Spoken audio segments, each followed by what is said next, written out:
Test 1 2 1 2. I think we're at the right conference here at the ICI conference. I think we're at the right one. Everybody's looking around, but everybody's getting friendly, so we're okay. Some of us are just arriving. Some of us arrived last night, so I could tell which neck of the woods you arrived from. You got that sleepy look, etc. And some of you that have been here for you're okay. But what's interesting for everybody here is that everybody's talking. And that's really good, introducing everybody from across use the word, the spectrum. We all know what that is, and some of us here are in policy, some of us, representing the various partnerships like Telecom Canada, etc. And this is one of the interesting developments with this conference here. For me, this is the first time. And when I was asked there was Tim Whiteduck and Mark Buell, they said, we're looking for maybe an MC. And one of the interesting things about this is that they said, I usually ask, where's the agenda and what is the organization? And they said it's the ICI. No idea. I says, what is it? This is the Indigenous Connectivity Institute. And the one challenge there was I know what the Indigenous part and I know what the Institute is, but is the connectivity.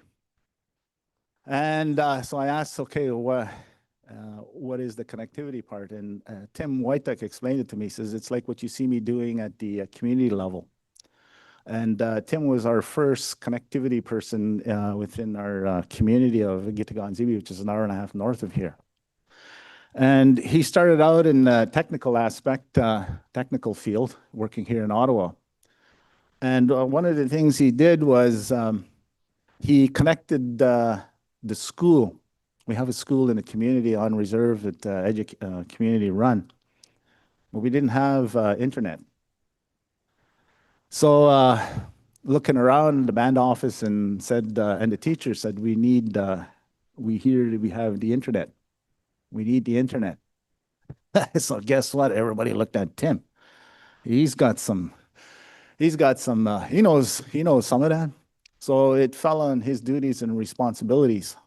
So what he did is he started the process. What everyone saw in the community was the internet, and we see the end result that you can get on. But one of the things we never saw was what he did in the background. And who he was associated, who was his partners, who was his friends, and how he got how he got to know some of the equipment, all the technical side. So lo and behold, this is what we have. So he connected up the band office and started connecting a lot of stuff together. And a lot of us, we took it for granted about about having this and having the internet, but we never really understood what he did. The only time we really understood it is when he wasn't there. He took a job because I think the office never really appreciated what he did and what he was doing, like building a backup, having redundancy and stuff like that. One of the things was never explained. He didn't have time and we didn't listen. But it's only when he was gone that we saw how crucial he was, but also how how the community didn't train somebody else to do that. That was the interesting part. So one of the things here today is there's a number of youth. I think it's between 18 and 35 is designated as youth. They're here in the audience, and we'll get some introductions later as we progress. But for everyone here, for both community members, and also partners and the various organizations and the communication sector, this is an interesting moment because we've seen what happens with the internet. I think we never really appreciated, but we never used it so much since the pandemic when we were all isolated and stuff. Every one of us was on the internet. In our community, I think we were praying too that nothing goes down because we had one person, but we didn't have it as experience as Tim had. So it didn't go down, But this was just that. So for a lot of other communities, a lot about Indigenous and small municipalities surrounding, etc., that was the concern. So now we have where we're at is the pandemic's over, but how much did we use? That was considerable. Now we have in the communities across Canada and the US, we have fire situations. And communication now is very crucial.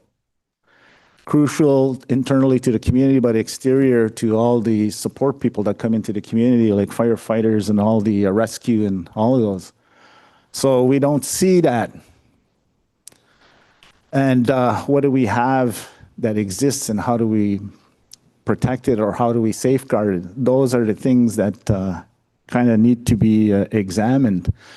And I understand in speaking to a few of you here before, as we start here is, I was asked by Mark to come in Emcee and I says, what's the process? He says, well, it's going to be, we're going to have it set, but he says, when we have the discussions, when we sit around the table, we'll have a topic, but we're not going to follow, how do you say it? It's going to flow from that topic. So whatever comes of it is you'll probably get some discussions and you'll get some ideas and you'll get some better insight from where you attend. But at the same time, it'll be a learning process because there are a lot of gaps that maybe a lot of you have dealt with in large corporations or large companies. But you see how crucial and what's being missed by the large corporations. So, and this is one of the reasons I understand is that some of you are attending, is that you see that and you'd like to assist that process, and there's also the development of partnerships.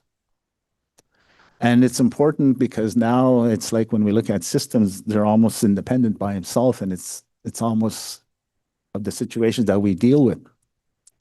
So this is also an encouragement to the youth that are here. You're the next generation. They say youth, but you're the next technical or generational youth that are going to take over, because here when I look out at everybody, we have a lot of experience, but we also have a lot of seniority and a lot of firsthand stuff. So it's important that knowledge is shared, knowledge is passed on, etc. So this is what I gathered at the next 2 days or 3 days. And it's interesting because things we never considered before. And I look at it with connectivity with sort of like with interest, but also with concern. And I think I see that in every one of you that's here. That's important that you try to answer some of those questions that you may have. And the question is connectivity a right? I think that's something that needs to be examined. And and one of the things that we're looking at or observing is that you're seeing the big two. You're looking at Bell and you're looking at Rogers and getting out of the communication process. That's what the trend looks like. How do you fill that in? We look south of the border as well. There's things that are happening as well. So what can be done in communities both sides of the border? Right now, we do a lot of planning, but then when we see what happens, the leadership decisions, like this week, Monday, Parliament was on. Parliament's back. And then we see south of the border, there's some decisions. So what does it do for the communities? What does it do for communication? So if you have your discussions, think outside of the box. One of the things I seen here is I was talking to some of you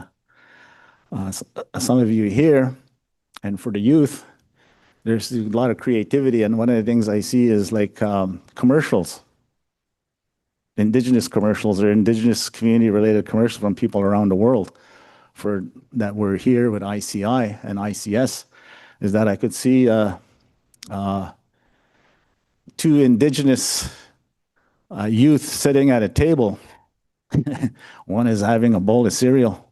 both of them are having a bowl of cereal, and the other one says to the other, like, like, I'm getting all the fiber I can get, man. I'm eating this cereal, but like, I don't want to have any fiber connectivity, man.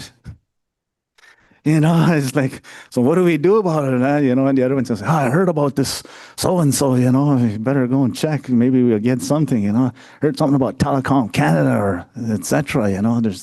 There's this new stuff, So those are the things that, we have a level of where it's required is we need a level of in our communities and is a level of financial literacy, but I don't hear a level of connectivity literacy.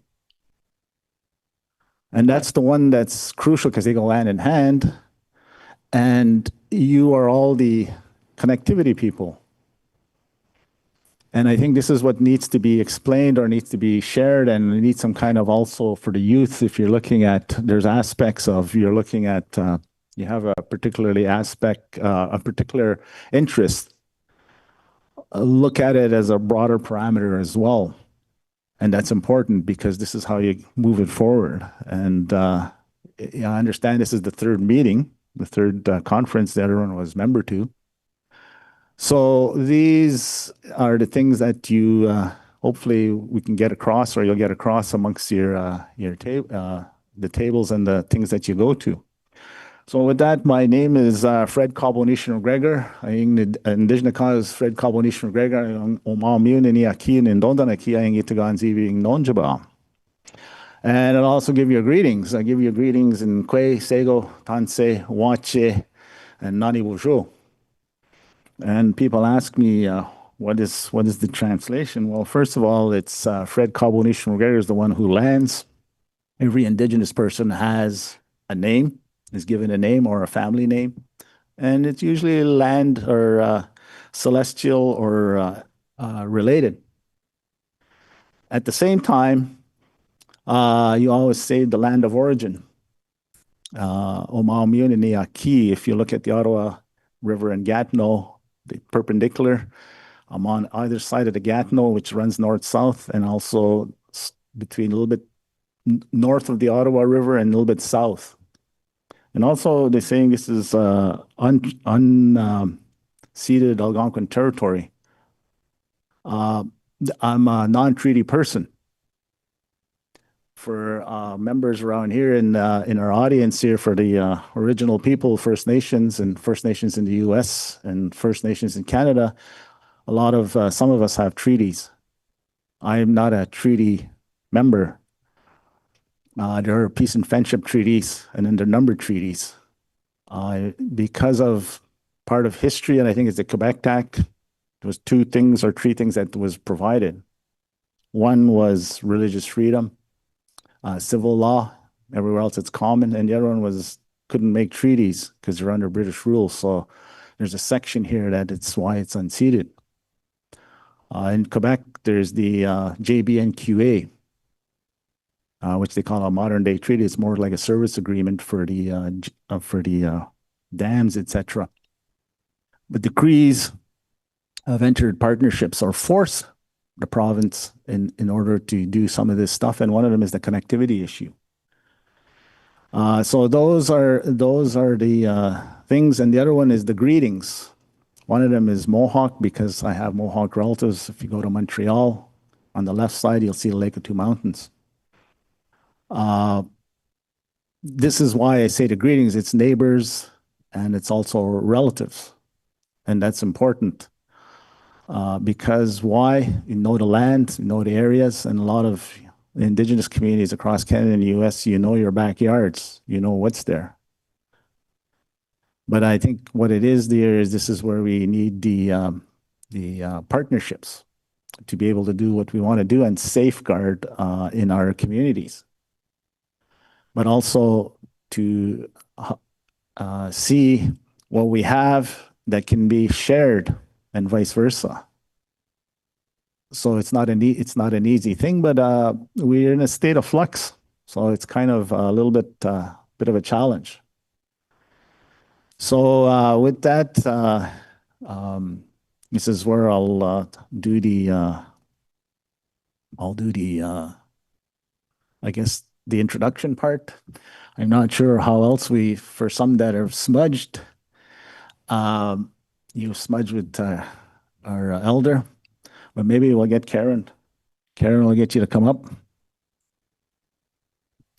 One of the things is for a lot of First Nations, both in Canada and the US, when you visit one territory, it's always respectful to do an acknowledgement. It's not a prayer, it's more of an acknowledgement of all that's been provided in terms of Anishinaabe and Indigenous people. And when one visits one territory, one always acknowledges where one is. And that's just the general protocol.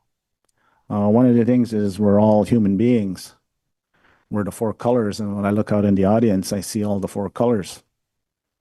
And but of all the four colors, all of us are dangerous because we're human beings and we've been given intelligence, and some of us have been given teachings and we follow and others haven't, and we forgot those. So we see what happens in terms of the global and the climate change and the things that take place. So to ground what we're here for, and it's just as a reminder, we'll have some opening words from our elder here. She'll introduce herself. We'll get used to doing this, and I'll say a few after, and that'll be we'll get Mark and Missy and whoever else is, etc.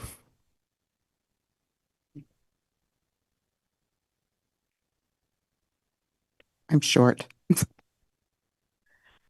Bonjour. Nano Shasquat Quay, Disneycos, Makwatodem, Wampalal and Danjiba. I greet you in my language as I was taught by my grandmother. The translation is, hello, pleased to meet you. And I am Nano Shasquat Quay, which translates into the small bird that stands in the air.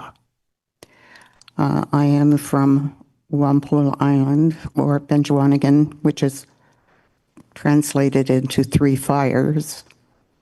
Wampul Island, of course, is the English name that was given to us.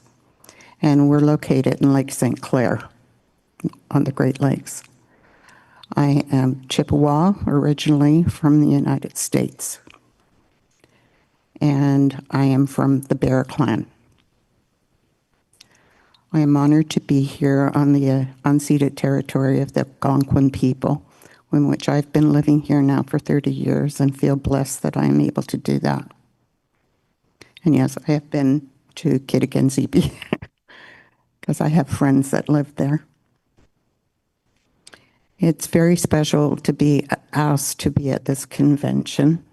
I am really pleased to know that this is happening.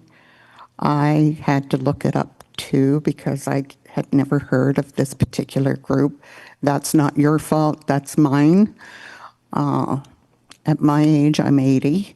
So at my age, computer stuff can often go right over my head. I try, but I'm learning. The person I turn to is my grandchildren. And they say, oh, just do this, this, and this. Okay, fine. Until they go home, and then I go, what did they say?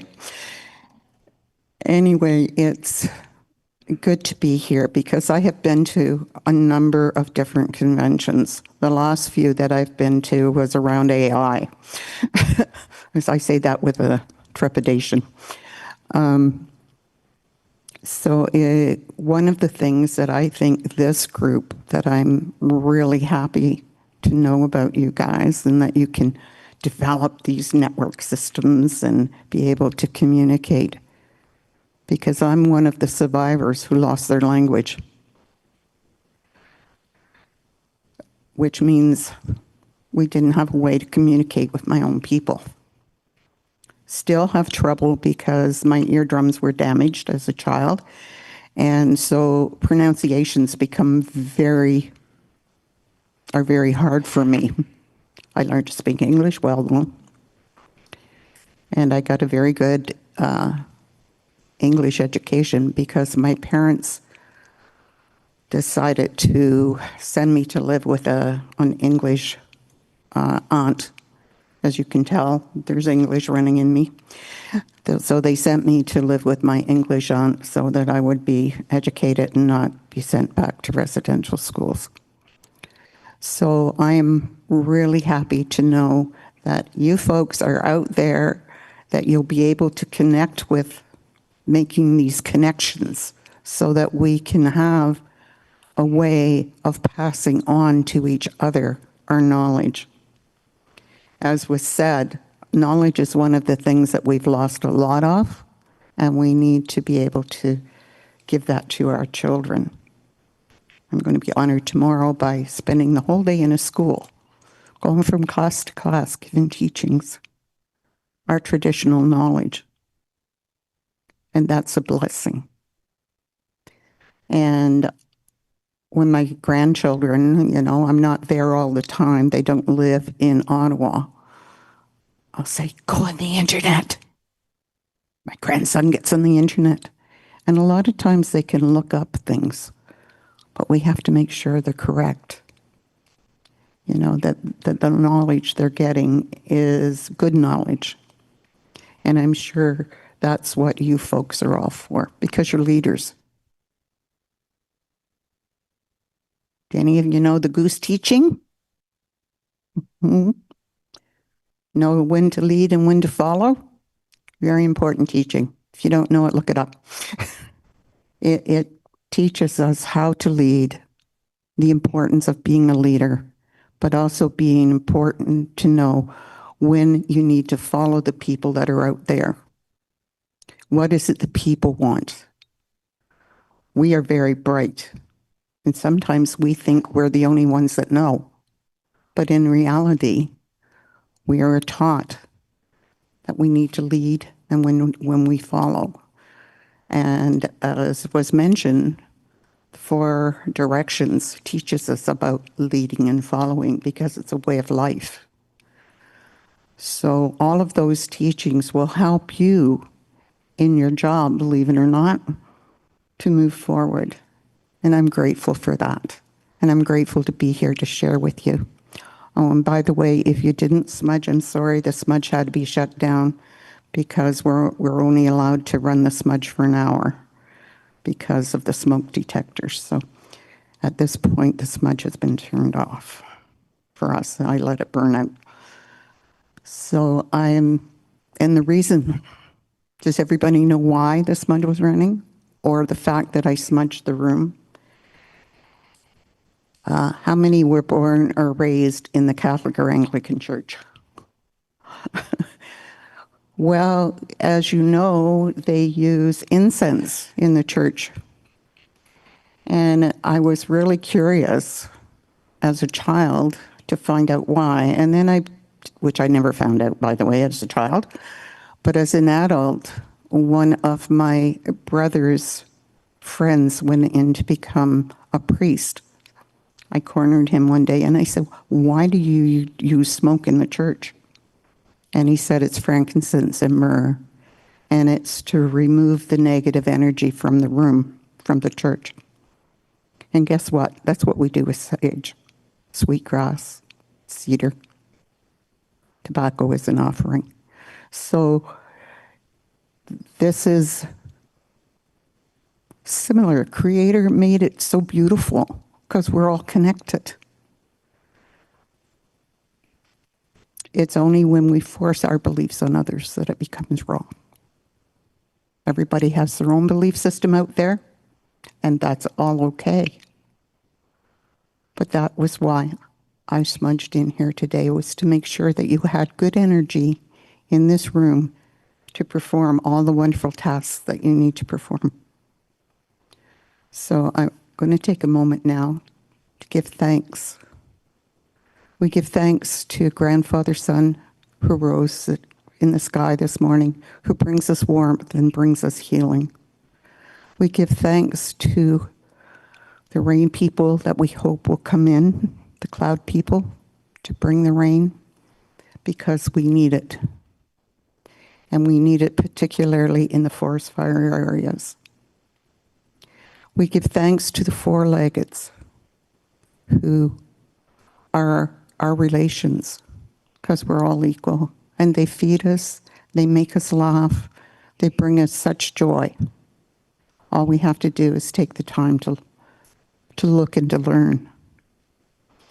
Even the polar bears, as I was talking to a new friend about today, the polar bears who come into communities in the far north. They are beautiful, they are wonderful, and they're following nature the way they were meant to. Unfortunately, we're losing the ice due to the environment. And now, one day maybe they won't have a place to go. And they come onto land more often now, which then becomes dangerous for the people. But we give thanks for them because they teach us. We give thanks to the fish people. All the people that swim, all the creatures that swim in the ocean, fish and crustaceans, all of them. They're nourishing for us. And as Aboriginal people, we really depended on them to eat. So we're grateful to them for all that they give to us. And now we know that the oceans are changing and their environments are changing and they're moving. They talk about the sharks moving. They were there at once. They're just coming back. And we're grateful for them too. And we're grateful for all of the forelegs and the creepy crawlers and the little things that fly in the sky, all of them, because everything has a purpose. So we're grateful to them. Thank you, Kichimiigwech. We have them because they all serve a purpose. But more than anything, I would like to say thank you to the Creator for all of our relations here, for the two-leggeds, the people on this earth who come from every direction. We're all the same. We all have one need. We need to breathe. We need to eat. We need to sleep. And we need each other. Because that's where love lives. So we're grateful for that, Creator. We're grateful for being here. When we look around the room here, see people from all over the place. And I wish I could speak to you in your own language, but I can't. I have a hard time speaking in my own language. I'm learning it. At 80, I'm still learning, but I'm learning it slowly but surely. And I'm grateful for that. Creator, I'm grateful for all of us, for each one of us here. And Creator, let us do one thing, which I'm going to ask all of you, and I know He'll bless you and help you with this. I want you to put your hand on your head like this.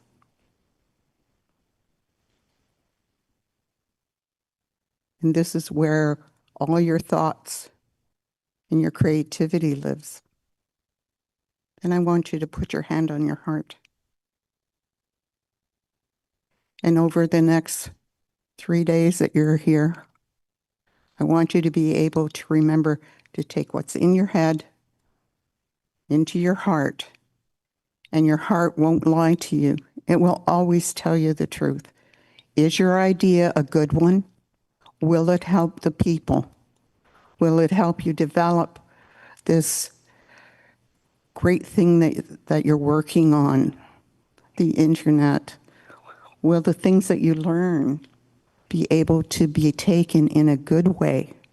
And that's our prayer, Creator, that all of this knowledge that lives in the head comes to the heart, is checked out to make sure that it's not in a negative way. We live in a very negative world.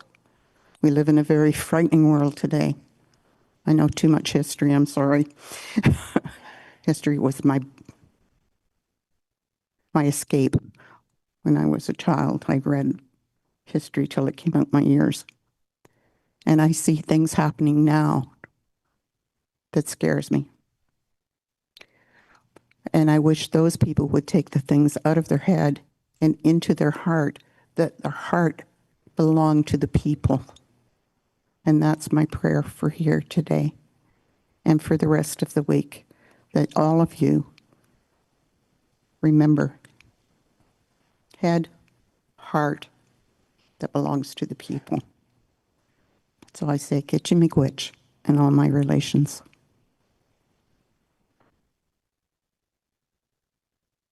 Miigwech. I'm going to check out what's on our schedule here. But first, I think there's one thing I'm going to do is, since everybody's sitting down, I would like all the youth that are present here have been invited and you took the chance and you saw something, ICI, I'm going to go to this meeting, you showed up, a little sleepy, a little everything, a little worse for wear across the country. I'd like everyone to, all the youth that are attending, please stand.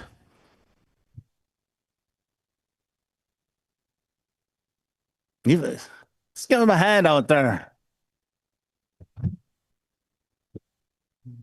Just remain standing or remain standing. What do you call it? Don't be shy.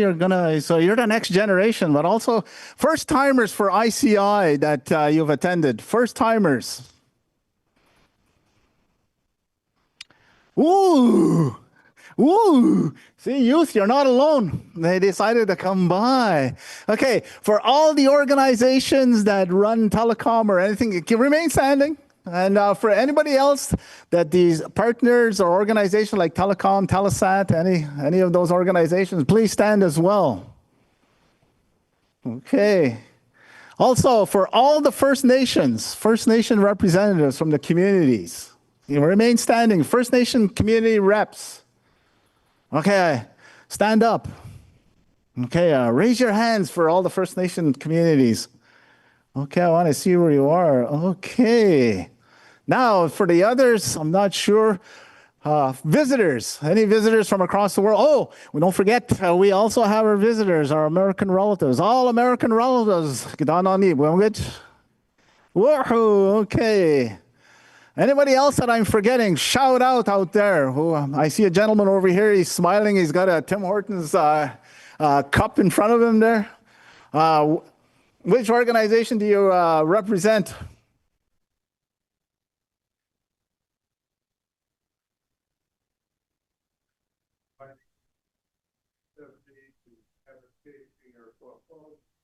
In 1974, I put back machines, community social service.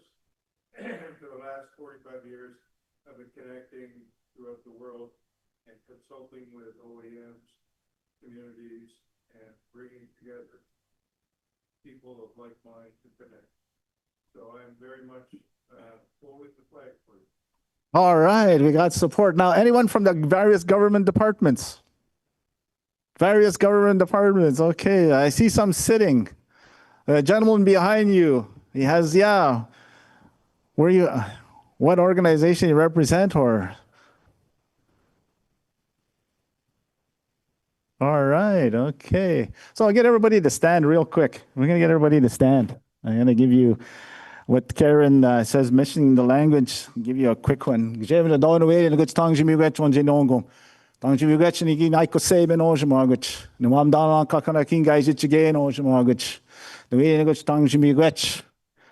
Chimiigwech kakanakin guys it again Oshman no am done on Oshmagach the Nagjaton on I said J Aki the Nagjaton on and is Octon on and Nagawi do quag and we be Madziang Oshmachi Chi King guys it again Oshmachi Nagdawab non Oshmagach and now because Nagajig Kakanaguch Kawasaga become Bizawag Oshmagach Chimam Jigos Yang Oshmagach. Ena because Nagajiek, because was I be on Jibi or Gonshimagach. Ena because Kispingiwe watch Gida Vido Quag Nagajiek Chigiwe watch Mamma was Achiganawak. Venagach Chimigwech. And the word is thank you for everything that is created and everything that we see here. Thank you for all that's been provided, but for everyone that has come here, you traveled, that you have that you are looked after by the Creator and that you get back safely to all your loved ones, etc. And there's a reason why you have this meeting, and it's to share. So I was going to say Chimigwech for everybody, and you can have a seat. So we have Mark Buell. Where are you, Mark? Come on down. It's like the price is right. Oh, okay. We're gonna connect you. You gotta get connected here. I know there's a lot of things that like the calls to action. I know in member two you had some in before, so it's interesting to see what has done. So I think maybe Mark will give an update, see as to what's happening, and we have a little bit on the schedule. So throughout the day, I'll be updating you and some of the breakouts, etc. So it is part of the plenary session. But the one that knows all and sees all, and it'll be Mark. Yeah, I'm not so sure about that, but thanks, Fred. My name is Mark Buell. I'm a senior advisor with the Indigenous Connectivity Institute. This is actually the 9th Indigenous Connectivity Summit, and it's come a long way since the very first one in Santa Fe a lot of years ago. It's kind of crazy to think that, but I would first like to say, a big thank you to Grandma Karen, because I think her words really set the tone for what the summit's actually about. This isn't, if you came for a regular conference, one where sessions start and end on time, one where you're going to learn a lot from a group of people at the front, you're in the wrong place. We've always, from day one, approached the conference as it's not people on the stage imparting knowledge to you. We believe the collective knowledge of everyone in the room is where the real power is. And we try to capture that through a few ways. One of the big outputs of each summit is a set of calls to action that are developed by this entire group. We think these calls to action, which are not just for government, they're for Indigenous leadership, they're for the private sector, they're for community members, that if they were adopted, we'd make great advances in digital equity for Indigenous communities across Inuit, Nunangat, and Turtle Island. Sorry. We do that through a couple of different ways. Natalie will talk about the big one, but we also want to capture the knowledge in the room. So after each panel that we have 15-minute table level discussions. You'll be given 3 questions and you'll work together as a table to sort of solve that. There's no reporting back. There's nothing like that. We just collect the paper and capture it. But we also, with our youth delegates and others in the room, which Natalie will talk about, meet each day to discuss what really stuck out for the conference. So I'll get Natalie, my colleague for many years and many organizations. Wow, it's like 20 years. Yeah, to talk about how we develop the calls to action. Hi, thank you, everyone. It has been 20 years, and I'm now at the, I was going to say Indigenous Connectivity Institute, not yet. No, I'm at the Internet Society, and I'm Senior Director for North American Government and Regulatory Affairs. And the Internet Society is actually where the Indigenous Connectivity Summit was first started, and it has since transitioned to this wonderful community of advocates that have formed the Indigenous Connectivity Institute. So I'll talk a bit about the calls to action. As Mark said, this is a really tangible output that comes out of these yearly summits that help inform what's needed to get us closer to our shared goals of connectivity in Indigenous communities. And the way that we go about developing is we basically try to be as inclusive as possible. There's some policy recommendations, there's some recommendations for funders, there's all kinds of recommendations, but you don't need to be an expert in these areas to contribute to the development of the calls to action. As Mark said, folks that are on this stage are learning just as much as the folks that are sitting around this room. So what we'll do is at the end of each day, we're going to meet in this room. For anyone who's interested in joining, even if you just want to understand what the calls to action are, join us, and we're just going to share our thoughts about what stood out for us today. What's needed, what has changed since last year. And on that note, I do want to say that I think we can all acknowledge there's been a lot of changes in the last year, both in Canada and the US. These sessions are meant to be safe, inclusive spaces. They're not going to be recorded. They're not going to be live streamed. We will have some note takers that will take notes on the kinds of things that we're sharing without identifying folks. But really, this knowledge is what is going to help us update the calls to action so that we, Indigenous Connectivity Institute, the Internet Society, and anyone else who does advocacy in the space has a resource to help ground us in what's needed to move us forward. And I think, this year, more than any, is probably a really timely time to have this conversation. And I look forward to learning from all of the folks in this room about how do we move forward given what has changed and where we need to go move towards. So thank you. We'll be doing this at the end of every day. Just stick around and I look forward to meeting you all. Thank you. Just one more quick thing. I did want to acknowledge that we are in Ottawa. That wasn't the initial plan. We were supposed to hold the summit in May in the Lummi Nation, which is in Washington State. But as Natalie said, a lot of things have changed of late. So we moved the summit to here. So thank you all for joining us here. With regard to the policy team meeting, it's very informal. Even if you're not super interested in helping us build the calls to action, it's a great way to just sort of decompress and talk about what you heard during the day. So I hope as many of you as possible can join us, but thank you. Thank you.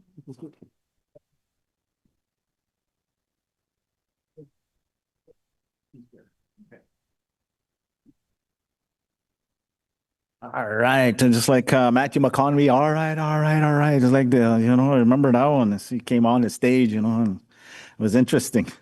So yeah, so that was Natalie Campbell and Mark Buell. So next we have the, I think what I have here is I've been told is we have a case study, and we're looking at Sherry McCuller.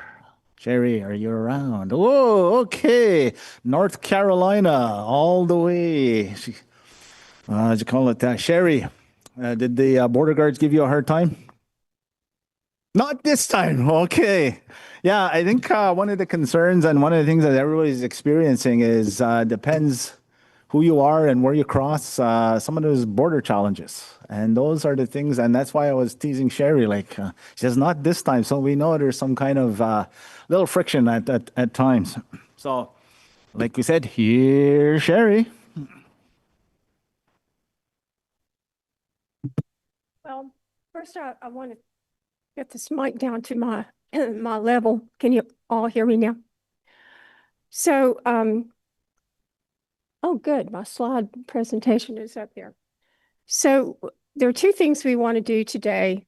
The first thing we want to do is tell you a little bit about our project in Ontario for the Ottawa First Nations Management Group. And then we want to share with you, thank you, what we've learned through our 7 years of working with Ottawa. For all of you who are thinking about doing projects, we have some best practices for risk mitigation.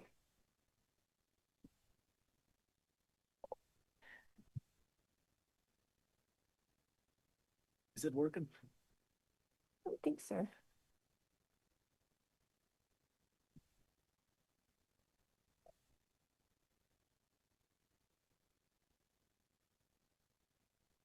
Okay.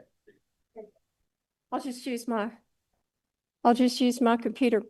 So just a brief word about myself and my partner, John Toombs. We were founded in 2003. The name of our company is Peregrine Management Partners, like Falcon. We specialize in fundraising for long haul and fiber to the home networks only in unserved areas, usually in remote and rural areas that are very hard to serve.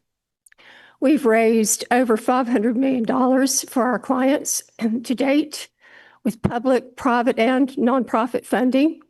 And 100% of our grant applications have been funded. So we're pretty proud of that. But the way that we keep our track record is we know who's likely to get money, and we don't mislead people who probably aren't. So our two projects in Canada and the US are Indigenous projects. In Canada is Rapid Lynx Broadband, which is the Rapid Lynx Broadband project of McCuller First Nations Management is a massive project. It began in 2017 with about $67 million in funding from ISAID and Ontario. And today it's funded at $155 million, and it's connecting all 9 McCuller First Nations. It's owned and operated by McCuller First Nations Management of Thunder Bay, Ontario, with a working group comprised of 9 directors from all of the communities who provide input and direction to McCuller. The second project, largest project that we've done that's Indigenous is Balsam West FiberNet, which was a fiber optic backbone network and 4 fiber to the premise networks in the Appalachian Mountains of 3 states in North Carolina. They had tremendous terrain barriers, isolation, deep mountain gorges, huge granite mountains, and it was privately funded and is now owned by a joint venture of the Eastern Band of Cherokee and Drake Enterprises, who is a tax software developer. They own the network. They only require making $1 in profit every year, but they own their own backbone network all the way from the mountains to Atlanta, Georgia, and they pay the lowest price for their internet service.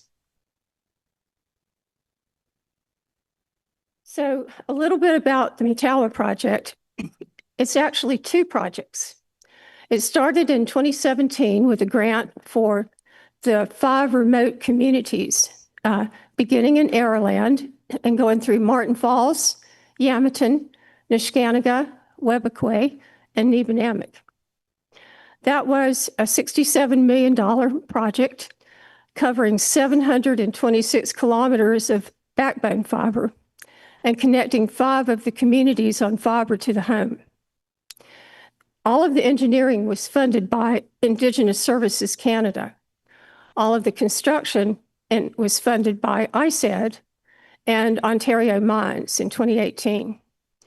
There was $42.1 million in federal funding and rebates of HST, which are reinvested in the project. $41.4 million was provided by Ontario Province. So it's been a long, hard season, a lot of challenges in the north. Winter roads are eroding sooner and freezing later. A number of delays, but we're 90% complete now with that project, and we expect to be complete by the end of March of next year. The second project was funded 2.5 years later, and it begins at Araland and goes to the south and east, connecting Ganoogaming, Long Lake 58, and Constance Lake. This is a very important route, not just because it connects all 9 First Nations, but also because it connects the McCuller Rapid Lynx backbone to the global internet backbone that crosses Canada at Toronto. And that's extremely important because one of the biggest reasons why remote and rural areas do not have broadband is because they cannot afford the upstream connectivity to the global internet. So in the US, there was a joke for years that AT&T would just love it if you went in and built a fiber to the home network in these little mountain communities because you had to buy your upstream connectivity from them. And they could price it to the point that you were out of business. And so they just took over your network and ran it and said, thanks for building it for us. So ISAID and the funders know this. The CRTC knows this in Canada, and they've taken steps to ensure that there's affordable access to this upstream connectivity. So their upstream connection is at Ganoogaming. It just so happens that Rogers Telecommunications has a facility there, and they have breakout equipment, which means that they can connect their fiber to McCuller's fiber in a McCuller facility and they did do that. And let me tell you how important that was to Metallo. Before we discovered the Rogers facility at Ganoogaming, we had one option to connect to the internet. And that option was to go over a Bell Canada network over a Hydro One line. The cost for that was going to be $3.2 million up front. And at the time, a 1 gigabit circuit was offered at $7,000 a month. When we found Rogers, which took over a year to find fiber from the north to the south along the old CN Railroad, we finally found some. Rogers owned it, but they told us they didn't have any breakout equipment. But it just so happened that we knew someone who knew them, and they said, yes, they do. They just don't know it, which is not unusual for the big carriers. They don't always know what equipment they have in every facility, but they did have it. We were able to connect. Their upfront non-recurring cost was $489,000, and their cost for a 10 gigabit circuit was $2,500. So actually, we are deeply indebted to Rogers. I always say that everywhere I go. I'm not on their payroll, but they actually saved the broadband financial plan. So the Rapid Links Phase 2 network, which is what we've been talking about, is another 256 kilometers of backbone fiber. And fiber to the premise in all four all-season road communities. The engineering was funded by ISED and Ontario Mines, and it began in 2021. Construction was funded by ISED and the Ontario Ministry of Infrastructure, and it began in 2024. There was $55.5 million of federal funding and rebates of HST and $14.7 million in provincial funding, and it is 31% complete. But we do expect completion by next fall because it's along all-season road. So upstream connectivity to the global internet, we just talked about that, and Rogers. Metallo has its own co-location facility in Toronto. It's called a Meet Me room. These facilities are giant buildings with a huge raceway from running through the middle of the building that contains nothing but bundles of fiber optic cable. And there are little rooms that you can lease where you pull fiber from someone you want to connect with and cross-connect it with yours. And that's how you connect to the global internet. And Toronto and Winnipeg are two of the largest global internet backbone points in Canada. If you can get there, you can get the lowest cost and you can buy service from carriers from around the world. So it's very important. So Metallo owns their own Meet Me room, and their electronics, which are state-of-the-art, will support easily 100 gigabits of service per second to each community, and they're upgradable. So the fiber optics itself, the cable, and I can just say right now that I've never done a wireless project. It's not because I don't like wireless, because I do, but I used to work for an investment bank, so I know a little bit about financial valuations. The fiber optic cable lifespan is 75 years because it's made of glass, and glass does not corrode or rust. It's covered with a protective sheath and metal cladding to keep the laser beams that run over the strands of glass from leaking photons and weakening the signal. So the fiber optic cable is the lowest cost scenario over the 75-year amortization period.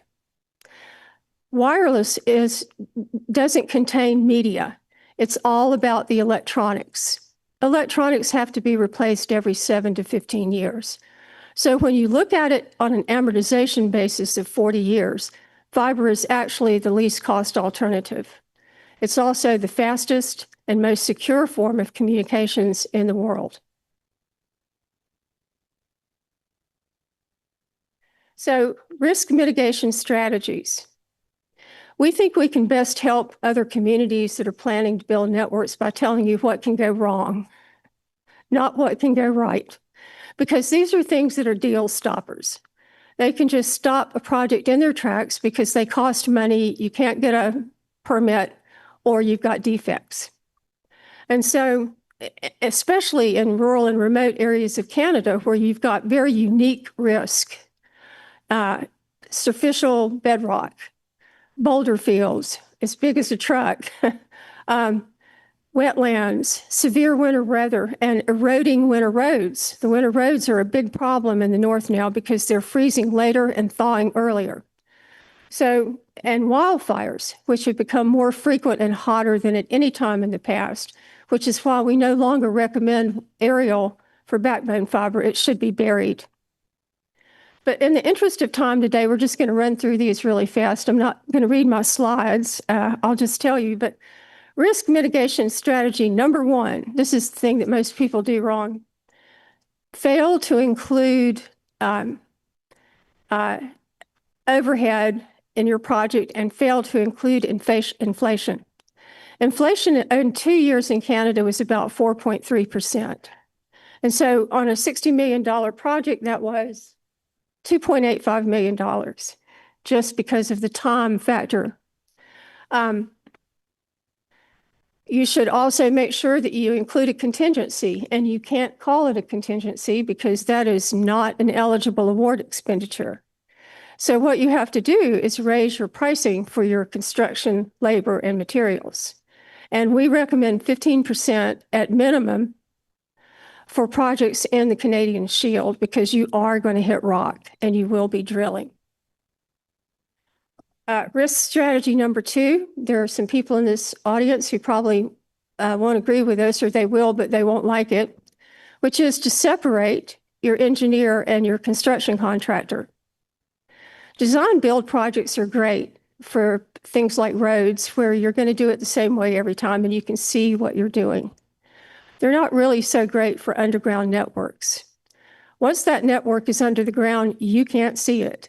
You don't know how deep it is. You don't know if it's defective. And also, engineers who work for contractors have to balance their professional ethics, which is to recommend the best and lowest cost alternative, with the values of their employer, which is to make more money. So we always do design, bid, build models. We don't do design build models. We separate the engineer and the contractor. We also award the engineering design and the inspection services separately. And that's because not all great engineering firms have great inspectors. Sometimes it's better to take a look at that separately. So deployment strategy number three, leave enough time for permitting. Permitting. That's going to be the biggest delay factor in your project. And delays cost money, not only because of inflation, but because of delay standby fees that your contractor can charge. The network owner is responsible for the permits. At the time of the bid, you should have all of the permits in hand. If you don't, and you delay the contractor, they can charge hundreds of thousands of dollars in delay fees. So get those permits done really quickly. Also, we've been reminded that the ministries have some sway with the Ministry of Transportation, as well as the Ministry of Natural Resources and Forestry. So if they're unduly holding you up, you can contact the funders and they will intervene for you. Strategy number four, use a unit-based contract. Unit-based means that the contract for construction is broken down into assembly units, such as 1 meter of fiber optic cable or 1 vault in the ground. By breaking it down into units like that, instead of paying time and materials or percentage of progress, which involves judgment, units are not subjective. They're either in the ground or they're not, and you know what the quantities are because the inspectors tell you that every day. So at the end of the month, the contractor is paid only for the units that have been properly installed. So it's transparent, it's accurate, it's easy to know exactly what you're paying for, and it avoids errors. It's also easy to adjust cost, because at the end of the project, the number of units is always going to be an estimate.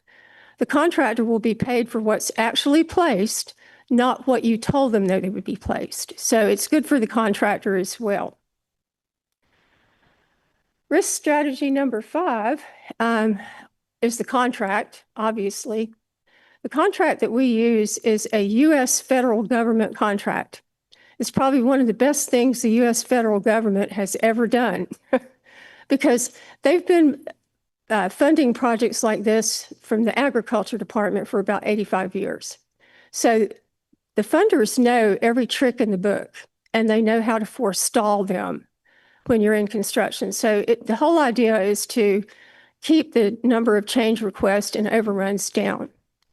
So they require that, and we require that the contractor review the route before they bid and certify that they've made a careful examination of the soil conditions and the terrain characteristics, and that their bid prices include all of their cost, including fuel, personnel, mob, demob, camp, everything. So all of those costs have to be embedded in the units, and they are paid for the quantity placed each month. This allows, and the other strategy is we require the contractor to go out and review the route again with the engineer before construction starts, and then request modifications within 10 days. What that does is it allows the contractor to work with the engineer to ask questions and suggest modifications that could be beneficial for everyone. But the point is, they've looked at it twice, so they should know what they're doing. Strategy number 6, don't allow mob and demob to be paid separately because of wildfires. Mob and demob can cost $1 million to move fiber and equipment and personnel and camps in and out. If you have multiple wildfires and your contractor has to demob and remob to the site, it can cost you millions of dollars. So those mob and demob costs should be included in the unit rates. And contractors need to carefully consider the risk of their projects, and they need to build that risk into their unit rates. Strategy number 7, hire a qualified construction manager and hire experienced and qualified inspectors. Make sure that they've read the technical specifications and the unit descriptions, and that they know what they're doing when they're in the field. There should always be 2 inspectors in the field, and there should always be an inspector whenever underground construction is taking place. Again, once that fiber is placed, you can no longer see it.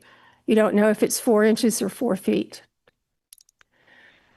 Risk strategy number 8, sometimes there are obstacles in the field. In order to avoid re-permitting, to move the fiber away from the obstacle, because permitting takes a lot of time, build in a huge construction corridor, 300 meters, 500 meters wide, which allows you to move around obstacles without re-permitting. And deviation is a much lower cost alternative to deviate around an obstacle than to drill or bore under it, which is very expensive. Number 9, purchase your own fiber, and do that at the beginning of the project.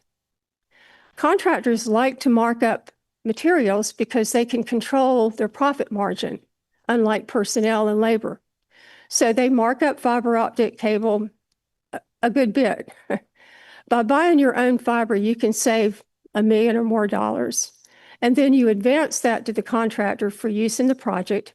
When they place the fiber, they simply deduct the material cost from your invoice. So it's a cost savings, and it's also good for the contractor because they don't have to put out as much cash flow on day one. And remember, this is a unit-based contract. So if they buy $8 million worth of fiber, they can't get their $8 million back until the last unit of fiber is placed, which could be 2 or 3 years. So this assists their cash flow. And here's some parting advice, finally. Consultation is critically important at the beginning of every project, but consultation should be ongoing because these are long projects that can span years. Communities make changes. They build things, they move things. They want you to use another road or another entrance. So it's really important to go back to the community just before construction starts and make sure that everybody is aware that you're coming in, when you'll be using their winter road, and exactly where you're going to do your deployment, and allow the community to make modifications if necessary. So good luck to everybody who's planning to do these kinds of projects. It's a very fulfilling life that I have, helping people get connected to the internet, like your elder said earlier. It's something that I love to do, and we do well by doing it. So it's the best of all worlds, and we wish you all the best of luck.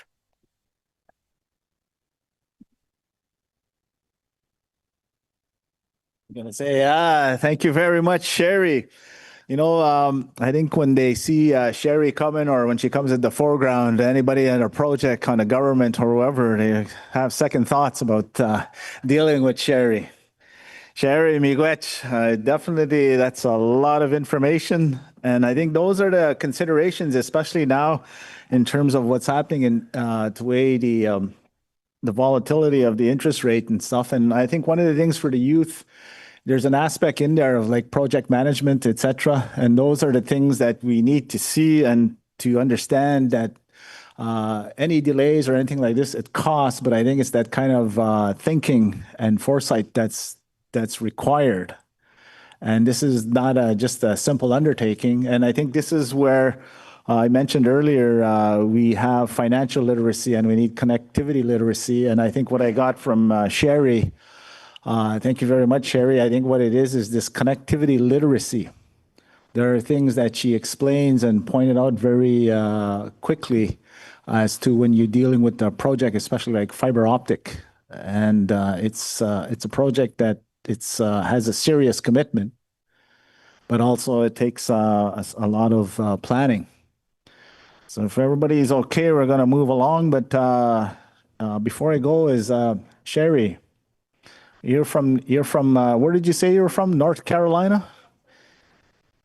Asheville, North Carolina. Oh, okay. Sherry, what does DEI stand for in the States? DEI stand for?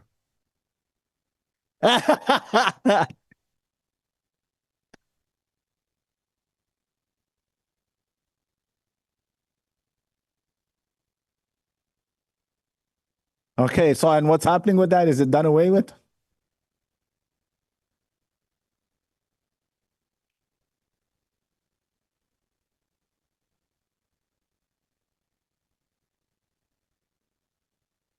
Okay.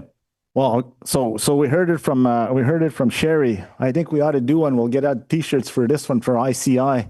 We'll have ICI, so everybody knows what that is. But we'll have CEI, and we'll have DEI crossed out, and we'll have CEI. And I think Sherry, we're going to add to this one is connectivity, equity, inclusion. I think that's what we need at this one. And and I think that's for the DEI in the States is dealing with people, and I think we need this connectivity, equity, and inclusion. And I think that's what we're looking at is when we do the equity part and the inclusion. I think we're on the periphery, but I think now when we have these meetings, I think this is where we now have this inclusion, and this is where we see the importance of these partnerships and a better understanding. So right now we're looking at the time. It is supposed to be a panel here, and we'll see who's around.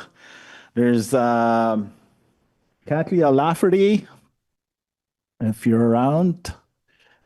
There's Norman Valdez, CERIC, BrainTrainr, Jeff Doctor, Animikii.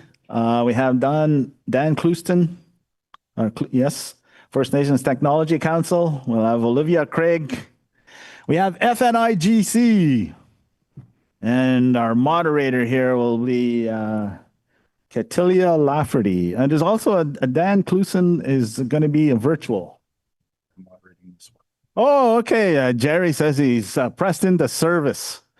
So yeah, he's looking around and see what he's going to do. So we have some mics for all of our panel.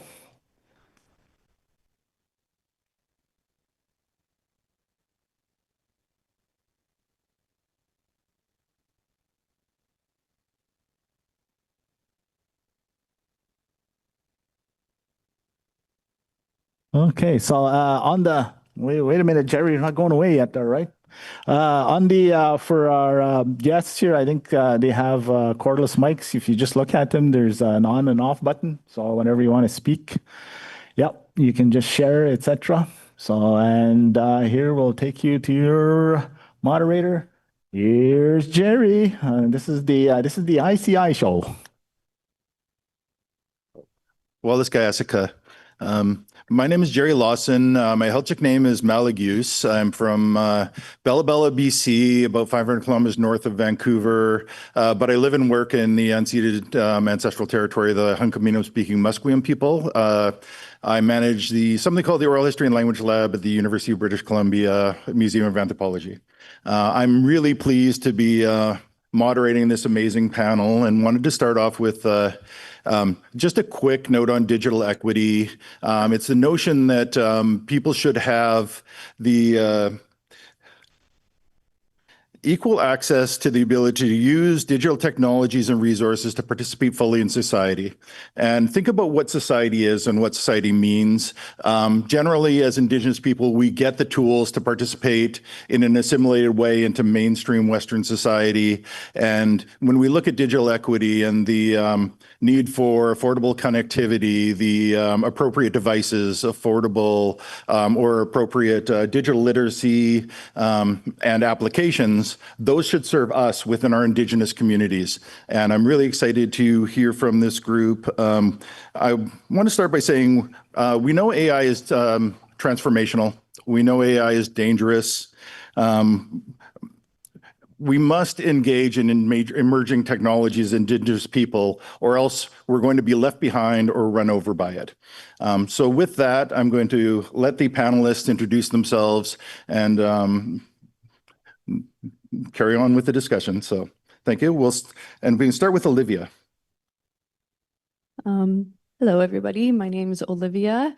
I am Cree and Métis and a member of One Arrow First Nation in Saskatchewan. I was born in Alberta, raised in Vancouver, and I currently work as a research analyst with the First Nations Information Governance Center on their National Data Champion team, advancing the First Nations data governance strategy, which is essentially building data centers across the country to be used as statistical centers so Indigenous people can hold and use their data.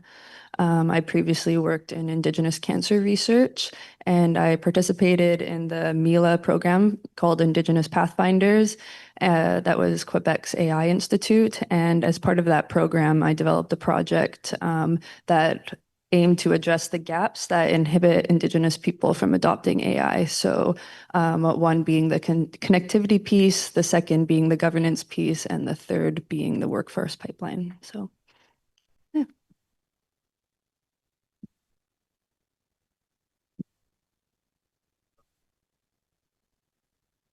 Thanks, Norman. Introduce yourselves first then. Hi Latanaka, Kuyakanaka, Nayan Sutimarsh, Norman Valdez, Nayaha Walipuniu, Kusishra, Umanang Kampi, Kasishwa. Does anybody understand that language here?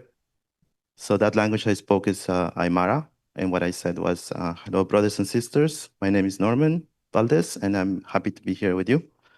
Yeah, just to introduce, like I am, that's my name, and I'm originally from Peru, but I've been in Canada for 25 years. My ancestry is Aymara, which is the people that live around Lake Titicaca in southern Peru. And I was also born in Cusco, if you heard of Machu Picchu. That's the city, but not literally on the ruin, but in the city that was there. I'm here, I think, just gonna say why I'm here, and then from there, my little bio is gonna come out. I'm here primarily because been focused very much for the last, basically since ChatGPT came out on November 30th, 2022, that this thing is completely different and we need to treat it different and we need to think differently about it. And like many, such as the godfather of AI, one of them, Geoffrey Hinton, who actually took a class in machine learning in 2010 at U of T, which is where I'm from, often talks about, when you listen to him, about the existential threat. And I know that goes into the gloomy downside and it depresses, but there, I think like many, we feel that there's concerns, there are very warranted concerns that this needs to be treated differently. And we need to be aware of, if you're talking about digital literacy, we need to not just do digital literacy to learn how to use the tools, but so that we can understand it, so that we can actually become participatory in its shaping. So beyond just, saying that, yeah, we exclude it and this and that, of course, it's always been. But because the AI is different, because it adds a new layer, because it forces us and because it touches every single aspect of our society, it is more than ever important to think about things about inclusivity. So from that lens, my work, I wear a few hats, but one of them is working as the technology director for CERIC, which is a national charitable organization that advances career development in Canada. From that lens, career development is going to be much needed on our society. Millions of jobs are going to be transformed, disappearing, and then existing. And so how can we actually think about the ways in which we can actually prepare, especially youth? Like, are you doing the things that will prepare you for what most likely be a very rapid transformation within just a few years? We're already seeing disappearance of entry-level roles and youth unemployment being on very rampant. So because of those transformations, my second hat relates to working at the Community Foundation of Canada as an emerging technology fellow. And what we're building is some sort of coalition, institute, hub, whatever you want to call it, something that would actually tie in all aspects of social impact sector, because this is the time for not working in silos. This is the time for coming together, for all views being included, because right now, AI is incomplete. It is excluding not just languages, it is excluding worldviews, it is excluding, and it's being shaped up by a few handful, which is usually banking, big tech, and government. And we, civic society, people that don't fall under those three structures are not being included. And so it's being shaped for them. And so we need to be thinking about literacy precisely so that we can actually go into changing the course of this ship, which is not going into the direction that, at the end of the day, is always just thinking on the short term, and we need to be thinking very, very long term. So finally, my last hat is my organization called BrainTrainr that I founded about a year ago, and we precisely focus on advancing and bringing and democratizing AI education centered around underrepresented and marginalized groups, which could include newcomers, Black communities, of course, Indigenous. And we look at it from the perspective that there's a huge opportunity by focusing on those communities that have been left out, because we need to get all perspectives. We need to get new perspectives. And we think we can find those perspectives by actually upskilling and optimizing and bringing those people forward into places that they've never been able to do. And we have that opportunity to do that with AI, as well as creating solutions, AI use cases that are centered in responsibility, ethics, and safety. And Dan, can I get your self-intro?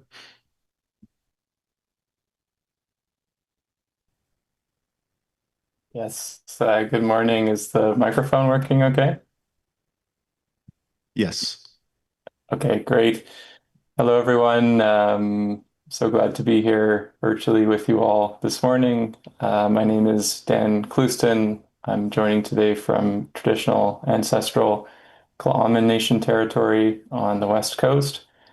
My family ancestry comes from Scotland and from England, and it's really an honor to be here with you all today and to be in conversation as well. So I'm affiliated with the First Nations Technology Council, FNTC.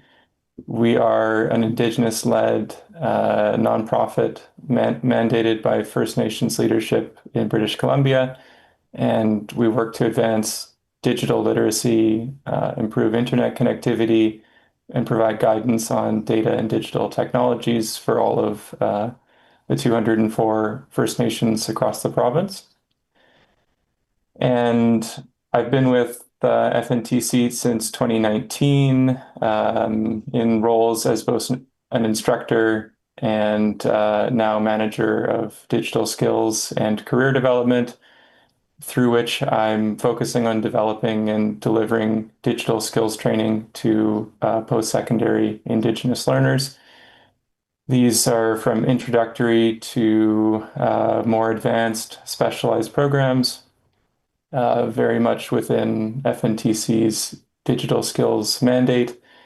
And relevant to the discussion today, these days, I'm leading a project at FNTC to create 3 new artificial intelligence courses at beginner, intermediate, and advanced levels, and as well to integrate AI skills into our existing curriculum. So really what I'm looking forward to sharing with you all is how we're approaching building out this programming and developing AI literacy. Thank you. And Jeff. Scanos Guego, Jeff Dr. Nigioso, Gagahono, Six Nations of the Grand River Territory. So, hi.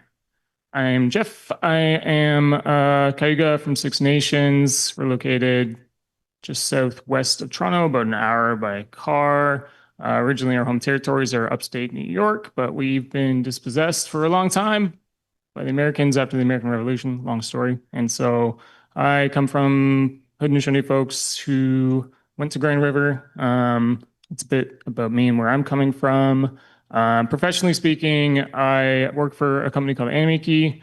We are an Indigenous tech company. We largely focus on web apps and building pretty much applications that work through your web browser. And so as such, they obviously kind of need the internet. But also not necessarily, we can also build offline solutions as well, because a lot of what we focus on is, the classic premise of, nothing about us without us. And so when we're building our software, we have to be very considerate and careful about who we're building it for, what their needs are, what they're seeking to achieve, because the last thing we want to do is inadvertently create another relationship of dependence. So my background is actually in sociology. So even though I work for a tech company, I'm always thinking about externalities. I'm always thinking about the history of technology, where technologies come from, what we call technologies, what we don't. And it's my job to largely question what we take for granted, especially as dominant narratives in tech.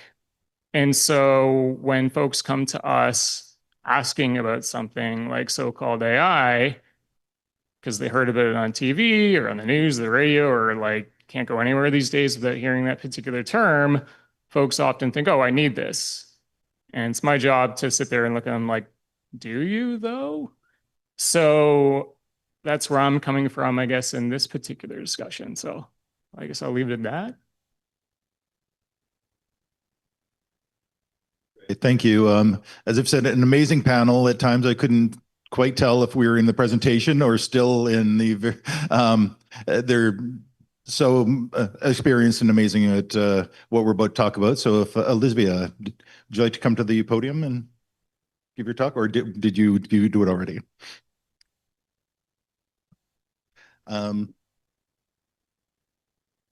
Okay, I think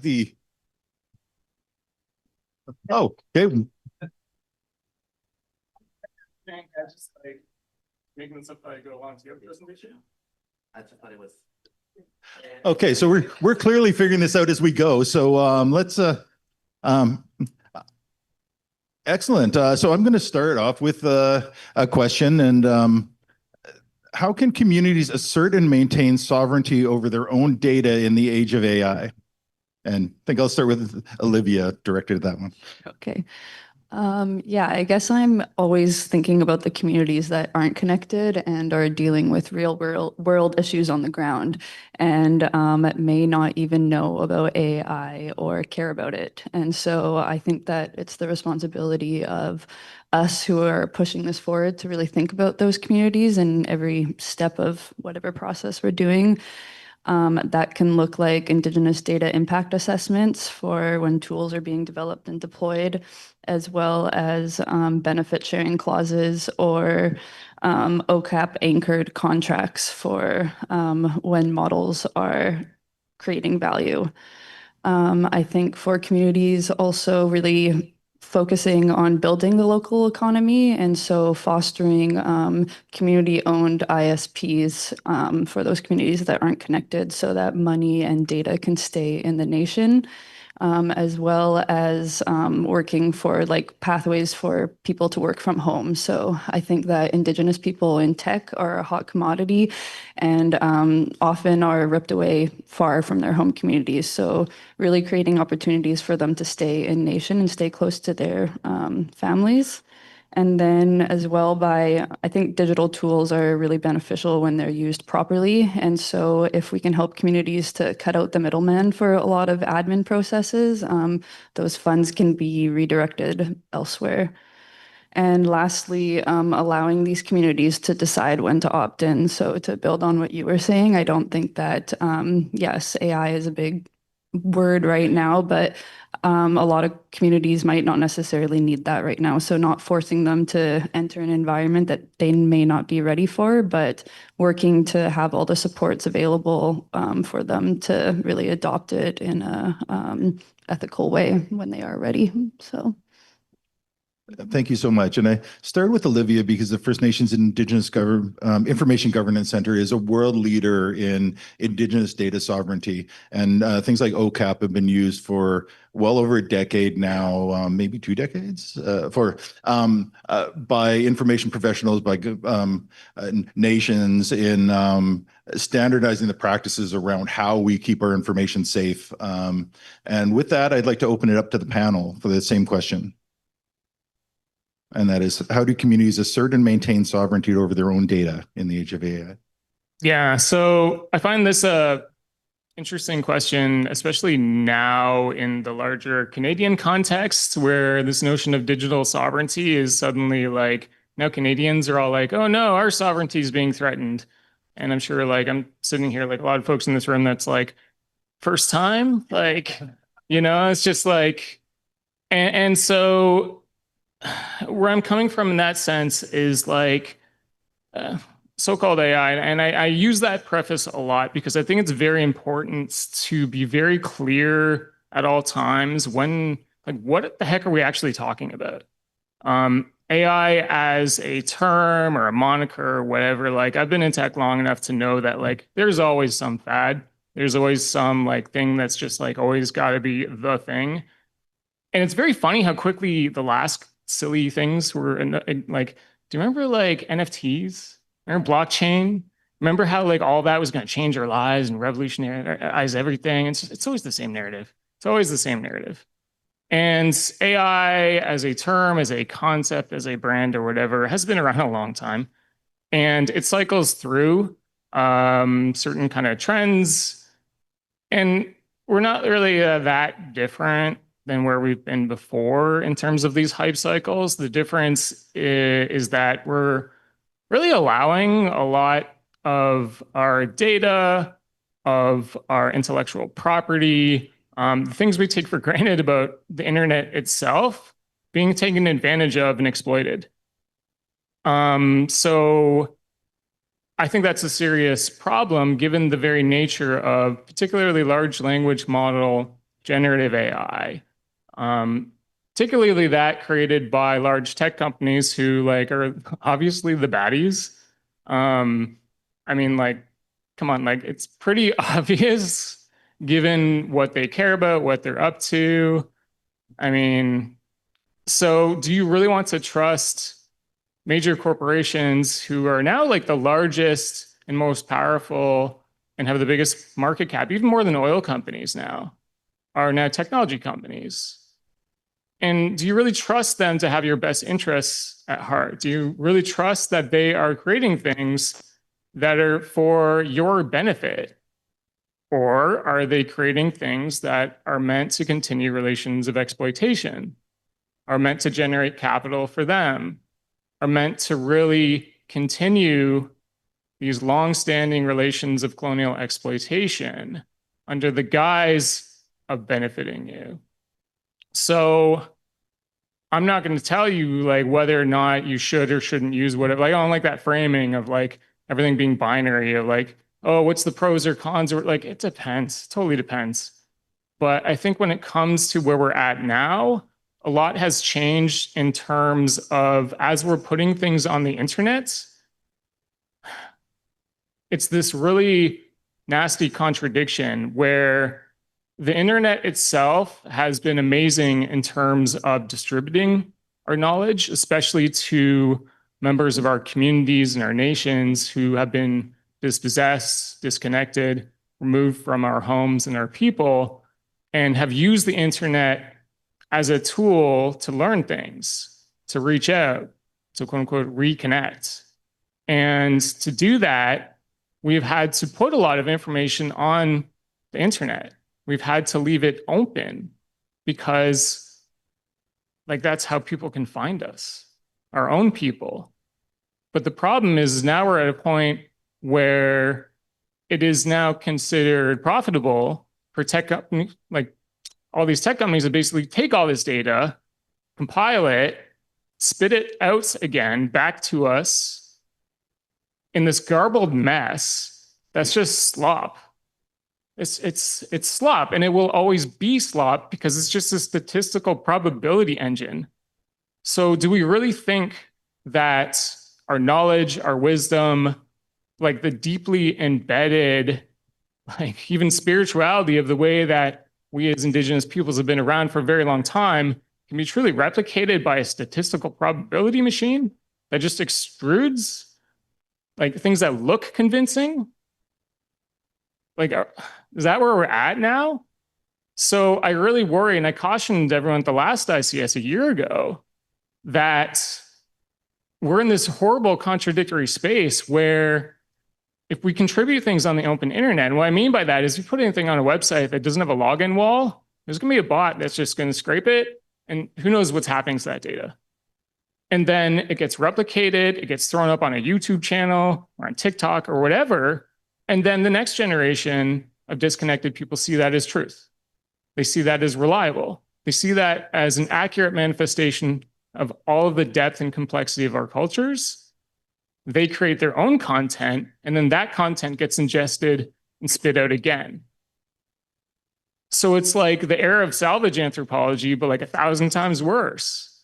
So with that in mind, I just caution everyone, like, again, going back to like, what are we actually talking about with AI?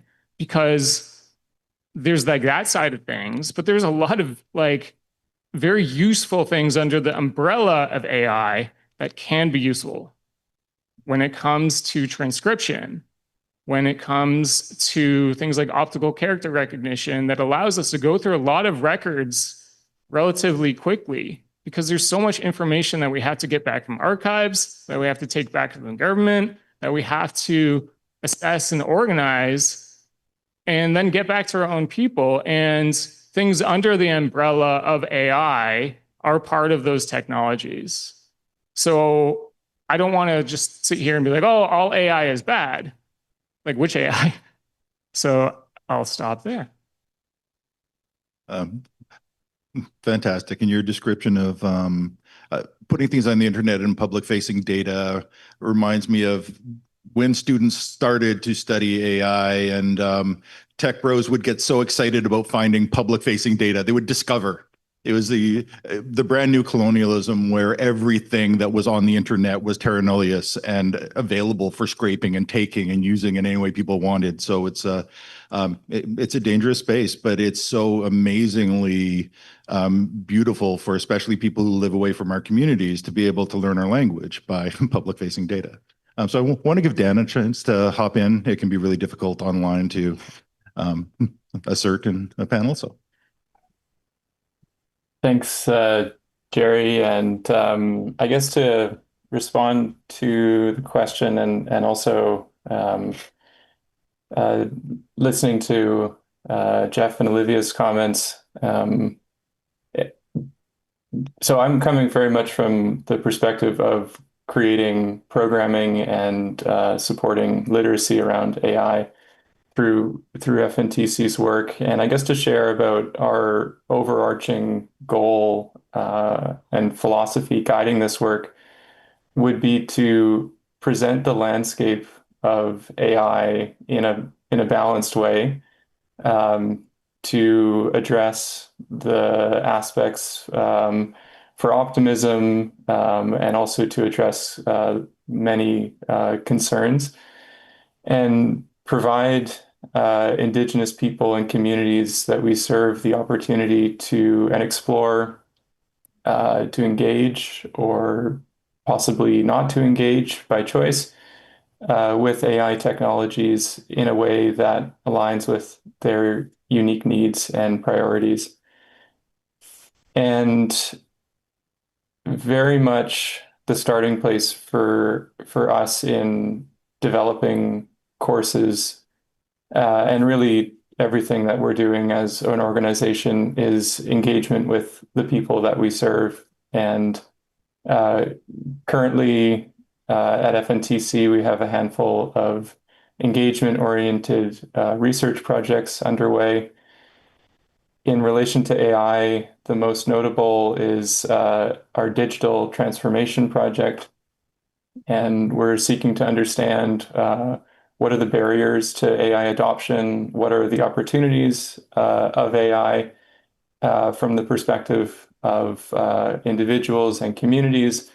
How could AI strengthen nation building, governance, service delivery, cultural preservation? So we have collected both quantitative data and qualitative data, over 100 survey responses, over a dozen interviews, and we're still in the process of analyzing this data, but the preliminary findings of it are very much informing the way that we're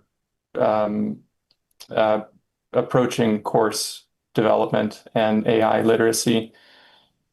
And in general, to speak to some of the preliminary findings, we see varying levels of existing AI uptake.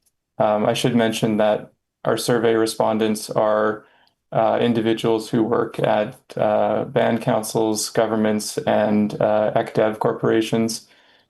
So we do see that there's healthy existing AI uptake, that primary barriers to AI adoption are foremost a lack of training, privacy and security concerns, limited understanding of the tech, ethical concerns. One of the key findings that stands out to me is 98% of our participants expressed some level of interest in taking AI training, and that 2/3 are very interested. So there's evidently the demand to learn more about AI, but it's very much the combination of optimism and caution, in a sense of AI being a potential tool for efficiency, knowledge management, cultural revitalization, but also very much those concerns about ethics, privacy, governance, cultural safety, bias. Those research findings are not just a one-off, and it is something that we're hearing echoed in other research that we have underway, engagement-oriented research. So very much all of that is guiding the way that we're approaching developing AI programming, yeah, really just allowing the voices of Indigenous people and communities to guide the work that we're doing. Fantastic. Thanks, Dan. Just want to say I'm a huge fan of the Technology Council and the work they do in digital literacy. And what Dan's talking about is really often when we're talking about digital literacy, we're talking about getting elders on iPads so that they can engage in language programs. And this is the other end of that bell curve where we're getting the nuance of how do you engage appropriately in AI within communities. So I love the breadth of work that the Technology Council does. So, Armin. Yeah, I'm just going to say what I said earlier, that AI literacy has to be centered around ensuring that it produces more conscious and more civic participatory individuals as a result of knowing how to use AI, because AI is such a systemic changer. It is a maximizer of digital transformation in a way that we've never seen it before. The literacy around AI should not just be about, hey, look at the wonderful things that ChatGPT does. It can reason, it can upload, it can talk to you, it can blah, blah, blah. That's great. But we need to be given the right eye-opening understanding of the systemic way in which AI is actually changing our society. And so therefore, AI, or at least from the lens in which I and other collaborators look at it, it's like a sword or a knife. You can know how to use that knife, and you can do wonderful things. You can do art, etc. You can also get hurt by it, and you can for sure contribute to harming the society with it. And so we need to make sure that we understand all three aspects, not just one, which is usually tends to go around, let me just show you how to use ChatGPT. It's wonderful. It can do optimizations. Yes, absolutely. The reason why I'm wearing 7 hats is actually because I do use AI and I optimize my workflows. I am proof of that. But we need to continue to move the needle on ensuring that AI doesn't accentuate or exacerbate the current crises that we're living in, which we have several. It's not neutral, right? It can actually be the changer. We can actually use AI and support all areas. Housing, we can solve housing crisis. We can solve education for sure. So many things we can solve with it. What we don't want to do is to think that we're actually solving these things by using it and then actually being contributors of its harm.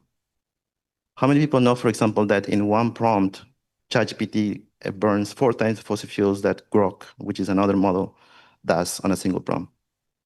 So why is that? Because ChatGPT is a pioneer, right? It's the first things you heard when you heard this generative AI wave that we're living in. Some of their infrastructure is a little bit older, and because of that, it's not as efficient with energy. But Grok's infrastructure, which is XAI, Elon Musk's company, has had a newer infrastructure, so therefore it's more efficient with energy consumption. However, on that principle alone, you can't just go and say, I'll use Grok, because Grok is pretty much like DeepSeek of Elon Musk, in that is highly biased. So therefore, another aspect that I can tell you that will maybe help you see how current technology is not just incomplete, but being driven to be of most benefit by the few, is the way that AI actually gets tested. It gets tested using these things called benchmarks. And these benchmarks are tests that you put these models to see how good are they at certain areas. For example, coding and math and other kinds of tests that it puts through. 80 to 90% of those benchmarks are on coding and math. And who does coding and math benefit? Oh, it just so happened that it benefits banking and big tech, because it's not unintentional. So therefore, we need to think about AI as being a multiplier. What about of this community, this particular community within this group, offers opportunities to actually use AI in a responsible, safe, and ethical way, so that we can actually drive the opportunity. And to that, I would even go as put the term out there, which is not so much put out there, but the idea of AI sovereignty. We talk about data sovereignty, as it's been around, but AI sovereignty means that you find the ways in which you can actually take some place in this space of AI, where the models are largely, in the US under that jurisdiction. And in Canada, we only have one model called, forget the name right now for some reason. You know who I'm talking about? Okay. Anyways, there's only one model right now, Cohere. There you go. It's Cohere. And so AI sovereignty means we create our own AI, basically. We create our own models, we create our own data centers, we create our own ways in which this AI actually works at all levels of the tech stack. And so, yeah, so that's to answer the question of communities and, yeah. Jessica, absolutely. Okay, so I want to be a jerk here, but I kind of have to correct the narrative. So first of all, with environmental impact of any kind of data center or any of these new models, it's not a matter of just because a model is newer, doesn't mean it's going to be inherently more environmentally friendly. It completely depends on the vast infrastructure of whatever these companies choose to create their data centers. And a data center basically just, for all intents and purposes, is a lot of computers. Each of these computers, as they compute things, so basically as they do math, they generate a ton of heat. And they got to cool down. How do they cool down? They cool down usually with water, sometimes air, but air conditioning is expensive. Water cooling is cheaper. Elon Musk, for example, wonderful person, totally the best ever. I'm not saying that you think that, just to be clear. But the point is it's been proven that like one of his massive data centers, I think near Houston, one, he just ignored environmental regulations completely. And two, he just set up a whole bunch of diesel generators to just blast out a ton of horrible emissions, which poisoned the local community because it was cheaper. It was more expedient. He had to, quote, win the race. So all of those narratives of like, oh, whether it be fear of missing out or whether it be a race or whether it be like, it's like classic like disaster capitalism where it's just like, creating this sense of urgency of like, oh, we have to do this. And yeah, some people need to be sacrificed. And we have to be very careful about data centers in particular because all data that lives on this quote unquote cloud, like this is a huge environmental footprint. So like as Indigenous peoples, we should be very concerned that this, especially large language model generative AI, requires an ungodly amount of electricity, a lot of land, a lot of resources, minerals, all of these kinds of things. Every time you do a prompt, you're part of that. You're part of that very large supply chain and relationship of exploitation that these companies are hoping lasts forever. They want to create this digital dependency, and it'll be happening on our territories. So, and then further, yeah, the whole benchmark thing is a mess because it's like, they'll say like, oh yeah, it's as smart as a PhD or whatever, like it's really good at math or whatever. Because it tested itself on its own material. Like they rigged the benchmarks to basically like, it's completely arbitrary. It means nothing. Absolutely nothing. Even the notion of intelligence has a long history of racism. So how do we know these things work? And quite frankly, they don't. They're incredibly unreliable. Again, large language model, generative AI. And we can't assume it's just going to magically get better. How? If you understand how these things work, they can't get better. They're statistical averaging. That's all they're doing. They take basically whatever data is assigned into it, create a bunch of tokens, and create like what it creates a statistical like probability of what it thinks it's going to be the most accurate output. I shouldn't say think because it doesn't think. It's just math. And as Indigenous peoples, like we're always going to be an outlier in larger societies. So like we can't do averages. We can't do that. Like it just is, it's not fit for purpose, so to speak, for a lot of these kinds of things. And then last, like Cohere, I have to call them out because like they're partners with Palantir. And like, again, when I started this whole thing about Canadians suddenly being all scared about their sovereignty, like, oh, boo-hoo. Meanwhile, they're partnering with the very people who are like the baddies, like Palantir is the baddie. I mean, come on, like it's obvious. And yet our media class just ignores all that because, oh, it's Canadian. You know, oh, we need our own AI because those baddies over there have their AI, and China's got AI, and America's got AI. Everyone, the baddies all got AI. Like, so what if, like, who cares? If it's not actually serving us as people, like, why do we care? Why do we fall for these narratives every time? So, sorry, I just had to. Absolutely. Yeah, just to be clear, I didn't actually mean to say that newer technologies translate to better for the environment, just for that particular case. And yeah, I think grok is out of all the evil, the most evil, by the way. So I avoid at all costs and as much as possible, I talk bad about it. On that particular case about the prompting, yeah, it does just for that case. But there are other practices around the world that are interesting. Like in China, they're building data centers under the ocean. And that makes sense because it's natural cooling, right? You don't need to use energy for that. So like, you know, it's why it's important to, you know, have a general awareness and then just seeing how we can tap into, you know, ideas that we can rely on. I love this panel so much. So I'm going to go back to Jeff for this one because this is a natural segue into the rules. Who should be responsible for setting the rules around AI? Government, technology companies, communities, or a mix, or something else? I have no idea. Honestly, I mean, like, governments, who's government? Like, I'm Haudenosaunee. We like we have our traditional council, we have the Six Nations Band Council, like who's government? Even and even we say, oh, as Indigenous peoples, oh, we should govern our, like who? Like even within our own communities, we don't necessarily have our own, you know, we don't all necessarily agree on who our own government is.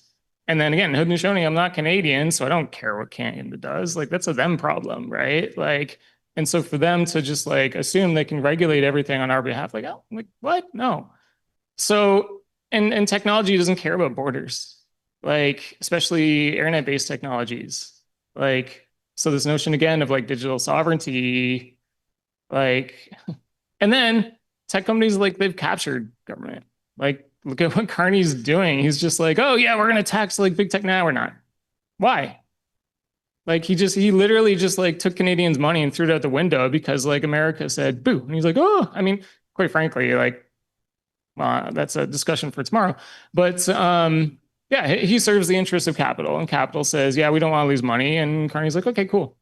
So yeah, regulating this kind of stuff, I don't have an answer for that. Like, do you have an answer, please? Like,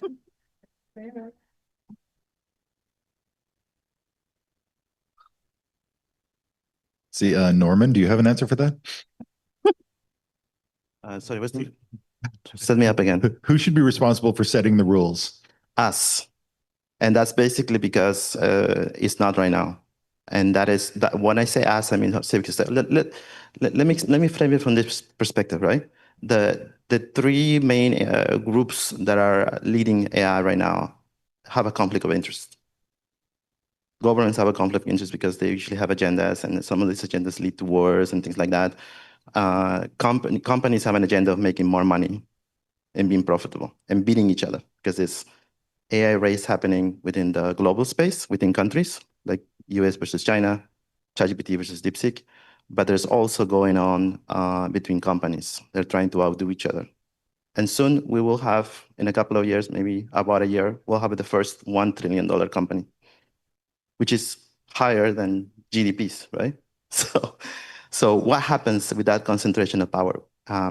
They tend to, as I was saying, with the benchmarks and with these things, they are creating an AI that is going to be profitable, that advances their agendas, and that will not, at the end of the day, be something that is going to be of most useful to us. And so therefore, civic society, many of which are here, social impact sector, needs to come into the picture and be more participatory and actually have a say at the tables that make decisions about how the current direction of AI it's going. And so yeah.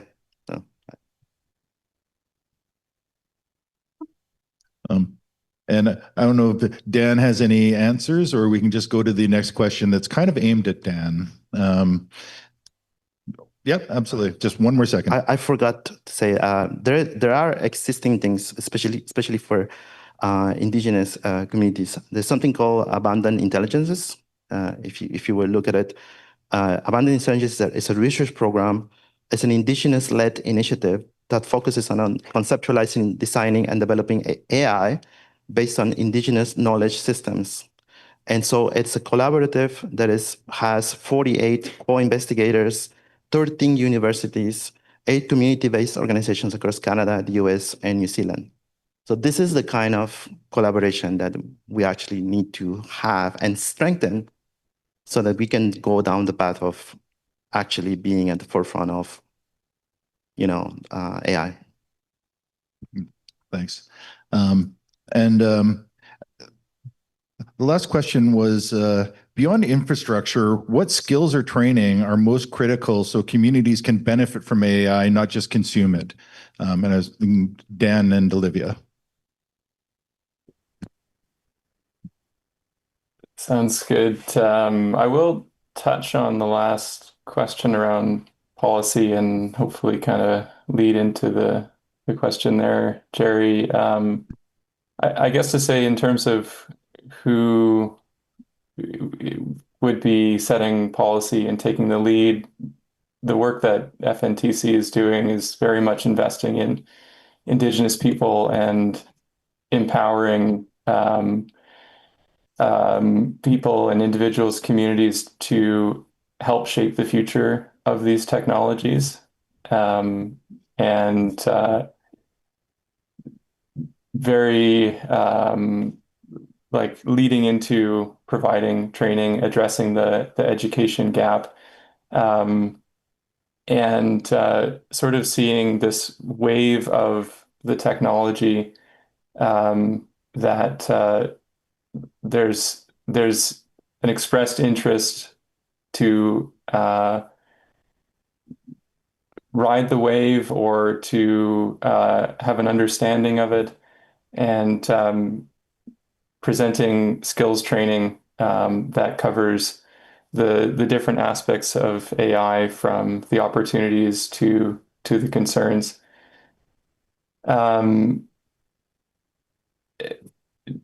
To go back to our engagement and sort of the uses of AI, the applications, I can speak to what we're hearing from the research that we're doing, and hearing the interest in using AI for tasks like writing emails, reports, presentations, analyzing data,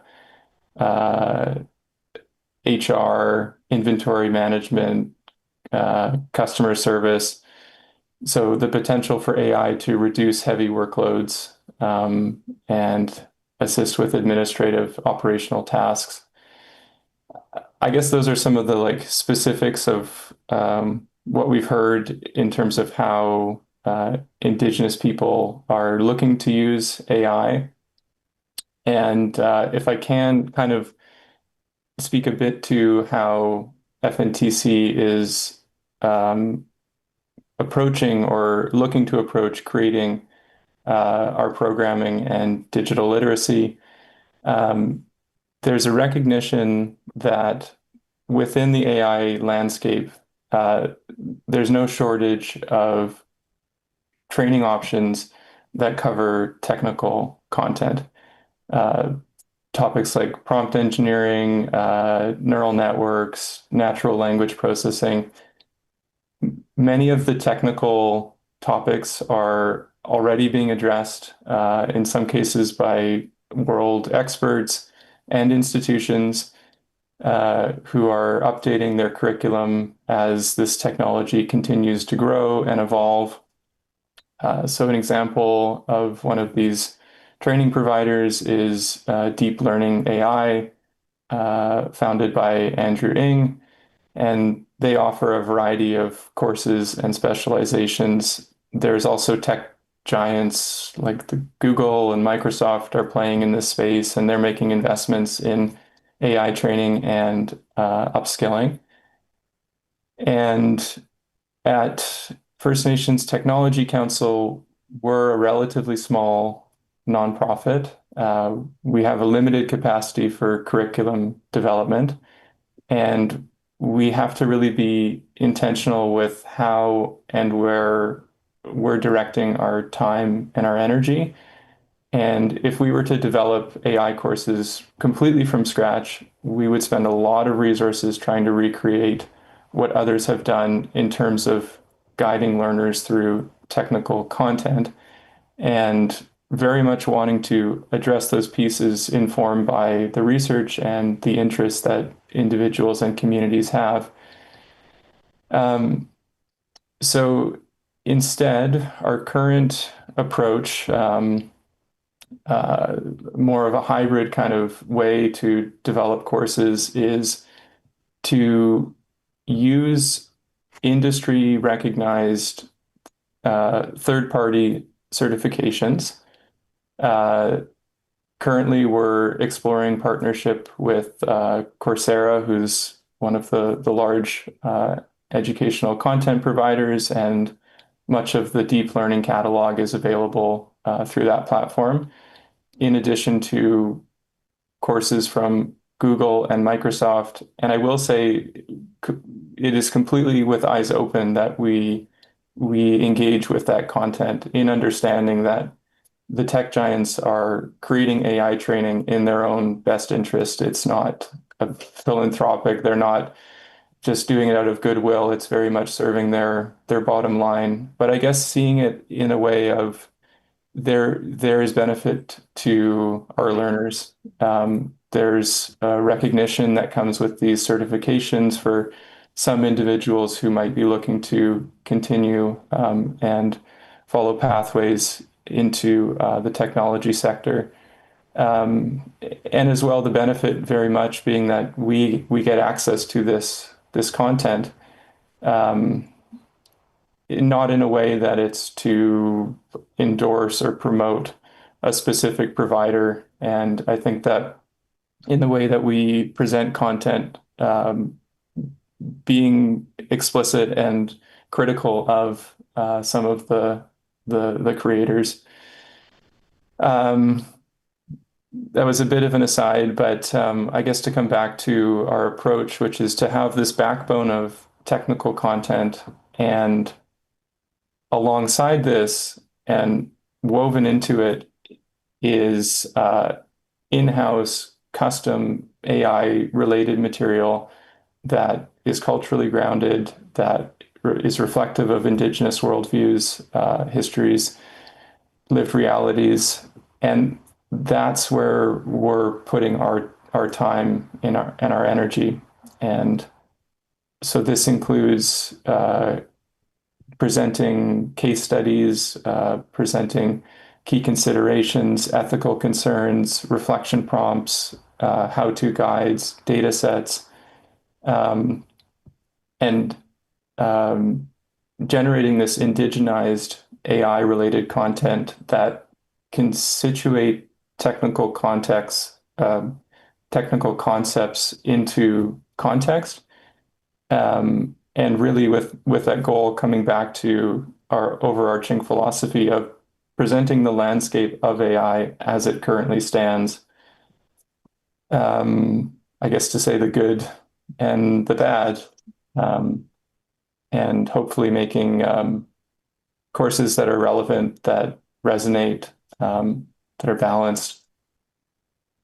And I could go on and on in terms of the material that we're generating. I will just quickly note that some of it does include weaving in some legends into our coursework. So with guidance from an Indigenous curriculum specialist, we're working to take some Haida legends and weave that into our course content.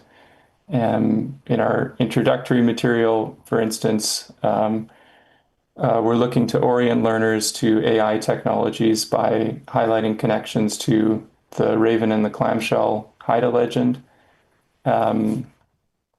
And also want to note, as we're doing this work led by this curriculum specialist, very much mindful of ensuring ethical representation of content, obtaining the necessary permissions, and providing appropriate attribution, and respecting boundaries around cultural and sacred knowledge. But I guess it's all to kind of say that the programming that we're trying to create will provide pathways for learners to engage and leverage AI in alignment with their own needs and their own priorities, to explore how to engage with the technology safely and responsibly, and to empower Indigenous people to be part of shaping the future of AI. I think that's one of the things that challenges us as we see with the AI, et cetera. And I think you're like, what you point out really quick is, it's the curriculum development and some of the stuff we're looking at. And I think this is what everyone keeps in mind here as to what's happening. And kind of interesting. Yeah, we have Olivia. We want to hear from FNIGC, your data. We got to hear this one here. I know everyone's hungry and we're in lunch, so I'll just make this quick. But I did a research project on all of the AI use in North America by Indigenous people. And one of the main findings was, there's millions of dollars being poured into digital education right now for Indigenous people. But what communities are finding is that there's no follow-up, so no hands-on experience for people to really harness these skills. So, children are ripped away for coding camps for a week and then brought home to their families who don't know have the resources or the terminology to really support this. So I think that speaking to what Dan was mentioning is taking a bunch of programs that are already working and making clear pathways to entry-level roles. So this could be, like I said, kid doing some coding camps, and then maybe that can feed into some of the programs that are offered by FNITC, and then feed into some hands-on programs like the Indigenous Connectivity workshops or the Tribal Broadband Bootcamp that's offered down south. And so having a clear pathway for these people to go into entry-level roles that they can bring back to their communities, as well as being mindful about making sure that these are jobs that won't be taken over by AI in the future, and jobs that will also benefit communities in this new digital world. So data stewardship, AI operations, data privacy, and multi-generational learning. So like I said, kids can come home and have conversations with their parents and elders about what's going on, and everybody can have information to make informed decisions. And lastly, digital literacy for leadership. So for chiefs and councils, just giving them the tools to be able to participate in these conversations, because going back to who should make the rules, I agree with you. I don't know, but what I do know is that communities should be involved at these tables. So giving them the terminology to really participate and identify risks for their communities. So short and sweet.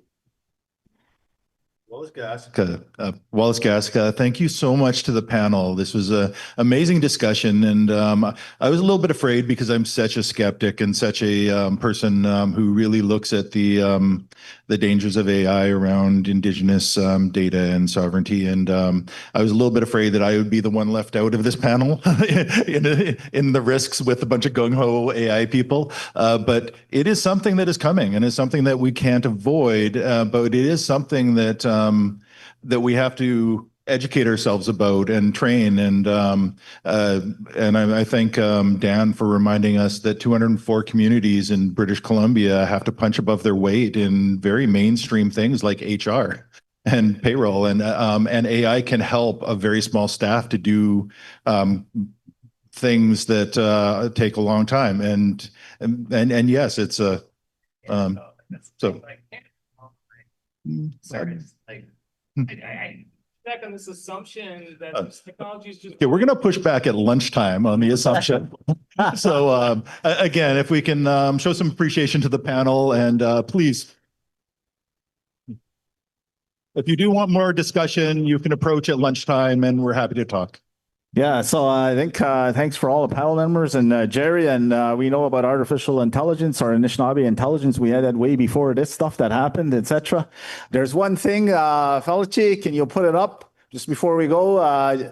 There's some questions that are put out, but we're gonna have. But while this is a book, you should maybe take a look at. One of the things is read it backwards. Don't read it forwards. Read it backwards. One of the things is we already gave information for the first generation of AI. Why? Because we used it. We use Google, we use all of those, and we populated AI without us even knowing it. And we gave up our privacy because AI finds out like what we've done with it by where we surfed, what we did, etc. Now it's on the 4th or 5th generation. Now it's starting to generate some of that stuff, and this is what we're not told. So this is the interesting part about AI.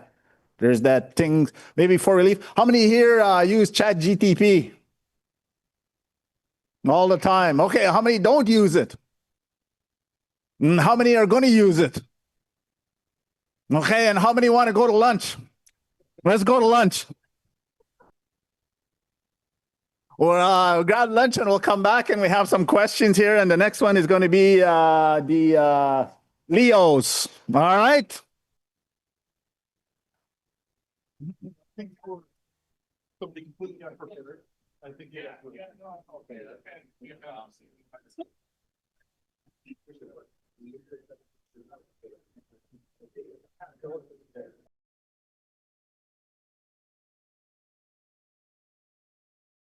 And the conversation was interesting about AI, etc., and the panel.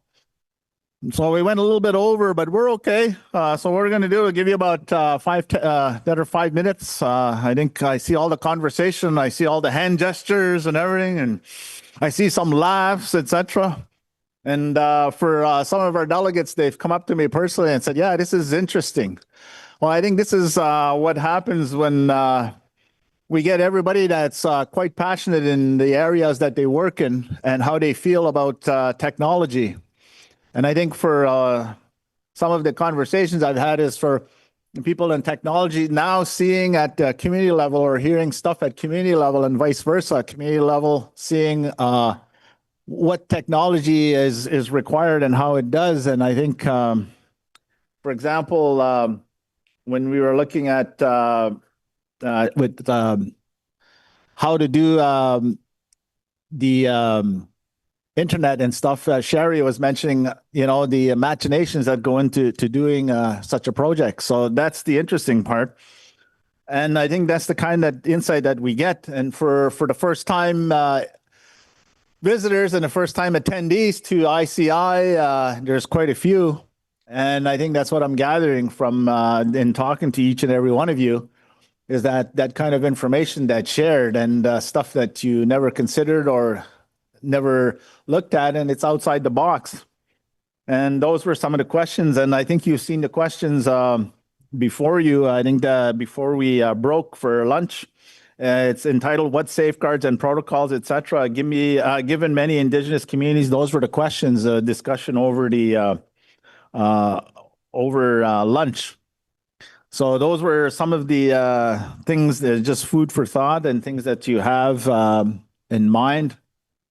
Because with AI, it's kind of new for everyone. And I think one of the things about AI is I asked those of you that use it, how good is AI? Well, it's only as good as the question that you ask it, and that you understand the parameters.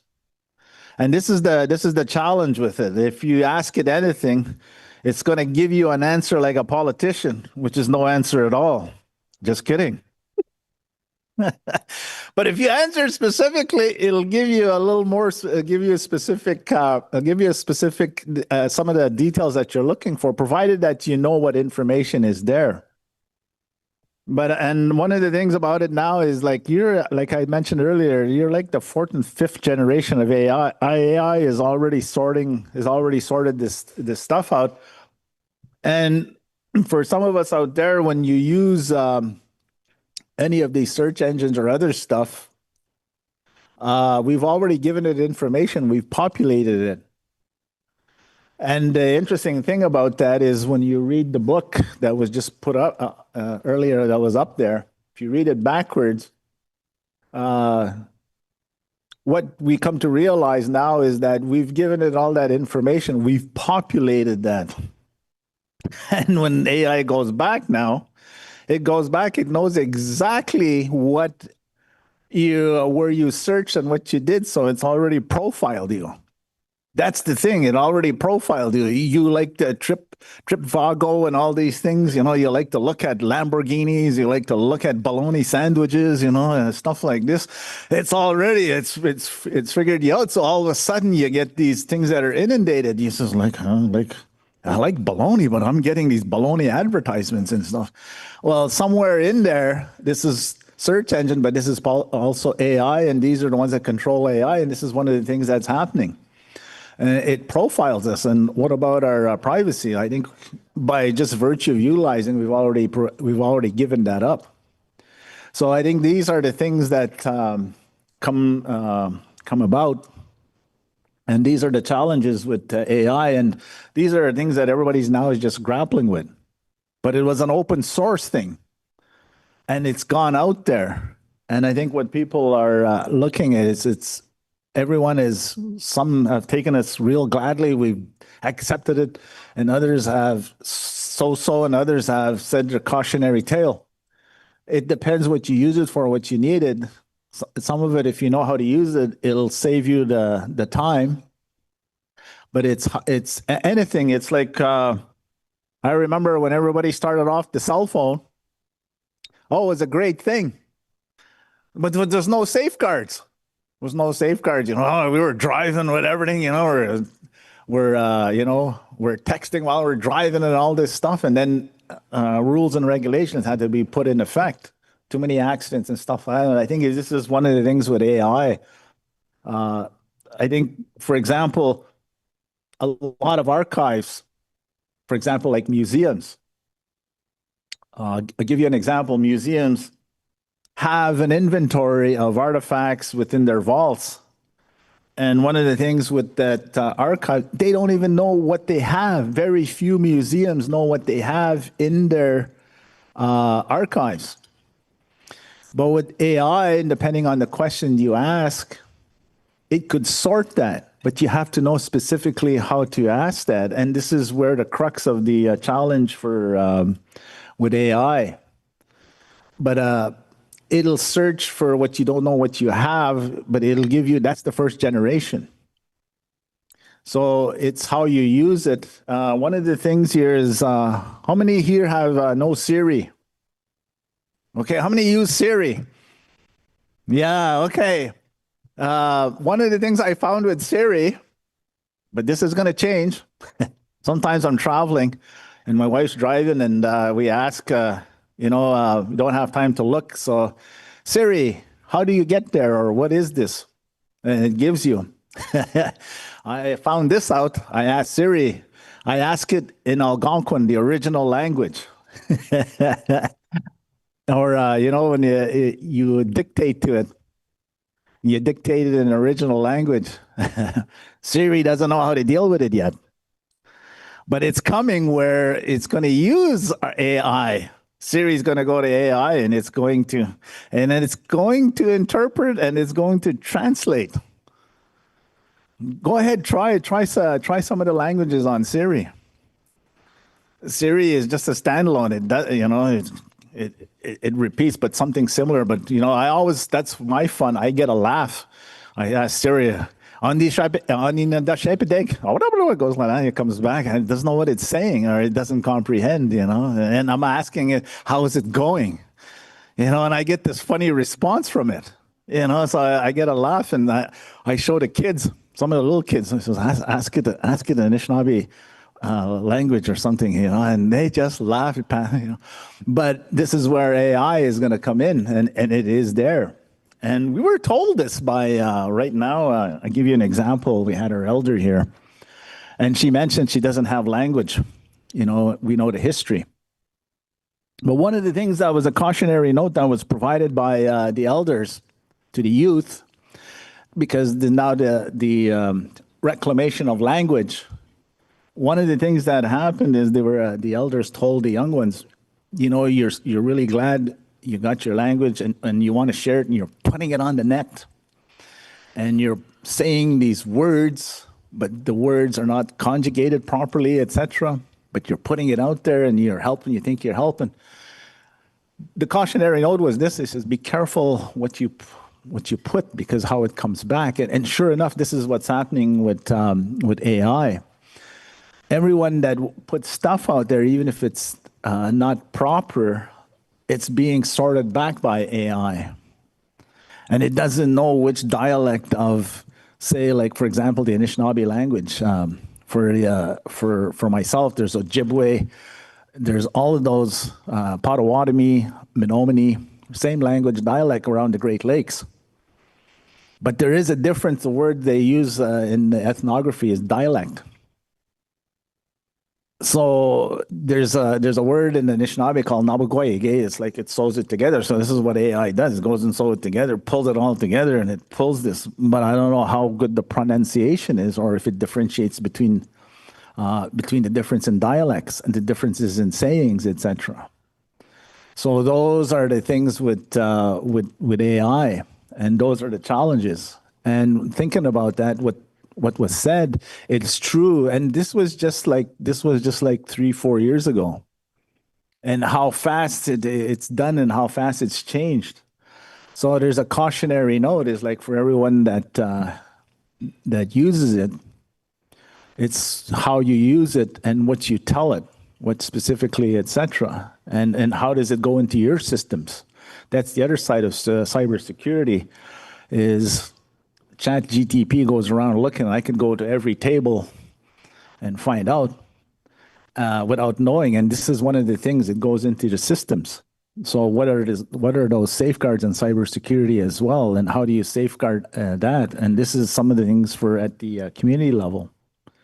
This is what the general public is coming to understand in hindsight, but this is like the fourth generation. It's like Library and Archives Canada knows very little what's in its library and archives in terms of pictures. It would take people years just to look at it, but AI goes in and looks at it and it brings it up. But there's the other aspect. It could be traumatizing, triggering pictures. So you have to tell it, if you're looking non-trigger, what is the trigger, etc. What is the depiction? But if you order, it'll just pull everything and bring everything up. And this was discussed in some of the various departments in terms of what they have in museums. So they're not too sure what's there. So each and every one of you have personal experience in AI, and also your children, your grandchildren. You know, a lot of times you don't peek over, and this is what teachers are grappling with now for AI training, and what was discussed here and, you know, at the community level. So those are the things I think as adults and as parents, I think maybe peek over and talk to the teachers, like how are they going to teach this AI? Right now, it seems like the new generation of students, you remember every one of you that has gone to post-secondary, you had to write an essay. Essay was the big thing, writing. Well, with ChatGTP and stuff and everything, that's taken out of, you know, so now professors and stuff have to look at it like, okay, there's an AI checklist. If these things show up, it's there. So is the art of essay writing gone? Or how do you address that? Well, it's going to be like a verbal interview for an essay instead of a written one, because ChatGTP wrote it or gave the parameters, and you're seeing things that are listed. So, but is that exactly what the student knows, or how do you know? Well, the only way is the personal interview or discussion with them. And I think this is one of the things we're dealing with now with for here as well. How do we do it in our systems, and how do we safeguard that? So just food for thought, and you're looking at the questions, you know, about the AI, and those are some of our realities we're dealing with. So I'm looking at the time here, it's 1:16, so we've gone past 1 minute. And we got the next one here, Leos. And for those that it's low Earth orbit, I think, and I don't know what the S is. Pardon? Satellites. Okay, so I thought Leos was some kind of card game. I was going to bring a helmet. But I forgot it. Because, you mentioned the word satellite. I've heard everybody loves Starlink, right? Yeah, but I heard in Saskatchewan somewhere, I don't know where, I know the youth, one of you is from Saskatchewan. It fell out, right? It was a Starlink satellite. They found bits of it somewhere, so now we got to contend with, put on the helmet. You wake up one morning and you're playing, God, hit in the head and a piece of space junk. And guess what it is? It's a Starlink. Starlink is easy and cheap. But, the reality is in telecom, there's different Telesat, there's different satellites, low Earth orbits. If you ever go online and you see, you look at the NASA and you look what's surrounding the Earth, there's a lot of space garbage. We have a plastic island floating in the Pacific, plastic island, but what about in space when that stuff starts falling? It's low Earth orbit, or I think that's the other one we gonna contend with. And our buddy Elon, our buddy Elon wants to go to Mars. Well, yeah, you just look at what did we do to Earth here? We got a whole bunch of junk, and we can't take that junk out of space, and we're gonna go do that over there. Maybe. I see some of you laughing, and I see a lot of the Anishinaabe, I think we should go over to Mars if there's anybody there. When Elon arrives, we'll give him a paper, we'll register him and everything, and make sure he doesn't do any of the space junk and make a treaty with him or something, because it's just sometimes I look at the world a little differently. So, come from the res, and because of you're marginalized, but you see some of those things and you observe them from the outside, you tend to look at it a little differently. Like, it looks bad this way, you look at it this way. Like little kids, you look at it like that. Yeah, and you see the absurdity or the funniness of it and stuff. And this is some of the things. And I think some of you've worked in those organizations and you see the technology, but where is it helping? And until you go to the communities and vice versa, from a community level, we don't see what that technology is. So here, like, we're in between. And I think this is where we get to share that. So with that, we're going to get the Fauci, not yet. Fauci is our sound person, but we have the other one, Leos, the good, the bad, and the ugly. So this is going to be Brenda Norris from First Mile, Michelle Beck, there's Telesat, Madeline Redfern, Can Arctic, Inuit Networks, Lyle Fabian. And there's one here, it says KatloTech. And the moderator is Gordon Gow, University of Alberta. So are you here? Okay, I see a hand raised over there. I take it you're Gordon? Pardon? Okay, you bet. Okay. And you're from U of A? Yes, sir. Okay. Oh, look at them. They're bringing up the laptops. This crew is really connected. Okay. I want everybody to stand up. All of them, you stand up behind you. Stand up behind your chair. Stand up behind your chair. Stand there as well. Stand up behind your chair. So this is our next panel. This is Leo. And this is a topic. Fauci play the song.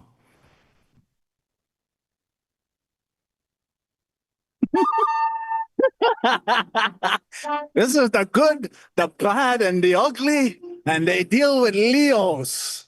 They look at you with a steely eye instead of a weapon. You see them, they're all armed. They got laptops and cell phones. Miigwech Fauci. We're going to turn it over to Gordon.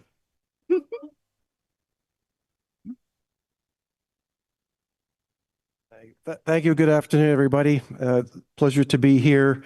I'm Gordon Gow. I am Director of Media and Technology Studies at the University of Alberta. I live and work on Treaty 6 territory, and I'm very grateful to be there. The traditional lands of the Cree, the Saulteaux, the Blackfoot, Dene, and Nakota peoples, as well as the Métis Nations. This is my second opportunity to be involved with the Indigenous Connectivity Institute. I was at the Indigenous Spectrum Summit in Nanaimo earlier this year. And my colleague, Rob McMahon, many of you know Rob, I work quite closely with him.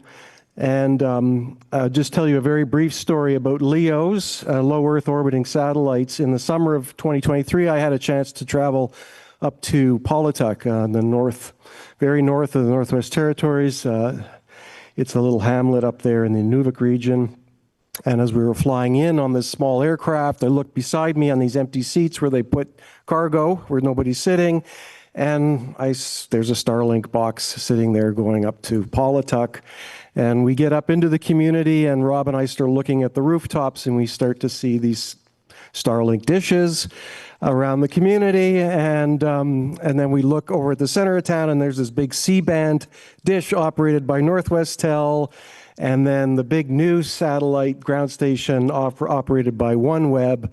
And it got us thinking, what is Starlink going to mean to this community when you have this ability for these households to connect individually to high-speed internet in the face of what was had long been a community-based network that was run by Northwestel, and the community, that community distributed model. And we heard lots from the community members, lots of complaints about the Northwestel system and the cost and the data caps and how much they liked the Starlink.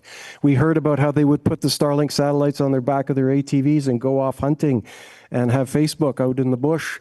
And I thought, this is going to change things. But then we all know Elon went crazy during the last election.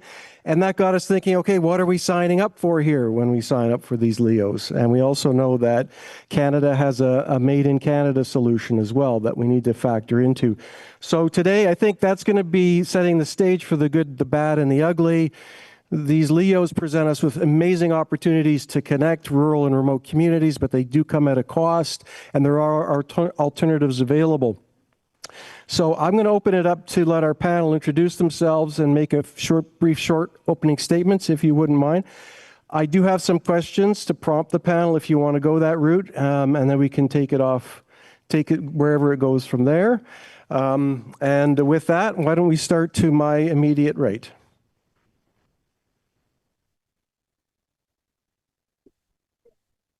Can you hear me? Yes. So Michelle Beck, Senior Vice President of Canadian Sales at Telesat. We are a satellite operator. We have been providing satellite connectivity services to Canada for the past 55 years. In 2006, we became a global satellite operator, providing connectivity services to enterprise and government customers around the world since then. In around the 2015 timeframe, we saw the change in how communities, how enterprises dealt with telecommunication services, the applications that they used. Everything was going towards an IP-centric environment. And so at that point, we decided to pivot the business from offering geostationary satellite services to LEO so that we could effectively address all of the broadband, low latency requirements that our customers had or were driving globally. And so that's what launched our LEO program. And we're about to We are currently building a Canadian solution. MDA out of Montreal is our prime satellite manufacturer. We are leveraging a lot of Canadian technologies, and the satellite service will be owned, operated, and managed here in Canada by Telesat. And we're already planning to connect many of the remote communities. We're very proactively working with governments at all levels, federal, provincial, territorial, as well as municipal across the country. And we're doing likewise on a global basis. So happy to answer any of your questions going forward. Thank you. Udlukut. My name is Madeline Redfern. I'm from McCuller, the capital of Nunavut, and I am an Indigenous woman that is interested in looking at technology with transformative potential in rural, remote, northern Indigenous parts of Canada. I've in the telecommunications sector, I've been looking at and pushing fiber optic networks to come into Nunavut, which is Canada's last region that does not have fiber or subsea fiber into our region. We are 100% satellite dependent, and I would say is that it's been significant change since Starlink and/or OneWeb have deployed their LEOs. But I am also very aware and interested in paying attention to one of the other, fundamental issues as you look at building out telecommunication networks is the necessity for reliable, stable, abundant, and affordable energy. You cannot build out telecommunication solutions without that, and we're 100% diesel dependent in my region, which poses a huge challenge and problem. And then, as part of CanArctic, we are looking at working with our Indigenous partners and telecommunications sector to build up to 2,000 kilometers of subsea fiber from Newfoundland and connecting into Labrador, connecting to existing all subsea cables in Nunavik, as well as in the western part of the Arctic. And not only for the purpose of seeing improved internet for our people in our homes, but also for our businesses, our governments, as well as military and defense. As most people know, since a lot of news around Trump and U.S. administration, there's a huge recognition of the necessity to invest in our northern and Arctic regions to improve security and defense. One of the key and essential elements, of course, is all domain awareness. What does that mean? It means being able to have real-time data, whether it is from seabed or to space, to know what is happening in our region, but also to detect any incursions, whether that is through space and or in the marine environment. That requires subsea. I'm not discounting that we don't need satellite. We do. They are complementary technologies. But anyone who is in the satellite business will also tell you, you need ground stations, you need fiber, you need to be able to download that data and be able to send it wherever it needs to go in the world. And more often than not, what we also need and want to see is the deployment of data centers in the north. It's called edge computing. So you're not just moving data to southern data centers, but having data centers in the north because it's cooler temperatures, but also you want to be able to process that data as quickly as possible, especially for defense and security purposes. So that's a little bit about, me. But the main thing is that we know we need these investments, and they need to be strategic and smart investments that benefit not only the small population in the north, but effectively to support our national and our intercontinental and our international obligations as a NATO and allied partner, which means that we have a line and a border that we need to protect and defend and invest in, and because millions of Canadians and millions of North Americans rely on it.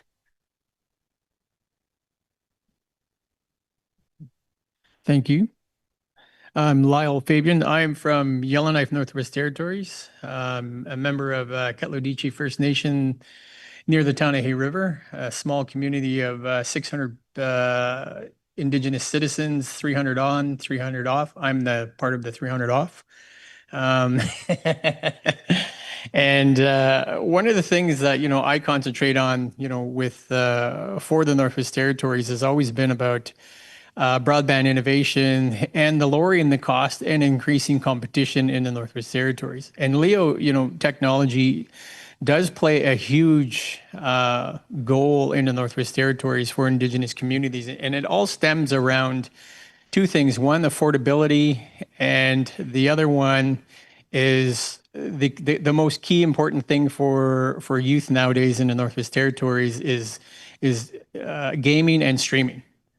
Those are the two things that are probably one of the key drivers for the LEO technology that we have today. Was that streaming changed the world. Netflix changed the world. It changed how Telesat did its business. And so therefore, LEO came out and, hired Elon to launch their satellite technology into the atmosphere around the Earth. And then all of a sudden, Elon said, I can build something better than this. And so he did. And that's where, Starlink came from, was just basically that interaction. It's plain and simple. Elon is, has been known to cannibalize other people's technologies in order to make a world in his image, I guess. I don't want to go further in that conversation, but what we do is, KatloTech Communications, our goal is about, what Madeline referred to is, all LEO technology, depend on fiber and ground-based stations. And the Northwest Territories is no different. What we're proposing is, we're building a 329 fiber optic cable into the Northwest Territories. And all the data, regardless of what, edge computing is going to be the critical asset for the Northwest Territories in national security and redundancy. And so we're also proposing a 20,000 square foot data center in the Northwest Territories, all on hydro, backed by, a 288 strand fiber optic network. But at the same time, we also feel that, the LEO technology for ground-based stations is critical for clients, through the Native Women's Association, which got a funded project to deploy 200 plus Starlinks into the Northwest Territories. And the great thing about that project, which was led by, my colleague on my right, Brenda, hired us to deploy and train and build local capacity for Starlink, where Starlink, just kind of hands off the piece of equipment and it's up to you to put it up. In the Northwest Territories, we found that, the Starlink per gigabit per cost was almost on average like between 99 cents to $2.98 per megabit. And that is at the cost of the Starlink dish, $599, at a monthly cost of $148 a month. For Indigenous communities like Tlutso and Aklavik, that has been a huge game changer for two reasons. One, affordability, and the cost and access to the World Wide Web through such an inexpensive technology that has been let out of the bag. And then in comparison to, OneWeb's dedicated plans, for 50 up and 10 megabits down, you're looking at an estimated cost of $599 per megabyte. And so which would our Indigenous communities really pick, right? Would they pick a $599 piece of equipment that they can install it on their own house, or would they go with a Starlink or a OneWeb technology where, it's not really designed for for grassroots individuals in Indigenous and Inuit communities that need internet connectivity today. And so, people are asking, they asked me to sit on this panel, and the reason why I'm here is just to talk about my experience in the communities and putting out Starlinks in real remote Indigenous communities at a fraction of the cost of any other technology that currently exists out there. We cannot do without Indigenous communities, and Inuit communities cannot live without Starlink. But it shouldn't be the long-term solution. We, as ourselves in Indigenous and Inuit communities, we need to find our own solutions. And, that's it. Thank you. My name is Brenda Norris, and I'm from Yellowknife, originally from Inuvik. I'm Inuvialuit from the Inuvialuit settlement region. I'm not very good at public speaking. I'm a little nervous, so hopefully you'll look past that. When I was executive director of Native Women's Association of the Northwest Territories, I applied for funding to get access for small communities to the internet. And I don't think I would have gotten any of that money had the Minister of Safety at the time, had he not gone to Litselkay. Him and his crew went to Litselkay, and they tried to use their cell phones, and they tried to get in touch with Ottawa, and they realized, oh my God, there are actually places in Canada where the connectivity is so low you can't do anything. So it was because of that, I'm pretty sure, that we got the funding for the project. So now I'm going to go a little bit different here. In the NWT, we have 33 communities. 4 of those communities have high-speed internet. There are 29 or 28 that could be hooked up to fiber optic, but the communities can't afford to do that. Right, so we have a main fiber optic line that goes all the way up to Inuvik, and then we got communities along the way. As we know, we have no economy, we have nothing, we have no money. We can't put fiber optic in. We could if we had the money. So out of all of those 33 communities, there are 6 of them that will, I think, forever need something like Starlink, because they're so remote and so far away, and the population is so low that no government would ever build a fiber optic line there. So there has to be something else that we can do. Right now, the government is pushing, in the NW2, is pushing a lot of online learning, which is really interesting because only 4 communities could actually partake in online learning, and there are 33 communities. So I think there's a lot of communications issues in the NWT. I don't think they really understand the technology and how it works and why we can't do online learning in Litselkay. Well, now we can because we have Starlink there. So what we did do with Lyle and his team is we put Starlinks into a Aklavik in Litselkay, and you still have about another 100 left to go. I'm done with the project. I'm kind of retired, but not really. And so what was the point I was going to make here? I hate when I do that. So what we did when we started this project, everyone on the team is Indigenous except for the University of Alberta. The only non-Indigenous guy there is Rob, and his staff are women, and one's from Africa and one's from the Philippines. So we have a really multicultural team, but what we thought was really important, Lyle and myself, was to make sure that we hired local people. That's really important. To get them to learn how to install fiber optic, get them to do it, teach them, bring people up, get them involved, because when they own it, they take care of it. Also in the communities, what we don't have is we don't have the expertise to start up the network in the community. That's another way that we can train local people to start up their own networks in their communities once they build the fiber optic to the communities. So there's a lot of things we have yet to do in the NWT, but I think a lot of things are doable if we just had some help from people. And I've just talked to one person who might be able to help me. I'll be meeting with her later. So I guess that's my story. Thanks. Okay, thanks very much. Very interesting. I think the good and the bad and the ugly is an apt title for the panel. I'm hearing a couple of things. One is that satellites are a necessity, and certainly in terms of reaching very remote communities. I'm also hearing some interesting comments, sovereignty, for example, and the responsibility that we have to protect our borders and the importance of infrastructure and connectivity in fulfilling that obligation. Education, the ability to have effective distance education and online education requires the kind of bandwidth and connectivity that LEOs can provide.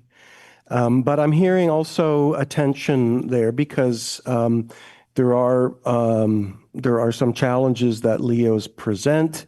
So what I want to do to the panel maybe is put forward a question or a prompt is what are the steps that we can take in these communities to ensure that there's choice and that we avoid single vendor lock-in? Because Starlink is the de facto choice right now, but Telesat is going to be coming online and OneWeb. So maybe this is a question for Telesat to think about, where does Telesat position itself vis-a-vis this dominance that Starlink has established?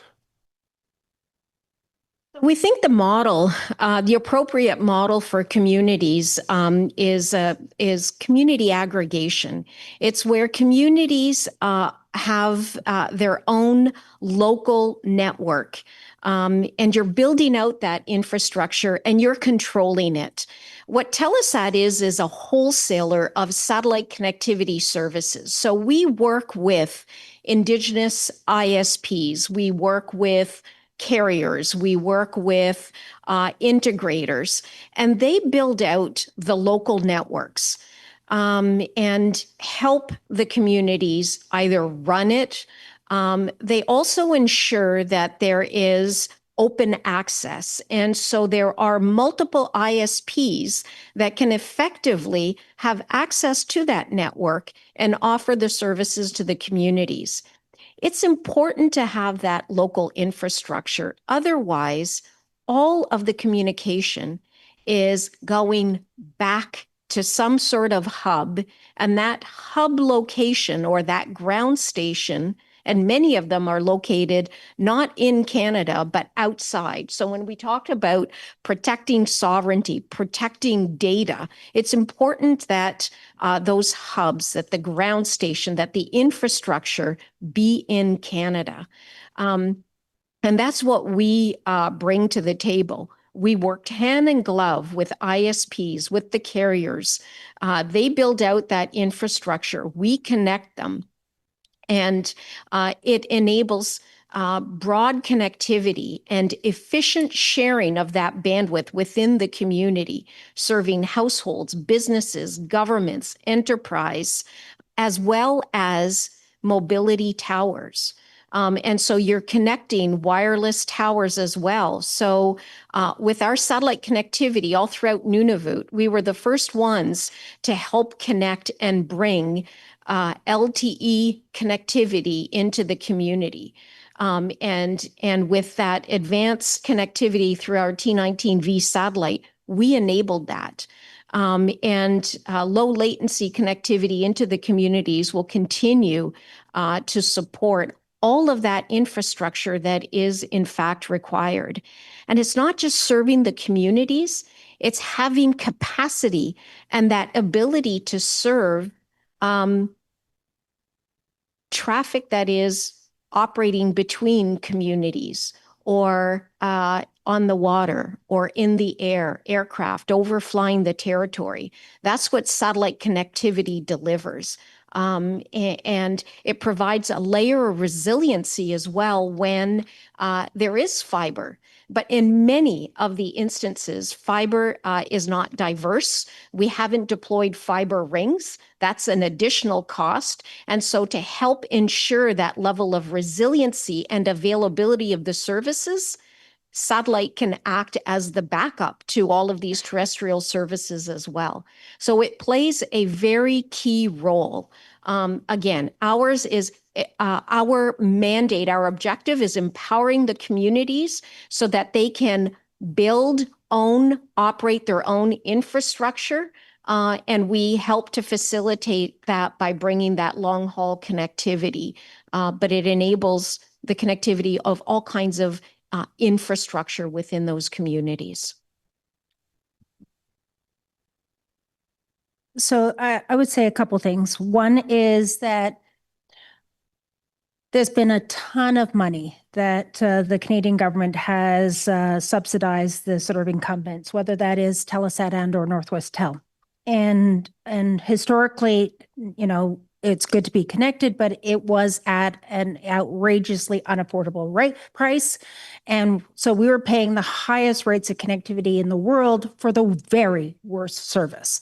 So Starlink has been a game changer, but I am also very aware, as I've been asked by media sometimes, is like, well, the concerns around Elon Musk and, you know, the ownership of Starlink. And then, of course, you know, someone like me is also very aware and concerned about the Cloud Act and how our data in Canada could be shared and is being accessed by United States. And so the question I also is not just a Starlink concern, or where your data center is, or your cloud and where your data is, you know, whether it's Amazon Canada, which is, you know, connected to Amazon or Microsoft, but also, you know, the proposed Telesat Canadian solution nonetheless has a ton of American ownership. No more American ownership. Interesting, because I took a look at that earlier. But we're Canadian owned and controlled. So it has some. Yes. Exactly. Canadian owned and controlled. But it has some United States sort of ownership and or aspect. So what I've learned from the Cloud Act is that, you know, all it has to do is touch anything that is US based to therefore have US access. So the question is, you know, often is, well, you know, when we see Ontario and other places cancel their Starlink contracts as well, is that happening in the North? The answer is no, because we can't afford the $1,200 home internet access, which is what I was paying, and I wasn't streaming and I wasn't, you know, online gaming. I wasn't doing any of that because I couldn't afford it. And I was paying $1,200 literally just to be able to, you know, connect and do my online research, send my emails, receive emails. So we don't have, when you say those monopolies, you know, where we end up going is wherever it is affordable, even if our privacy and our data, you know, potentially is compromised, is because when you're looking at whether you feed your children or pay your electricity bill or your rent and or, you know, these are the equations that almost every household has to do. And so, you know, the Starlink at $149 a month, unlimited, has been a massive game changer. So the course, you know, it will be interesting to see as more LEOs come on. You know, we know that Amazon Kuiper is proposed to launch. We know that it's a very expensive, capital-intensive, you know, venture, not only to start up, but the fact that the LEOs need to be replaced every 3 to 5 years, and that, of course, the North is just a tiny, you know, tiny segment of the worldwide market. So it's what we want to see and ensure is that when, you know, words like open access are used, what we've learned in the North, that just, you know, when you've had the incumbent, you know, make their network available to the other competitors, it's never been at an affordable rate, which is also why and how we see more and more Indigenous communities and nations not just wanting to own the last mile, which is the infrastructure network in our communities, but looking at how can we get into this multi-billion-dollar game by owning, you know, the backbone, the middle mile, the first mile, the data centers, because it has been an industry, the telecommunication industry has been a sector which we have largely been kept out of and also screwed over. So now, we know that that's not allowed to happen anymore in the mining sector and the energy sector. And so we are looking at ways in which we can get into the game, but in a meaningful way, but also not to get screwed over, with one of the proposed sort of sales that I've seen of, a major incumbent in the north. We could do a lot better with $1 billion than buy outdated, old legacy, equipment. We could build significantly more, infrastructure that we could see not only where we own it, but we control it and we benefit. So I appreciate and I agree that it's good to have, the last mile infrastructure. It's good to have the backup. We don't have enough money to get into the satellite business, but we definitely need to be looking at all this, the immediate needs, but also what are the investments that can be made today that can benefit us for the next 50 years in all areas and all aspects. So the last mile, the household equation is not the game to be looking at. It's a part of it, but it's not the big play. Just one point. Yeah. So we agree. The LEO satellites are leaps ahead of the old geostationary satellite services. It's like comparing 2G wireless to 5G today. Everything seems antiquated and old. And so that's why we pivoted and our entire business to go that LEO route. And we will be delivering state-of-the-art advanced services, far more advanced than even Starlink, and it will be sovereign. We're working currently with the Canadian government, and sovereignty of those services is critical. And it is a complementary service. Not every location certainly will be connected via satellite, or not every location will be connected via fiber optics. Certainly, we're prepared to work with all parties, and where it makes sense to deploy fiber, we'll deploy fiber and we'll support through backup and resiliency. Where it doesn't make sense, will be the primary source. And just one last point. So the federal government saw the potential of, and this is ISED Industry Canada, saw the potential of LEOs, has set aside a pool of capacity for all Indigenous Inuit Northern communities to take advantage of. And that pool of capacity at the megabit per second rate is lower than all of our competitors. It's already subsidized, and it's available for anyone to take advantage to.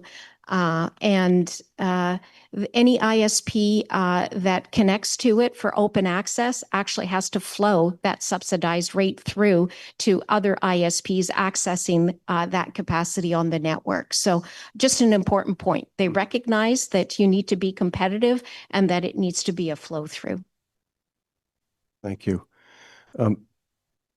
I think what we're getting a sense is there clearly this idea that fiber and LEOs are complementary technologies. They both are needed. So I want to address this question to Brenda and Lyle then. How do we go about finding that right makeup, between LEOs and fiber? And what are the trade-offs? And I'm thinking in terms of trade-offs here around, we talk about Starlink as really to the household, but when we do that, we achieve that low latency at the household at the sacrifice of building expertise and capability in the community to build and run its own networks. And at the same time, if we think in terms of the longer term strategy, we can imagine where both of these are going to be present. But what's the pathway forward to build something where they're both working together well? I have no idea. No, I'm just kidding. All right, thank you for coming out, everybody.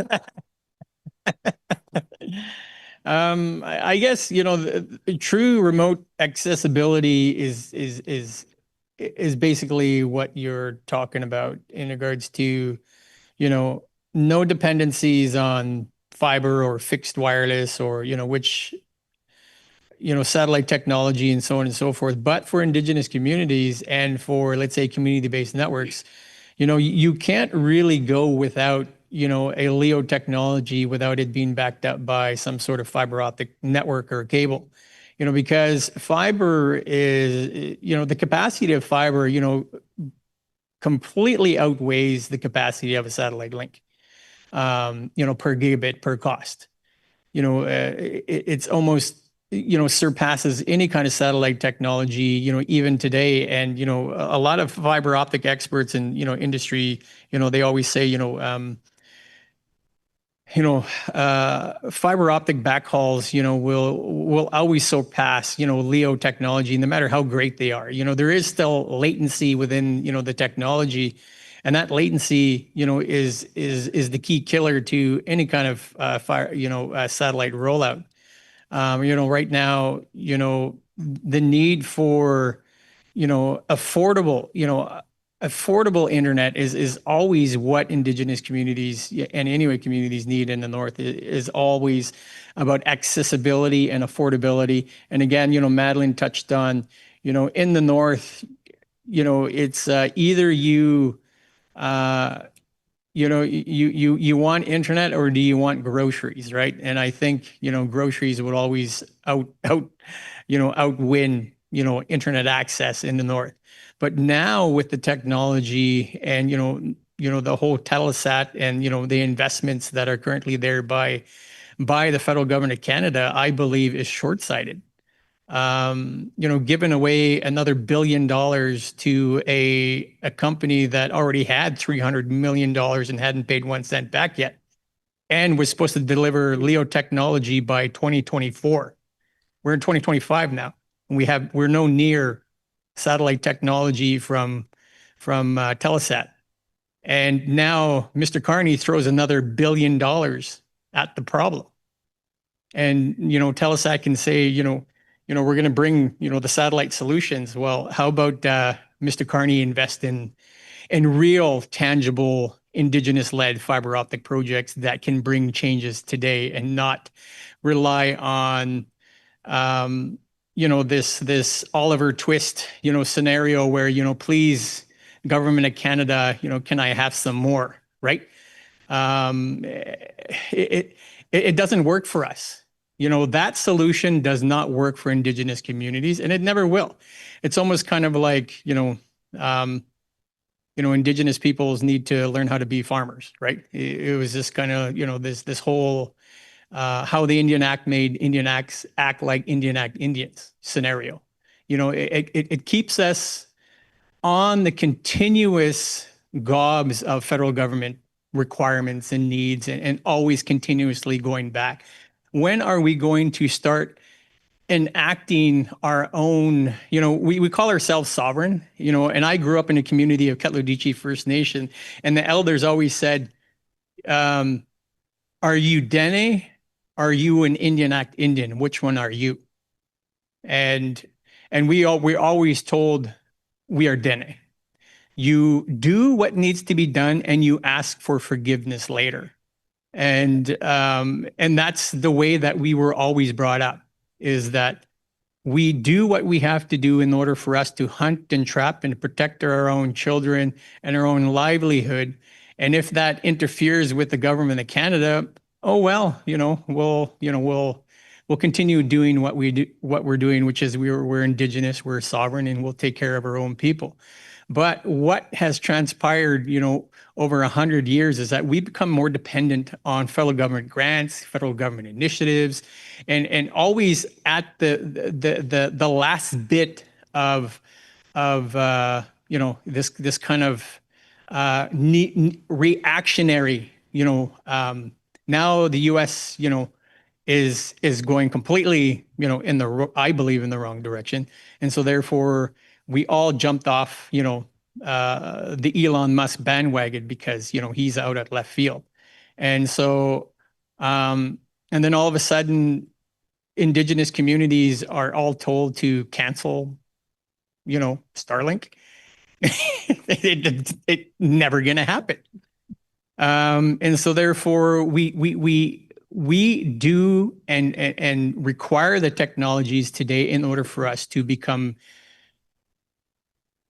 participators in the Canadian economy, right? Like that's the goal that I was raised with, is that either you become a contributor or you become, the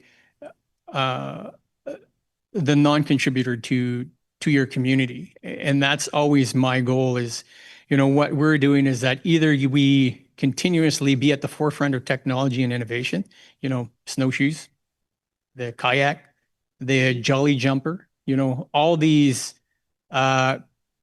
so-called innovators of all these technologies were all led by Indigenous peoples. And the cloud, well, it should be led by Indigenous peoples. The fiber optic networks should be owned by Indigenous communities for long-term sustainable economic development. And, the satellite LEO technology should not be a major backstop, but just kind of like this idling, thing that we may need every now and then, right? Because it shouldn't be the end all be all.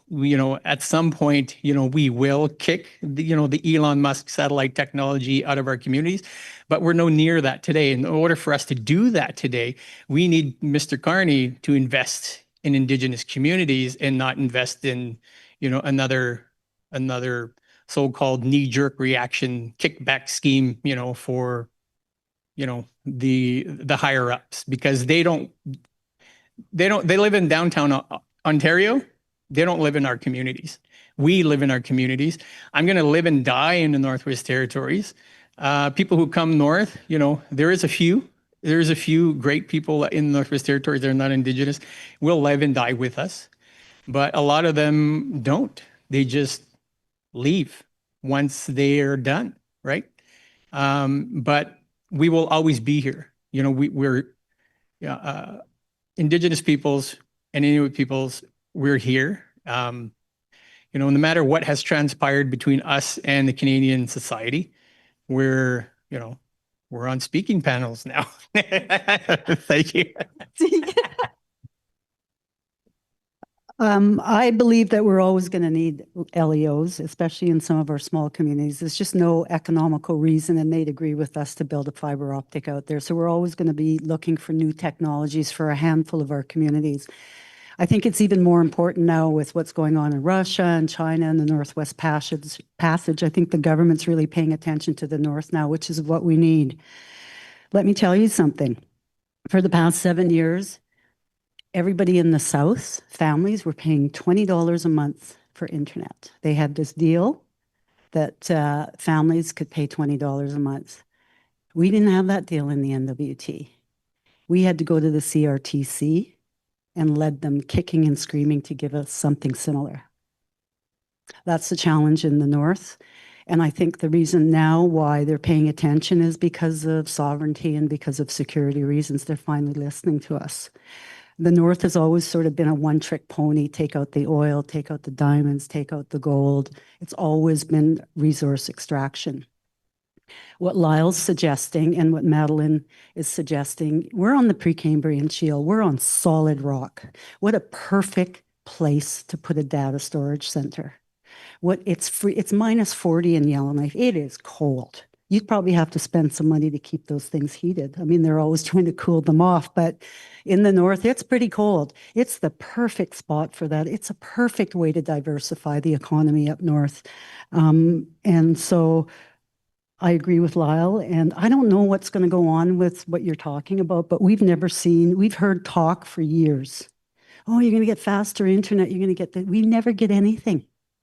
Nothing.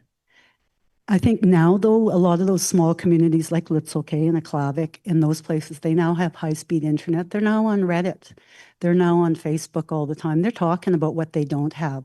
So I think things are going to change just because we installed those Starlinks in those communities, because people are really happy with them. They've come out with different concerns. We've also done research in those communities and asked questions that are relevant to those communities in the future. And when we first installed the Starlinks, everyone was so happy. I mean, they were just basically bowing to Lyle as he put up the Starlinks on their houses. And we went back a year later and things have changed. They still like the Starlink, but they're a little bit concerned about cybersecurity. too much gaming,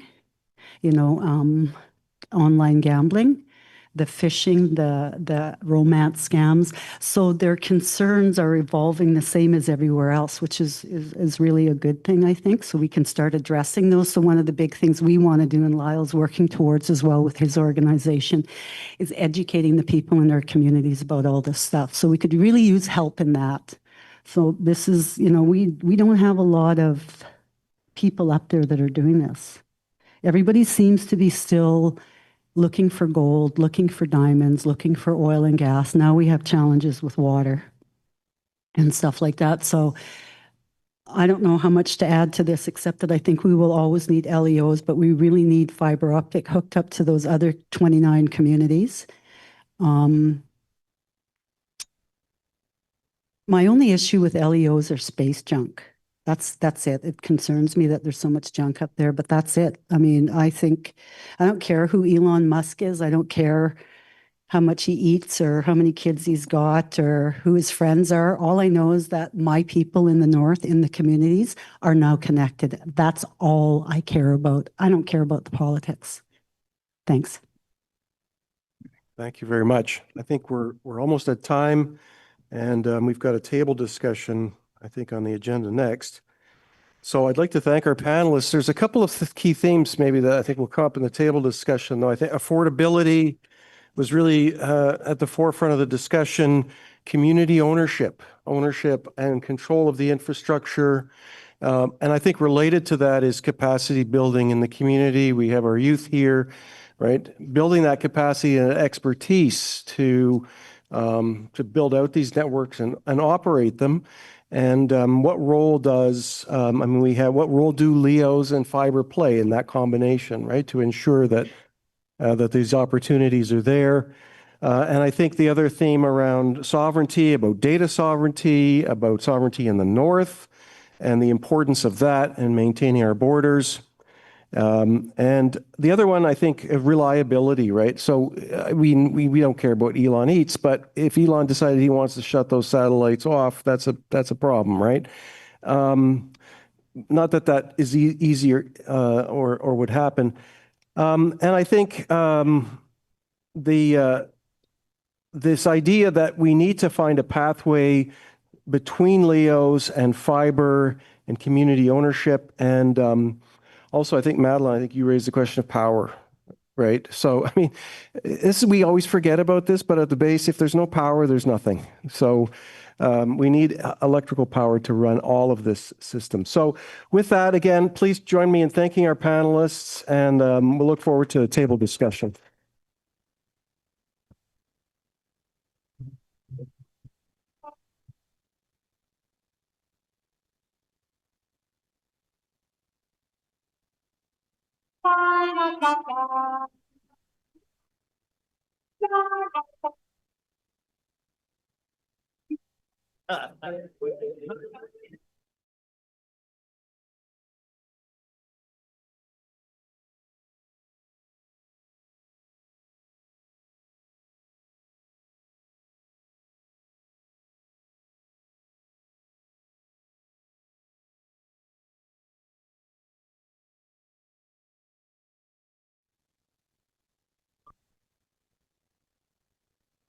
So right now, we're having Phil and some of our volunteers are handing out the second round of questions. Take a look at them. If you want to answer them, it's up to you. He's going around. So we'd like to thank all of our panelists. That was Brenda Norris, Madeline Redfern, Michelle Beck, Lyle Fabian, and Gordon Gao. So the good, the bad, and the ugly of LEOs. And I think it's good that we hear some of the things and what are some of the challenges up north, and especially for remote areas. And one of the things that I found interesting is last year, I do little powwows, and they asked me to MC, and this was a traditional powwow, and this is in one of the communities called Pequagnagon, which is near Golden Lake, Ontario. So this was a Saturday night. It was a beautiful night, and we finished, and I was packing up, and I was going to where they had me. They had me in one of these little little lodges, etc. So I was going home, and I'm pretty tired and beat. It was a sunny day, but it was a good evening and good afternoon with everybody. And this road, it's dark. It's a highway. And all of a sudden, I look up and I see something come out just like in the, those science fiction movies, you come out like a hyperdrive. This thing pops up right in the road, lucky there was no other cars coming. And I look up, it's like, whoa, did I eat something bad or something like, am I getting a stroke or something? It's like, and another one pops out.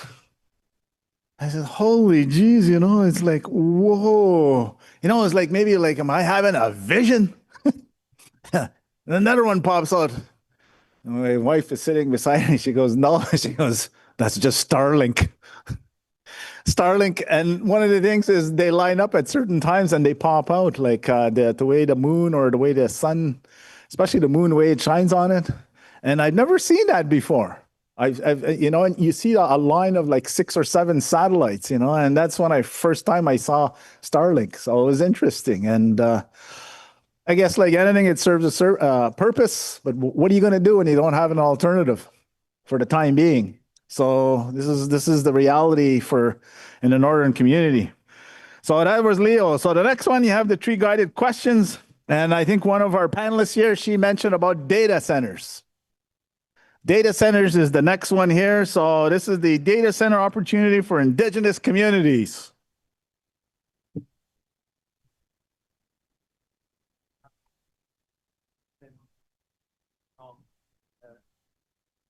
All right, so we got to fill in here. We got Soraya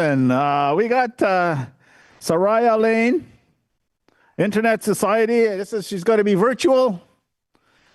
We got Michael McCormick and Marcia Trudeau Bromberry from none other than Wikwamkong unceded territory.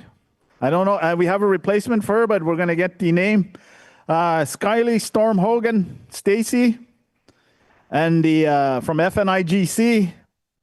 And our moderator, he's walking up, he's getting his speech, he's looking, he's got all. So we got Frank Horn. He's going to pronounce his Mohawk name. You get it properly said. And we also got, so Soraya Lane, I think is, here I have it as virtual, so we're going to see. So come on up. Don't be shy. And we're going to get a name here for replacement here.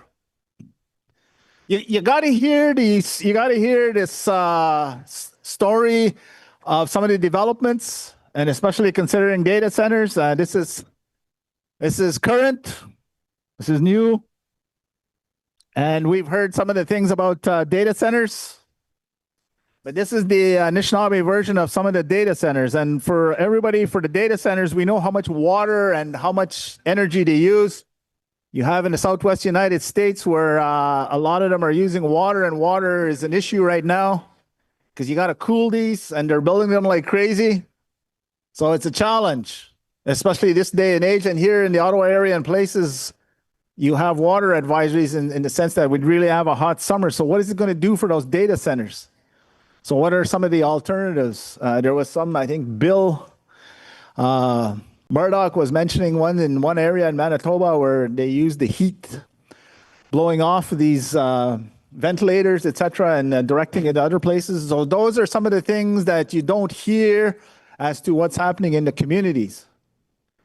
So if you're looking at archive center or data centers, these are some of the things that you will be looking or should be considering, and these are some of the things that communities, Indigenous communities, are looking at. And I'm pretty sure across Turtle Island, when I say Turtle Island, that includes the US and Canada. But for us, Turtle Island is, if you look at a geomap, it does look like a snapping turtle. And this is one of the reasons we call it Mi'kmaq Minitig. And I'm going to get one name here. I get the proper name. I'm going to introduce, and I'll take it over to Frank, but just hang on.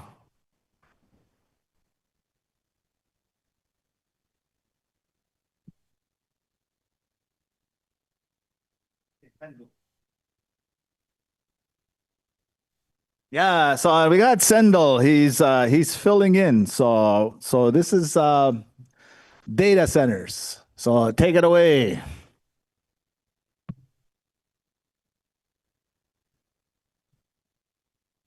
Niao, Sego, Sewagwego. My name is Asnayandu Frank Horn, and I am super happy to be here to be moderating this panel. And I'm super thrilled and excited that they have agreed to share their thoughts and passions and expertise to this topic. I'm work with the ICI, and I lead their workforce development initiatives, which will be our focus on day 3. But today I've been honored to lead this panel, and we will be speaking about something that's, I think, everybody top of mind for most people in this room, if not all, about data centers, and kind of like what we just talked about, the good, bad, and maybe the ugly about data centers. But, you know, what does it mean, and what can it mean for our communities? And that's going to be kind of where we're going to focus our conversations. And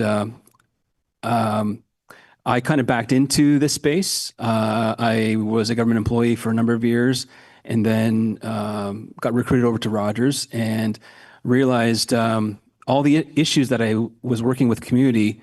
I didn't realize the backbone, all the stuff that we're talking about in this room, was kind of the reason why I was having communications issues when I was trying to work with community. And so when I came to Rogers to work, I realized a lot of the similar conversations I was having related to housing was the same. It just, instead of house, it was a connectivity infrastructure. And so it kind of became a new passion. And through that time, that's when I became aware of ICI and the grassroots nature of this organization. And when I had the opportunity to become part of it, and they said yes, I was super happy to be part of it, because to me, this is the way it should be. It's about grassroots organizations. It's about hearing the voice of the community and being all in the same room and on the same page and having one voice to the right people to make change, because the way we've been living and dealing without it's been too far. It's been that way for too far long. And so I'm thankful to have this conversation, and I'm hopeful that we have some great takeaways.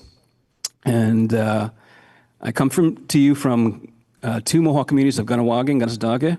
And my mom and dad met at a longhouse ceremony many moons ago. And they communicated through the traditional ways there. And that my mom and dad met at a social event and eventually got married and had a family. And to me, we're talking about connectivity.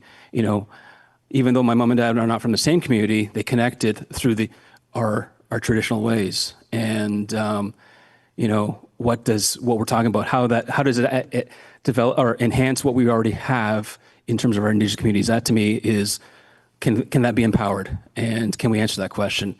And how does it relate to data centers? That's where I'm really thrilled to hear what we have to say around the table. So without further ado, I will pass along. First, I will pass along to Sharia virtually from the West Coast. She's 3 hours behind in Washington State, but I'll pass along to Sharia for an introduction. Thanks, Frank. Can you give me a thumbs up if you can hear me okay? Okay, good. Hello, everyone. Nautsiam Nishchalacha, Sharia Lane, son of Snat. My name is Sharia Lane. I am a member and lifelong resident of the Lummi Nation. This is in Northwest Washington State, for anyone who may not be familiar.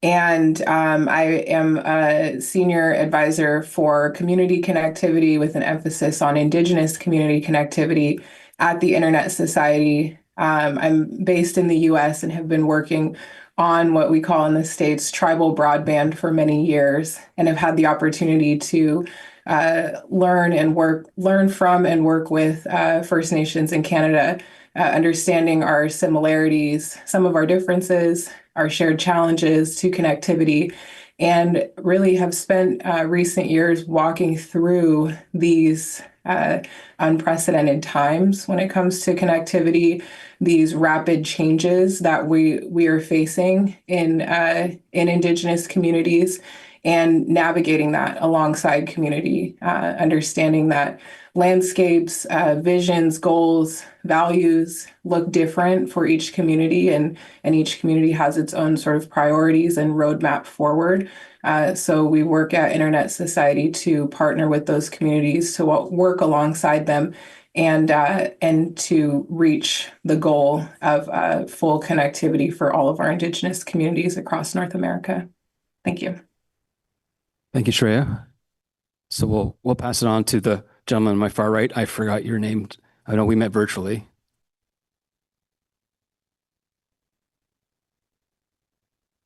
Hi. Hey, I'm Sendil. I'm the cloud architect at Wiki, or Wikmemkung. Previously, I used to work with conflict-affected regions, like war-torn regions. So I have some idea about capacity building in such communities. And I'd like to talk more about how we're going about setting up a data center.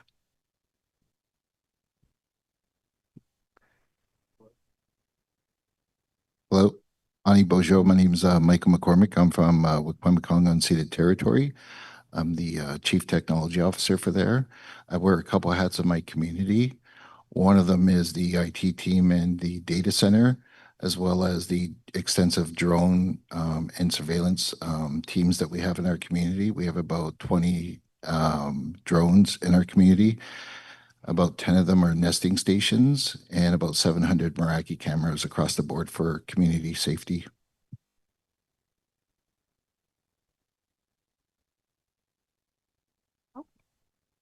There we go. Oh, geez. Sego Sebogwego, Skalis from Young Guts. Nyawagoa Asenadu for introducing us today. I work for the First Nations Information Governance Center. You saw my colleague Olivia speak this morning on a panel. I work for a different team. We're a fairly new team at FNIGC. So we're the Data Sovereignty Research Collaborative, otherwise known as the Collab. We're a little bit different in a lot of different ways. We're focused on looking at questions of data sovereignty, not just in the digital world and not just looking at data, but also looking at what is data, how is it created, what constitutes the difference between data and knowledge and information, and how is that processed within the world we live in today. So, light questions. We're a new team, but we're figuring out that landscape. I come to this work by way of information sciences. So my background mostly comes from archives and how we organize databases and how we access information within the legislative landscapes that we have here today.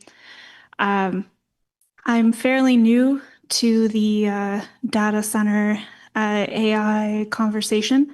However, like most people in their early 30s, I think it's been kind of enmeshed in most of my daily life. So I'm looking forward to talking about it today. Nyawagoa. Okay, so the question is, how do we, data centers, there's a lot of things we can tackle in that regards. But I guess the first one is maybe talk to the two gentlemen from Wiki who are operating their own data center. Can you tell us maybe the story as to how it came about, what inspired your community to have a data center, and we'll go from there.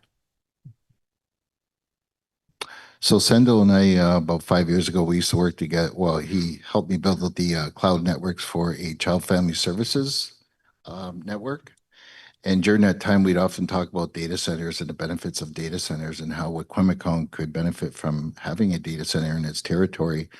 And from there, it just kind of took on a life of its own, brought the idea to Chief and Council. And Chief and Council had I guess they had the confidence in our team to consider this. We had to go back a few times and have little tugs of war with them. But in the end, we were able to get our 20-foot modular data center delivered in July of this year, I believe. July, right? So now on our territory, we have a 20-foot modular data center ready to go, and we're just waiting for Sendil to put the internal components in and go from there. So that's been a journey so far. So in terms of that journey, it sounds like there were some maybe questions from leadership, and like not understanding, maybe not understanding what a data center is, what it could mean for the community? Like, how were those conversations to get the buy-in? So we basically had to let chief and council know what a data center is, how we go about operating one, and to have their confidence in being able to manage one securely and safely. So we had a couple of meetings with them. We explained what it is we're trying to do and the need to have access to our data. We don't have any access. Well, we don't have a lot of access to our data right now. We don't know where it exists. We have to almost beg for it and get into wrestling matches all the time with different entities about our data. And I find that to be a little ridiculous.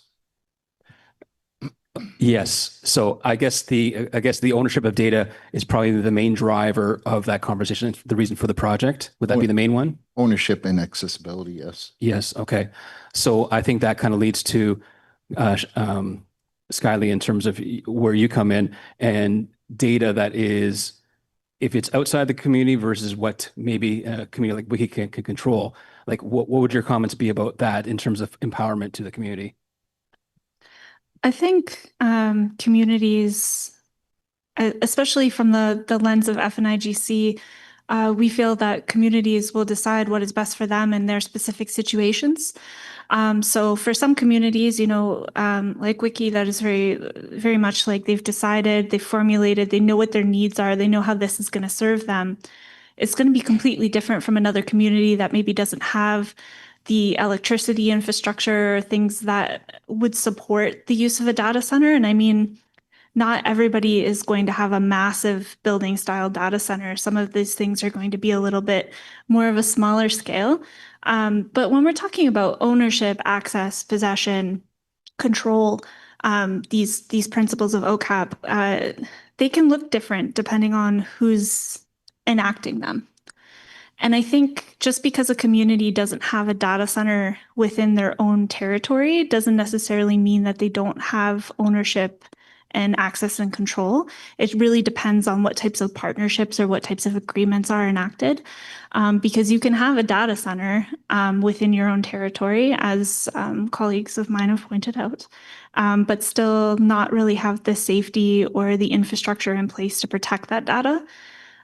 So connectivity is one thing, and having that infrastructure is one thing, but it's what we decide to datafy and digitize and how we use that and how we protect it. That is a completely other part of that equation that I think is more so important for respecting and affirming those principles of OCAP. Thank you.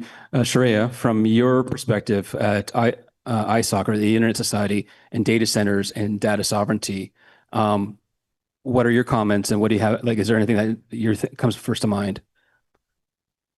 I think, as with many aspects of connectivity, this is what we're talking about now. I know, going all the way back to the pandemic, that it's been a sort of phased and staged process of what are we collectively working on together now. And earlier this year, data centers became an important issue and topic. In the US, there is an environment and a climate of urgency. There have been regulatory actions that have been streamlining these processes. And there's a real pressure on tribal nations to kind of move quickly on understanding, planning, developing data centers. A big part of our work is to try to slow things down a bit, to be able to really understand the whole context, the full context of what's happening, to really understand the technology behind data centers. We know that a lot of our Indigenous communities, we're all learning as we go. And so we want to have a real working knowledge and understanding of what these are and how they function and how they'll impact our communities. We heard our opener talk about the environmental implications with water and things like that. There's also the environmental implications of what these centers put out. So there are a lot of communities, non-Indigenous communities in the US, who are actively sort of protesting against large data center development near their communities because of the environmental concerns. And there are people who are putting a lot of pressure on Indigenous communities to move quickly on this. I know I talked to one tribe who had already been approached by 3 different investors trying to work a deal with them to get a center development on their tribal lands. And so I think one of the things that we're continuously having to do in this context as a whole is work to sort of shut out the noise enough to be able to have an understanding of what is unfolding in our communities, to have a working knowledge of these technologies, and to be able to make decisions for communities to be able to make decisions that are in their community's best interest. And like was shared, there's so many different ways that that could look. With centers, there's so many different ways that this can be rolled out. Geography plays a huge role. Climate plays a huge role. The temperature and climate. And so there's just a lot to figure out, but there is this sense of sort of pressure and urgency that I think has been present for years now for Indigenous communities to move quickly on this. And I like to try to push back on that a bit and say, no, we get the opportunity to take our time and to do this in a way, in a good way, and in a way that's best for our people. Yeah, I like how you said that we have the right to take our time and to make a decision that's the best for us, and when we feel it's time for us. So I guess maybe to the gentleman for Wiki, during the AI conversation this morning, there was some conversation around the environmental impacts, and if it gets too large scale, what it can mean. Had those factors and those aspects of a data center, have you, like, what's in terms of those mitigations, is it impacting your community in that way? Have you thought about it? What have you done to mitigate those? How would you respond to the environmental side? So I'd respond by saying our data center is so small right now. It's a micro data center, so that's not really coming into our field of vision right now. Perhaps later, once we scale up, if we find other nations interested in storing their data with us, perhaps that'd be something we could look at then. But as of right now, it's such a small data center. Okay, so there's no real. It's marginal to the point where you don't really have to figure out. It doesn't impact your community or the area negatively at all? No, I think our biggest concern is how we're going to keep it warm throughout the winter months. But for real, that's our big concern right now. But we did get it fitted for retrofitted for minus 40 degrees. But for now, we're not worried about heat. We're not worried about cool. We're worried about keeping it warm. Which is probably a good problem to have. It's a good problem right now, yes. Yes, okay. So Skyly, in terms of, you're more on the data sovereignty side of things, or what would you say about the environmental aspects of data centers? Do you have a comment on that? Yeah, for sure. I think that is a big part of maybe to the point of this, of like the size of data centers for communities of what they're using. It's not going to be like Meta's proposed data center, which is like the size of the island of Manhattan. That's very different. Zuckerberg, he made a post showing his new data center laid over the top of the island of Manhattan and just to show the size of it. Something like that, I would say First Nations need to be aware in Canada that we're living in territories that have always been eyed for development, always been eyed for extraction and for what benefits that they could offer non-Indigenous people. That's always what it's about. And, you know, in Ganawage, Gerald Tayage Alfred always says it's always about the land. And it really is. And I think that that's the key issue when you're looking at data centers coming in from these larger companies, or this idea of economic benefit to the community. You really have to look at what costs you're paying for that benefit. There might be some jobs created, sure, depending on the size of these things, but you'd be amazed at how few people they need to run these giant places. It's not very many. And a lot of people are very specialized in what they do. So that's another thing as well.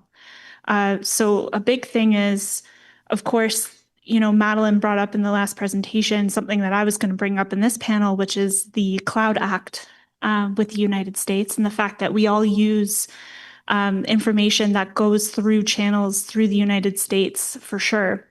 And that's something to be aware of, especially if you are planning any type of climate action, community organizing, things that maybe necessarily have an interest to both the US and the Canadian governments. You have to be very aware of those things to maintain your own independence and your own sovereignty.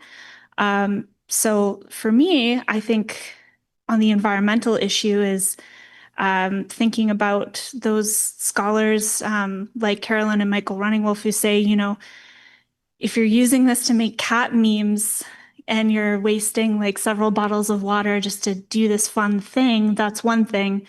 But if you're using it to like save a language that would otherwise disappear, that's another. It's a tool that has a cost, and we have to be very cognizant of how we're using it and what we're using it for. So considering those costs, so for the potential benefits of a data center and what it can mean to community, but is making what the underlying infrastructure mean or could be for a community, should that be part of the discussion so that people are aware what's coming there, but also so they're fully aware of all the aspects of the good, bad, and the bad? Is that important in your opinion? Yes. I mean, our whole idea at the collab is that First Nations need to be armed with enough knowledge that includes the good and the bad to make informed decisions that work the best for their specific situation. You know, if you're going to be informed of how it's going to affect your lands and your waters and the resources that you have within your territory, but you realize that the benefit of what it provides is actually going to make a tangible difference in the lives of people, then that's a decision that your community has to make. We can't tell you which decision to make because that's nobody's business but the people who live there. Yeah. Okay. So in terms of the data center that is almost there, it sounds like it's almost ready to go. In terms of benefit for your community up to now, and what do you expect to happen in the next year to 5 years? Do you have a sense of what has been benefit for your community up till now? I think just having a central repository where we could safely store our data and preserve our culture for the future generations. I think that's what we're aiming for. Okay.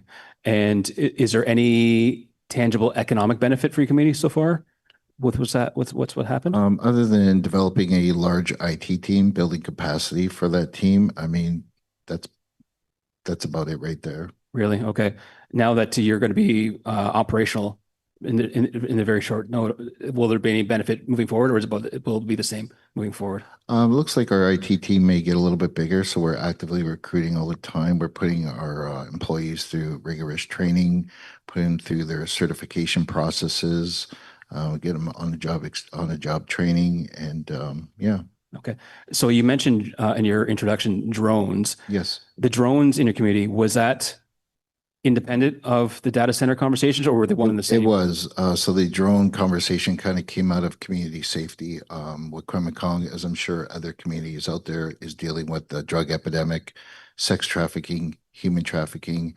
And what kind of brought this about is we started deploying Meraki cameras through all our rental property units, and we started seeing what active addictions look like, and we were able to give chief and council some insight into what's going on in our territory. And once we seen that, we saw the benefits of the cameras. We deployed another 600, so we have about 700 cameras right now. And the drone nesting stations. Does anyone know what a drone nesting station is? Nobody? Yeah. Go ahead. Yeah, go ahead. Explain if you. So basically, a drone nesting station is a box that sits on top of a roof, and when you call upon that drone, it opens up and a drone will shoot out of it. So we have the latest drone technology for our community. As I mentioned earlier, we have about 20 of them. But yeah, so the drone and camera and surveillance was a different conversation that was based on community safety. Basically, what could we do with technology to improve community safety? So the drones, is that integrated with your police services? The drones is integrated with our police services too, and we do provide intel to community street crimes units throughout for the Manitoulin Sudbury area. Oh, really?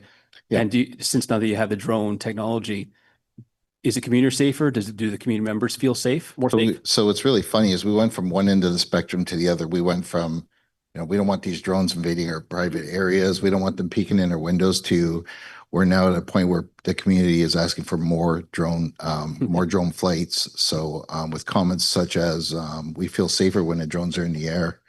Oh, really? So yeah, I didn't think we'd get to that point because we had so many battles. Data center, yes, but the surveillance program itself was quite the battle with chief and council and with the community. So you're saying that because the community sees the benefit, they endorsed it? Absolutely. They embrace it now. Really? So in terms of that endorsement with community, was it through the formal channels or is it through like word of mouth or both?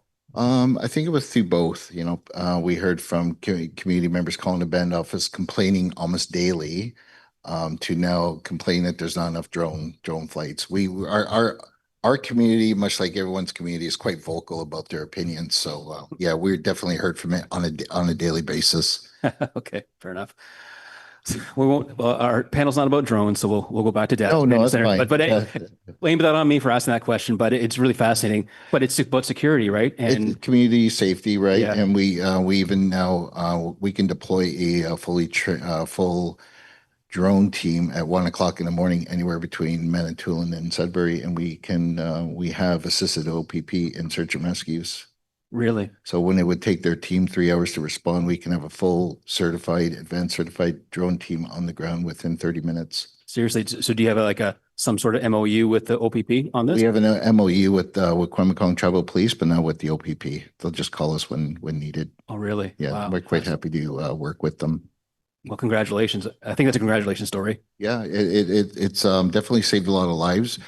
If we see anyone in active addictions, we're even exploring the ambulatory purposes of drones right now. So being able to deliver these medical instruments into the field within 30 to 45 seconds when the ambulance is still raising its and the ambulance in the drug epidemic, as you know, is constantly busy all day long, right? So sometimes that ambulance isn't there. So we're exploring using drones for ambulatory purposes now. Okay, fascinating.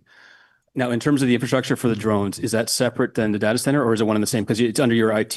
No, that's right. So Sendo here really helped us scale up our community. I don't know if anyone knows Wiki, but there's not a lot of connectivity there. The LTE signal is terrible. And so we basically just shot up a bunch of Pico point-to-points, and now we just have a mesh network that encompasses most of our community. Oh, fascinating. That supports the drones and the cameras. Okay, fascinating. Okay, so drones is about community safety. And I think one of the aspects of data centers is the safety of our information. Right. It's ours. It's kind of like this position is really a shield for our community, right? A shield for the technology in our community and ensuring that we're being good stewards, but that these other entities are being good stewards with our data as well. Yeah. So in terms of drones and community, yes. How many are you, excuse my ignorance, I only know of you now. Is there other communities doing the same thing? So it's funny because what we're doing right now is we're going to Moose Cree next week to kind of show them how we use drones and how we use cameras and pass on our knowledge to them. We recently met with a tick machine, spoke to Garden River, and what else are we working with?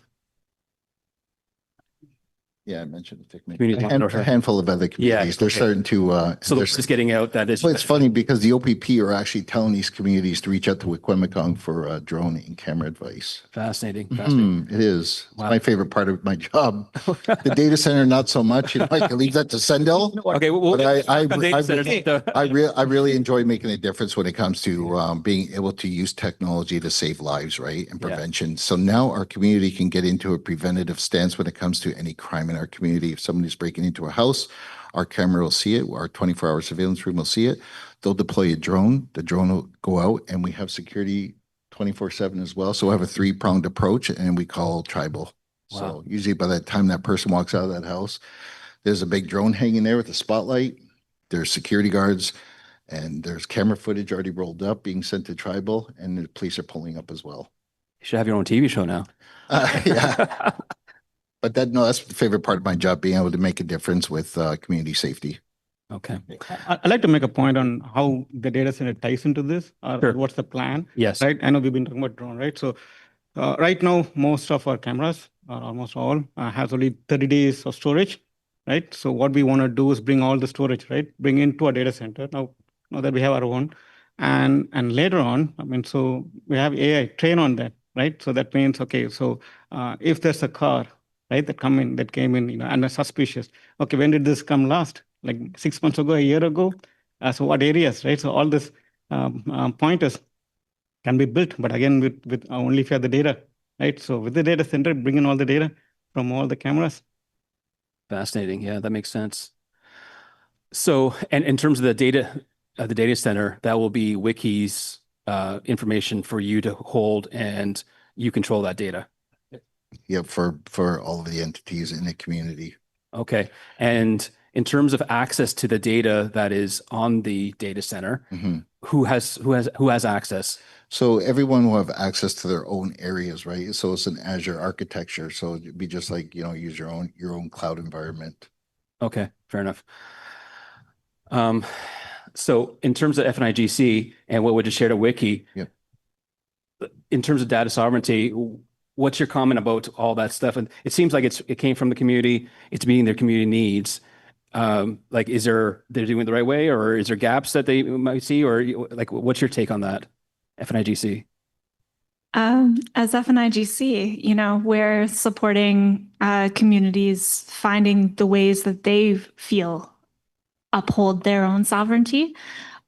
This sounds like it definitely does. I mean, you have to be careful when you have a data center, choosing what you datify and what you store and how it's connected. So if it's connected to the broader web, those things, you know, need to be safeguarded through cybersecurity protocols like encryption and password protection. I mean, it sounds like in this case that is the case. So, I mean, that's a best practice. We can't necessarily say, though, you know, what is the right way or the wrong way to do this, because like I said earlier, everybody's approach is going to be different. I know that sounds kind of like a cop-out, and in a way it is, but it's so complicated when you talk about what the needs are for a specific community. A community might need this like 20-foot data center. Another community might need something the size of a garden shed. Another community, you know, with more than 10,000 people might need something a little bit bigger than that. And what is it going to be connected to service-wise? That's really going to depend on that community's relationship with those service providers, but also, too, what they feel comfortable having digitized and what they feel comfortable having as data. Because, you know, when you're talking about cultural and linguistic and educational, and then, you know, now like community safety data, those things are very valuable in the wrong hands. Because we see it even in the non-Indigenous community. People are putting all kinds of information into their phone at all hours of the day, and that information is being stored with a variety of different companies, and they're essentially selling what you need back to you. You're not even really making your own decisions when you're shopping or looking for things. It's all being fed to you through what they know about you through your data. So that's the biggest thing for me is, you know, if you're going to build your own data center or partner with someone, you at least have to make sure it's secure and it's on your own terms. So there's no right or wrong way. It's just what works best for the people and what they're using it for and what they need. Yeah. Shreya, from the Internet Society's perspective on the story that Wiki just shared about data centers and drones, what comes to mind for you? I think that's so cool. That's what a part of, like, my favorite part of this job is getting to hear examples like that and getting to hear how Indigenous communities are using technology to exercise sovereignty. And you hear some of the most amazing stories. And so I think it really is a successful rollout for the community. It's ongoing, of course. Everything with technology, the conversation is never over. And so we'll get to see in a few more years what needs may arise, what advances have happened, and the conversation continues. I think and I'll talk a little bit about the US to add that to the conversation. In the US context, there's a few other considerations when it comes to data centers as well. There have been some executive orders around expediting the development of data centers, the role of data centers in AI, which we heard a little bit about in that example, and the need for fiber technology as well. So there are multiple moving pieces that Indigenous communities will have to consider when entering into this conversation. Another piece that was shared from the example we heard is around workforce development and capacity development. So within communities, and that's always a larger part of the context and part of all of our conversations, whether it's data centers or any other infrastructure development, is how are we training and preparing our community members, our Indigenous community members, to have the skills to manage and troubleshoot and to run this new infrastructure. And from that place, thinking that, I mean, and I share this all the time, but from a capacity building or community development perspective, it's my hope and vision that Indigenous peoples will be leaders, the leaders in the IT sector in my lifetime. And these are all sort of steps in that direction. So there is that opportunity there as well for data centers to continue to advance community development and economic development within communities.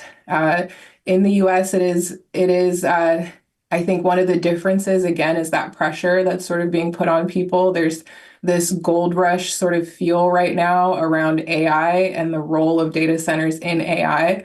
And so again, I've talked to tribal leaders who have people sort of knocking at their door, looking to use their tribal lands and navigating that environment. And conversations like this are so important to be able to, again, like was shared in the example, what are some of our key needs right now in our communities? We have so many things developing and advancing at a rapid pace with connectivity and technology in Indigenous communities. So what are some of our key priorities? In the last example, we heard it's around safety, community safety. And does something like a data center play a role in that? Is that something that we need to prioritize and expedite? Or is it something that we can focus on down the road? Always understanding that the conversations around data and around AI are going to become increasingly important as time moves on. So data in Indigenous communities may not have been as, I don't want to say not as important, but the context of it not as focused on as it will be moving forward. So data is going to be used in new ways and is going to be used increasingly as we move forward. And so how does that fit into this whole conversation as well? And I want to apologize. I do have to go off of video, but I am still here and I'll be back on in a few minutes. Thanks, Shreya. So I think we're up to time here. Am I correct in this in terms of? Yeah, okay. So first off, thank you, panelists, for sharing your time and making the effort to come to the ICS. It's super appreciated, sharing your expertise and your comments on this topic. And thank you, Wiki, we found you through an article, and Phil was, he reached out to kind of cold call you, and the fact that you took the call and willing to drive to Ottawa to share your story, because I think tangible community stories it's meaningful to the conversations we're having in this room. So thank you as well. So anyway, thank you, panelists, and on to the next one. Nialgoa.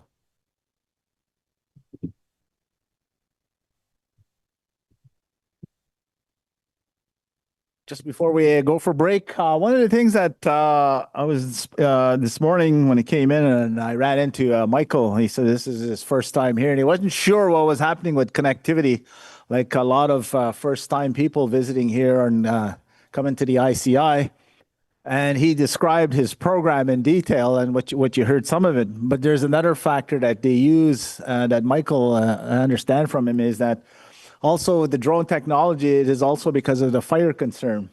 You can use infrared. And one of the things that happens is in forest fires, the fire may be done, you pass the bombers or whatever, but there's always hot spots, and you have individuals that go around. They only when they see the smoke, then they know there's a hot spot. If there's no spot or smoke, you can't find the spot.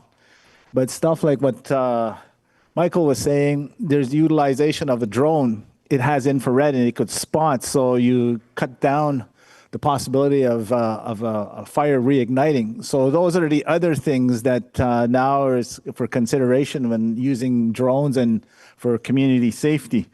So we're gonna have a little 10-15 minute break, and you have some tree-guided questions again, and we're gonna come back at let's say maybe 10 after, and we're gonna get KatloTech Communications. They have a presentation. Lyle will be back up.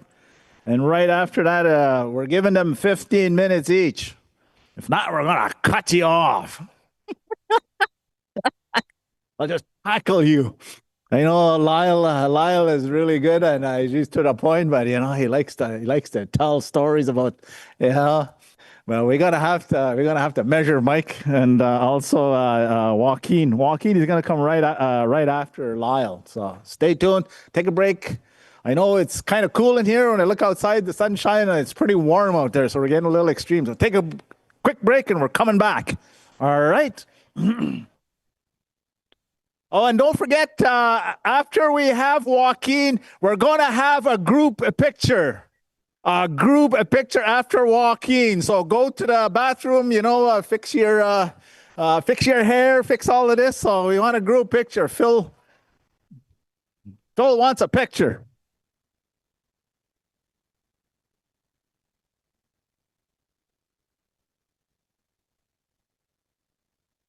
Falchi, are we okay, Falchi? We're done. Okay, he's got Lyle hooked up. Yeah, I seen Lyle at the back there. He was taking a phone call, and I heard something in Russian. I wasn't sure, and I caught a bit of the conversation. Something about a used Russian satellite, communication satellite. It was making him an offer, and he was asking what are the details. How beat up is it, and is it radioactive, and what kind of orbit's it in, They get the sales price. One of the things I noticed, everybody's filling in the forms, which is good. Just fill. It's like how you feel or what you in relation to the questions, etc. So that's nice. There's a group here sitting in front of me here, and what it is I didn't know who they were till I got introduced. And how I got introduced is one of the members asked me, "Are you on the spectrum?" Why? And it didn't click right away, So I asked, it's like ADHD or CRTC or or FCC, and they went up to me and he goes, "Oh yeah, CRTC." I said, "Whoa!" So I was kind of worried there, And they said they whispered to me, "Yeah, there's a limit on the jokes, for the CRTC." Okay, so. So I'm keeping count. That's 9, a call out. Okay. Yeah, and I notice everybody too is like the conversations and the handshakes and stuff, and that's the kind. It's outside the box, and those are some of the things that we don't see. And one of the things we notice is there's a lot of gaps. Lots of gaps, and I think we got to fill it because some of the things that happened, some of the legislative changes, both here and across the border, and those are some of the things that are developing. So right now, Falchi, I think he's all set. So we had him earlier, so he's back for, I feel like one of these talk show, one of these late afternoon talk shows, we got another guest. He's a repeat, he's really good, and everything you wanted to know about, satellites and stuff and communication and stuff. But we got Katlo here coming up. Lyle Fabian. Let's give him a big hand. Let's make him feel like he's a talk show host. And don't forget, we're timing you. You got 15 minutes, or we're going to just shut it off. You want to stand up there? No, it's up to you. It's up to you. Good. Hello, everybody. I'm back again. I got 15 minutes to present here, but just basically, what we're working on in the Northwest Territories is a privately invested and funded fiber optic project for the Northwest Territories and a cloud data center service to help us, push our project forward, for long-term sustainable economic development for the region, job creation, IT development, and also increasing competition in the north. You want to go to the next slide? Again. So basically, Lyle Fabian from the city of Yellowknife, originally from KatloTech First Nation, which is a community 5 hours south of the city of Yellowknife. Next one. So again, what is internet, right? Internet is basically the old systems, I put old systems because satellite has been around for a long time.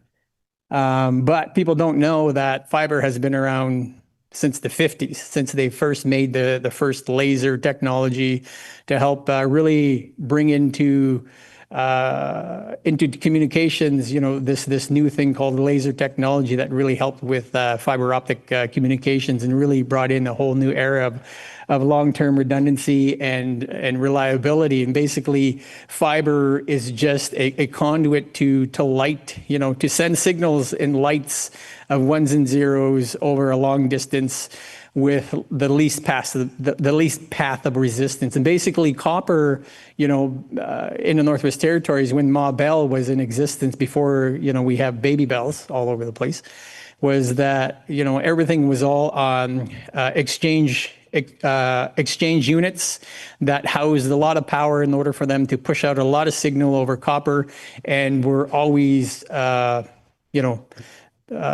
interfered with radio signals and other signals, and so it wasn't really reliable. Next one. So basically, the current situation is that in the Northwest Territories, there is a huge lack of competition. We have maybe a few players, but those few players don't have gainful access to the incumbents' infrastructure. Next one.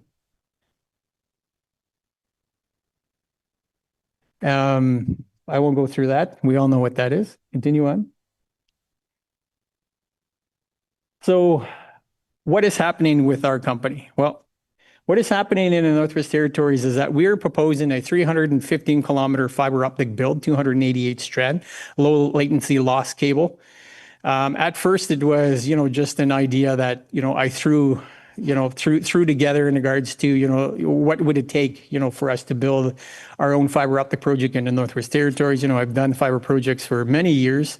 And then I just said, you know what, how about I just go to the direct of the suppliers and actually go, find out what the fiber actually costs. And I did, for KatloTech First Nation, for them, when we put out a bid to build a community-based network on KatloTech First Nation, the incumbent quoted the community $1.3 million. And I said, that's insane. And so I said, I'm going to go out there and find people to help us build our own test-based, initial project to build a 1 kilometer fiber optic network, 48 strand network. And at the end of the day, it cost the community with federal government grants and investments, $279,000 in comparison to a $1.3 million build. And so that is basically where KatloTech Communications came out of, was just that very first initial project in 2009. And basically what I've been doing since then has been doing aerial and ground deployments, trenching, and wireless, satellite technology, you name it, bringing solutions to Indigenous communities where it's more cost effective for us to build out our own networks rather than having outside players come in and sell us equipment that, that we don't know how to operate or manage ourselves. And so that is pretty much the concept of, what I've been doing for the past, since 2009. Next one. So this is the Northwest Territories. We are in north of Alberta. And basically what we're proposing is a 288 strand fiber optic network into the Northwest Territories, interconnection with Alberta SuperNet. And then trenching that cable north to south and interconnect to a small facility, a 20,000 square foot, 4.3 megawatt facility, for cloud access, cloud backups, et cetera, and with the interduct and all that stuff. And so basically, we estimate this project is about $21 million. Next one. So these are our timelines. So basically, we've just finished our planning and engagement, and now we're looking at right now we're currently working on secure more additional funding, and we're hoping to start construction next May. And the data centers will go live in the fourth quarter 2027. Continue on. So, yeah, just do the whole thing. Thank you. So, we at one point, decided to go to this meeting in Vancouver, and I've been talking about this project since 2009, and every single supplier and investor, dog and pony show, I've been at every single, Annexter International, CDW, you name it, everybody, I went to hit up, right, in regards to building a fiber optic cable network in the Northwest Territories. Lo and behold, I ended up talking to the guy at this party, and he said, well, what do you need? And I said, I just need money. And he said, well, come talk to me tomorrow. And I said, I have no idea who you are. And so put together a quick proposal and walked out of the meeting with, a huge investment from the Ramco in regards to 288 strand, from their warehouse dedicated into investing in our project. And so basically, what that opened up for us was the ability to show that, a potential viability in our project. And there's Shane Norbert of Noramco, stating that, they've been looking for something like this for a very long time to invest in, to give back to the Indigenous communities. And for them, it just made economic sense based on the economic model that we and business plan and business case we presented to them. Next one, please. So again, August, I can't see that right now, but I know in August, we got the official go-ahead from the Ramco that they're willing to invest in our project. Next one.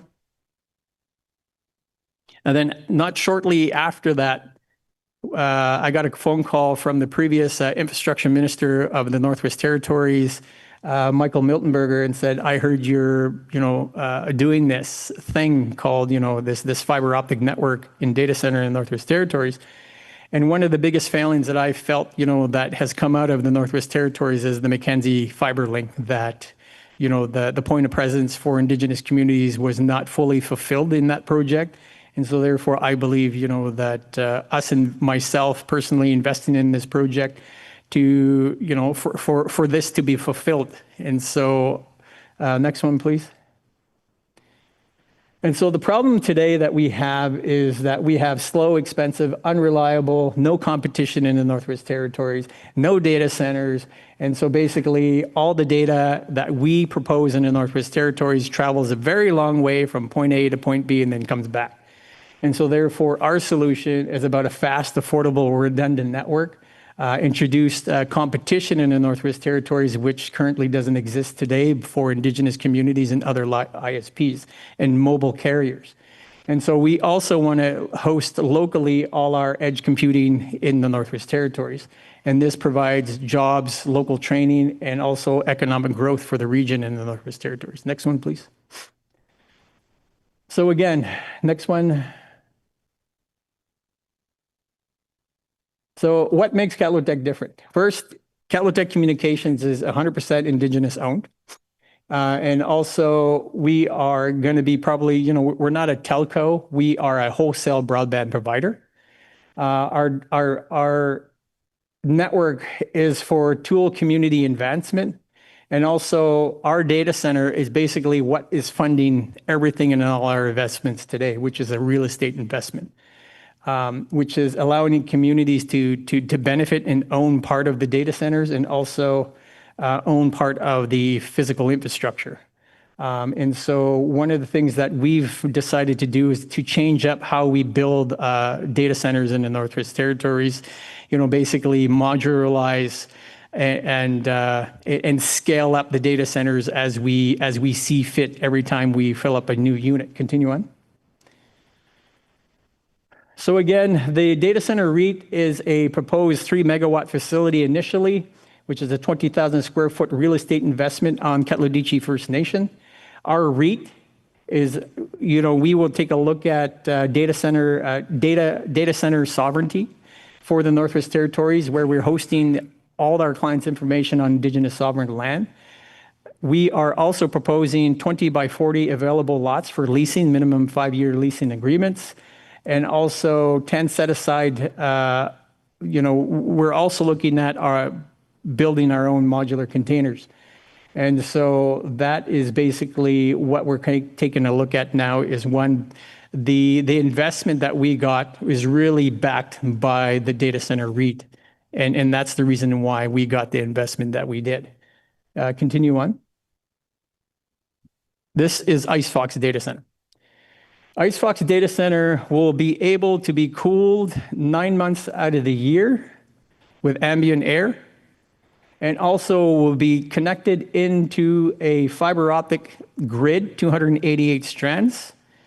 And at the same time, we can provide remote backups, cloud hosting, AI development, and basically anybody else that wants to park their own container on our site, again, has that ability.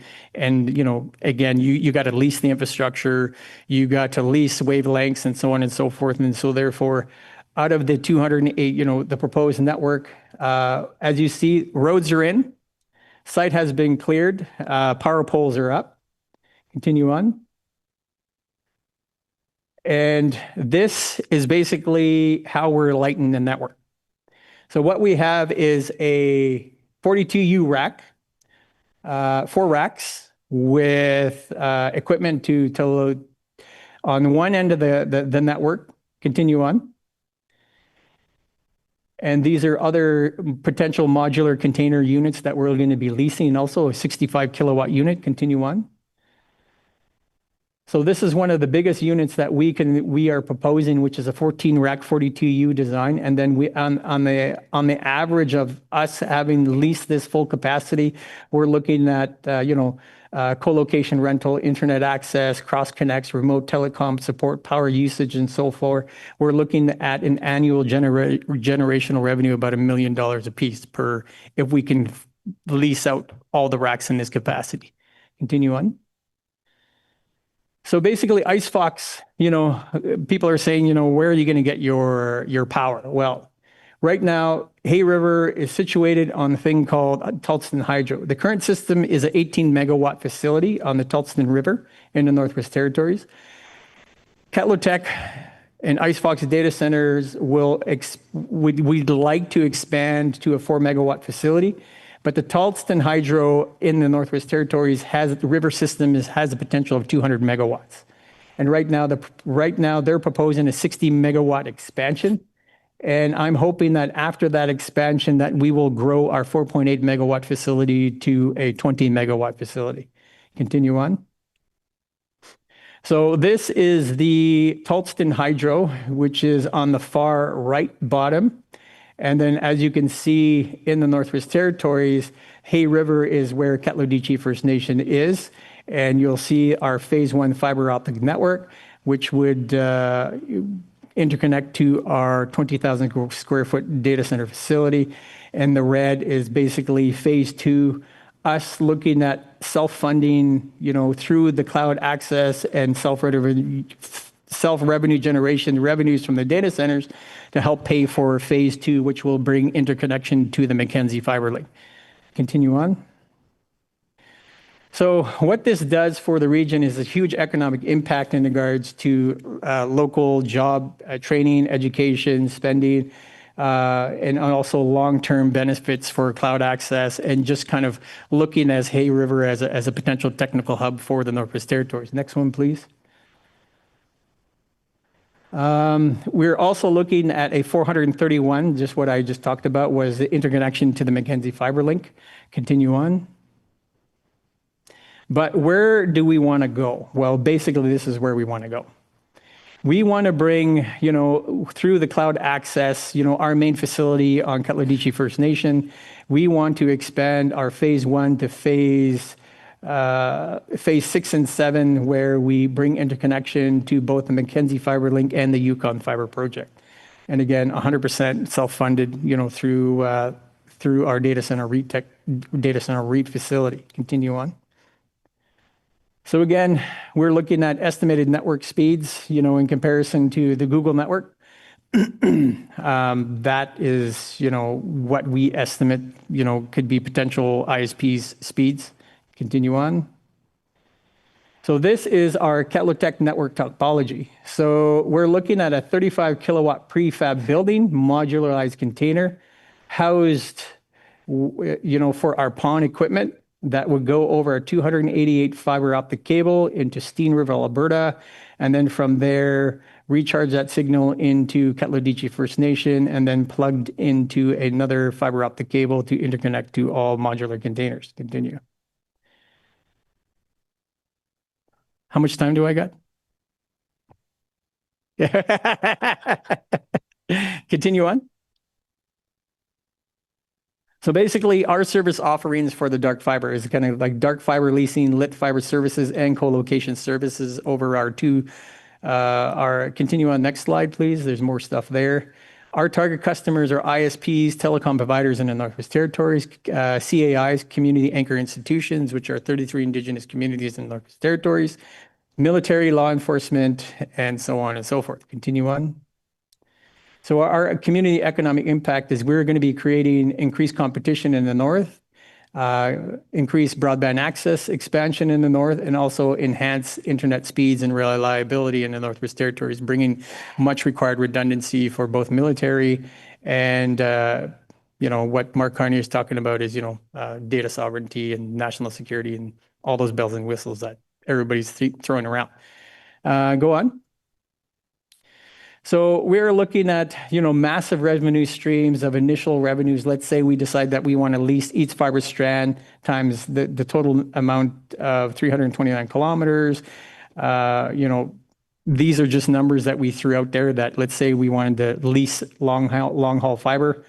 So at some point, when we do get leasing 288 strands, just leasing 280 strands, we can potentially generate about $55 million a year in long-haul fiber leasing. Continue on.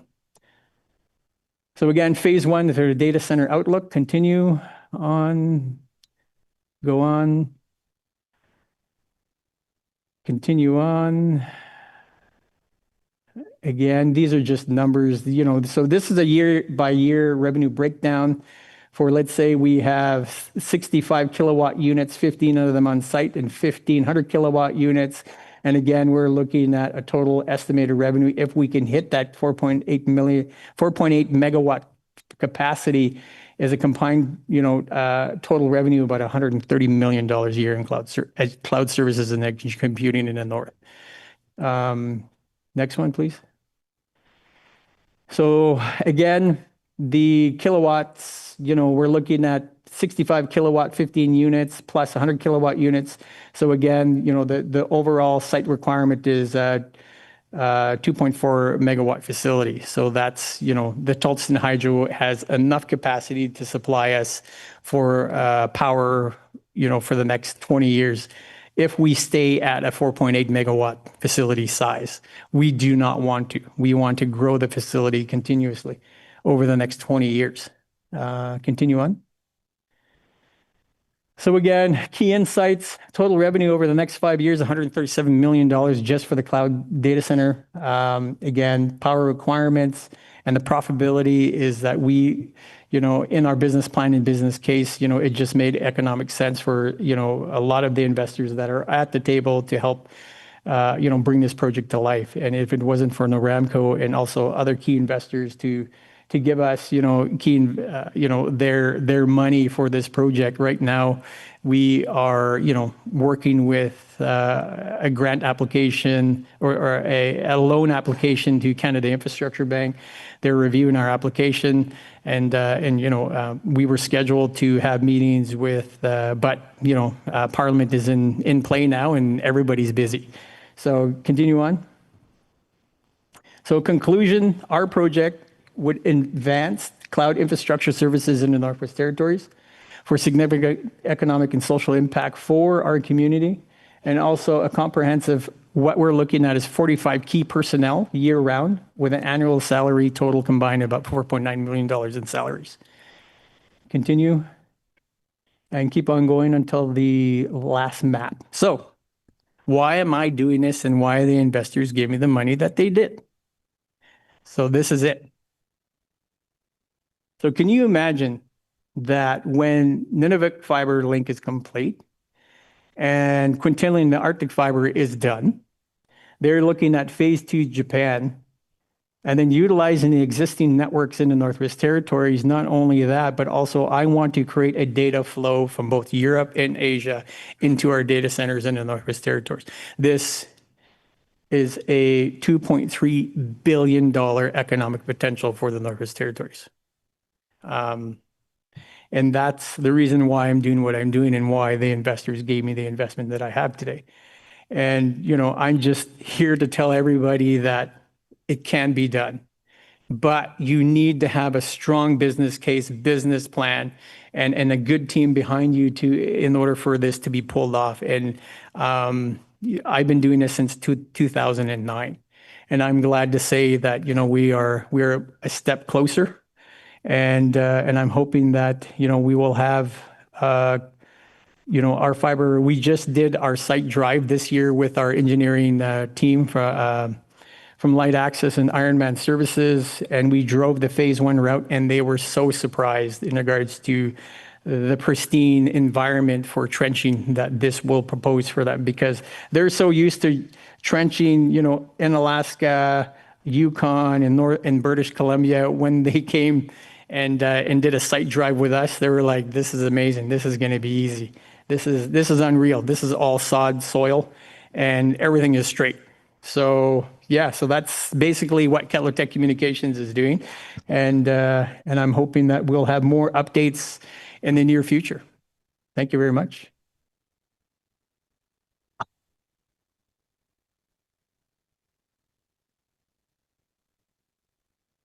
Yeah, it was just like everybody, the way he presented it, it's just like everyone here is like a room full of bankers, and everybody's looking at their time and they're checking, they're scribbling, investment, even CRTC was looking, okay. Just kidding.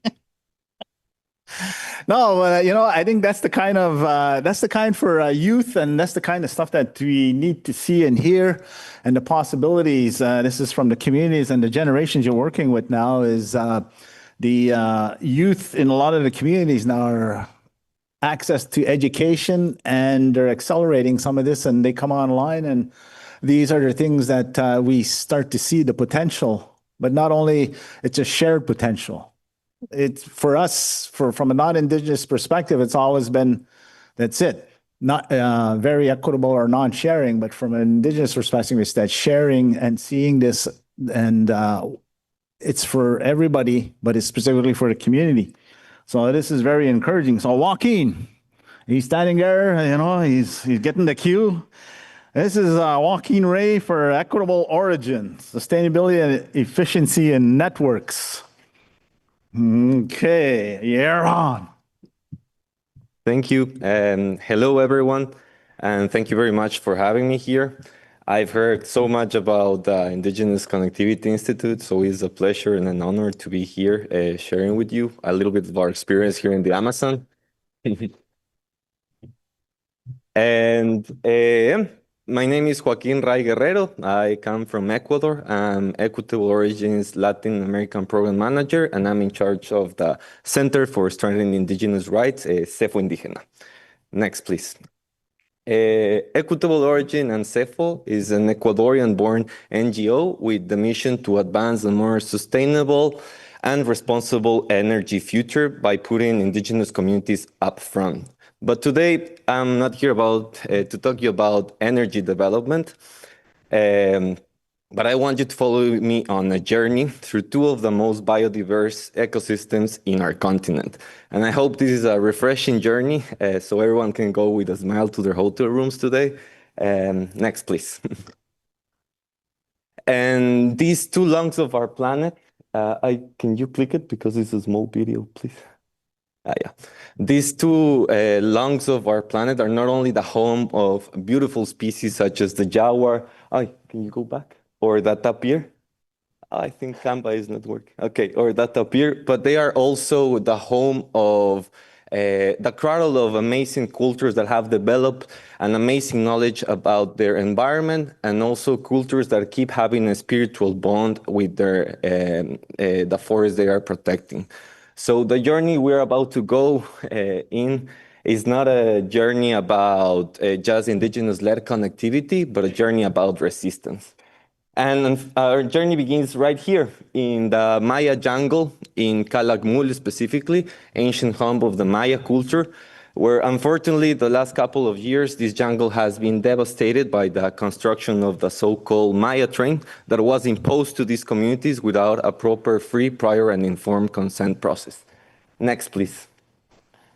And here we met Sebastián Moreno. Sebastián is a Maya Celtal indigenous people committed to secure the future not only of his territory, but his people. His dream is for future generations of Maya to be able to still call their territory the Maya jungle and not the Maya desert. With Sebastián, we deployed our first community network in the Mancolona, where we tested a viable economic model and an antenna combination that will be the foundation for the expansion of this model to 4 additional communities in the same area, with the objective of having access to communications for territorial defense. Next, please. With this experience, we met powerful allies such as the Laboratorio Popular de Medios Libres, with whom we were able to make the big leap to the biggest tropical forest in the world, the Amazon. Next, please. Here, we travel to the second part of our journey, which is the land of José Tando from the Shuar people in the Peruvian-Ecuadorian southern border. Here, communities withstand the pressure of illegal economies, particularly illegal mining. And here, communications can be a matter of life and death. Before our intervention, communities had to travel around 3 hours to get access to connectivity or pay for a satellite connection that was expensive and very poor quality. Here in the Amazon, we built upon the traditional forms of organizations of indigenous communities, and this did not only bring an opportunity on accountability within the community, but we were also able to leverage upon the socio-geographical situation of these communities, which is low-density population within a small area. Next, please. In short, what this means is that with a single solar power central node and 2 repeaters, we were able to connect a whole community of around 150 people. Next, please. And this was an opportunity, and we generated trust and reliability in conditions where electricity is not always available. And when it is, it usually fails a lot. So our solar power nodes had another benefit that was when you had blackouts, people went to the connectivity centers, and this generated an additional revenue to maintain the connectivity for these indigenous communities in the Amazon. Next, please. And meanwhile, while other options kept reproducing this extractive connectivity model in communities that live from subsisting agriculture, I mean, with less than an income of less than $300 a month, where paying $80 a month is not only unaffordable, but it also means that third parties are taking that money away from communities and they will never see that money again. This also places communities in difficult situations where illegal economies are flourishing, because in order to get connected, they will have to go and work with in these illegal economies, or leave their territories to go to bigger cities and leave their land in the hands of in the pernicious hands of foreigners. Next. So there, well, private ISPs, and here I mean the big telecom companies, are profit-driven. Our model did not only bring an affordable price for connectivity that was decided with communities, but it also provided the community with an additional income that they could even reinvest in expanding their network or reinvested in other activities. And we have managed to 96% savings compared to other private options. Next, please. But who manages these networks is maybe a question that you might be asking yourselves.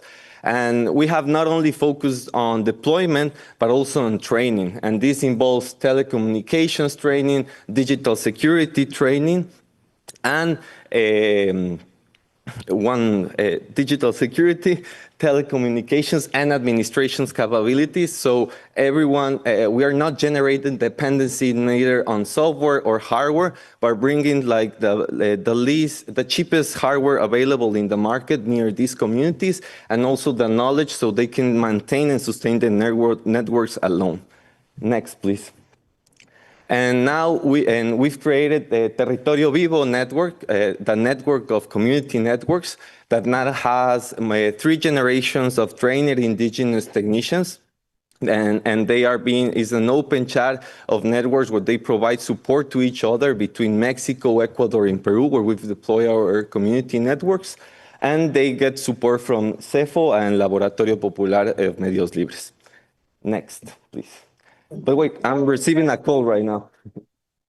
Pablo Emilio, ya decía haber montado el pupaji y el grupo Piper. En Bayona ya montaron, yo quería internet comunitaria, yo creo que si puede, yo que ahí si igual te manca te dar y putiti en Bayona, yo quería y coco acá, yo recibo allá, bueno, ahí agradecía y montaron, y con que se vienen a tengo Canadá, en Estados Unidos, montaron yo creo con que ahí si vayan, bueno, a niñas, guamayanejan, sayang pepayu cuata y el grupo pai peticia, wede, upayi y el grupo pai para montaron, de ahí,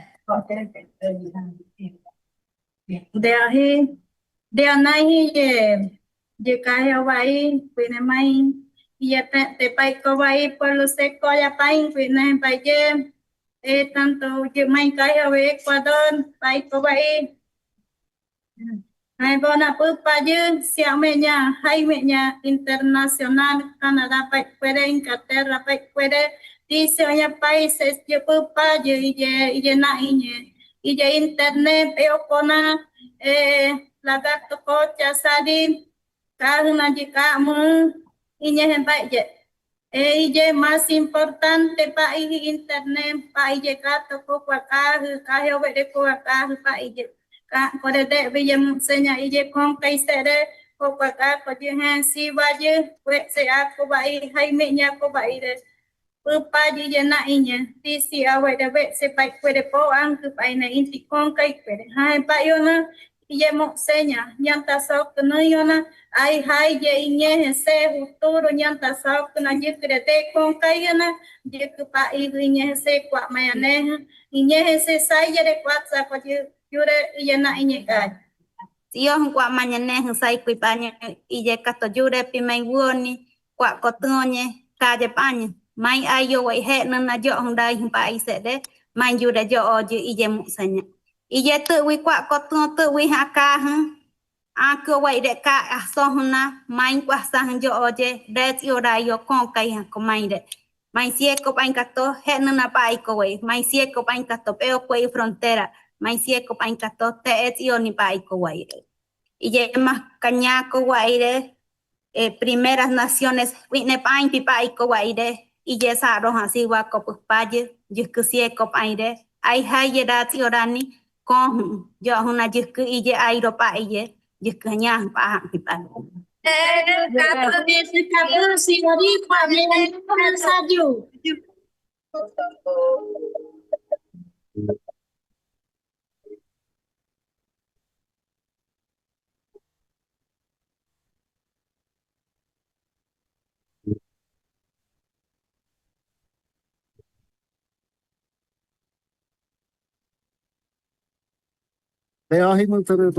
Pero las naciones y trabajo yo cuere y ese indígena y cree con el que en país montero pasó y desde Perú, Amazonía, peruana, etnia indígena secoya. Dejo.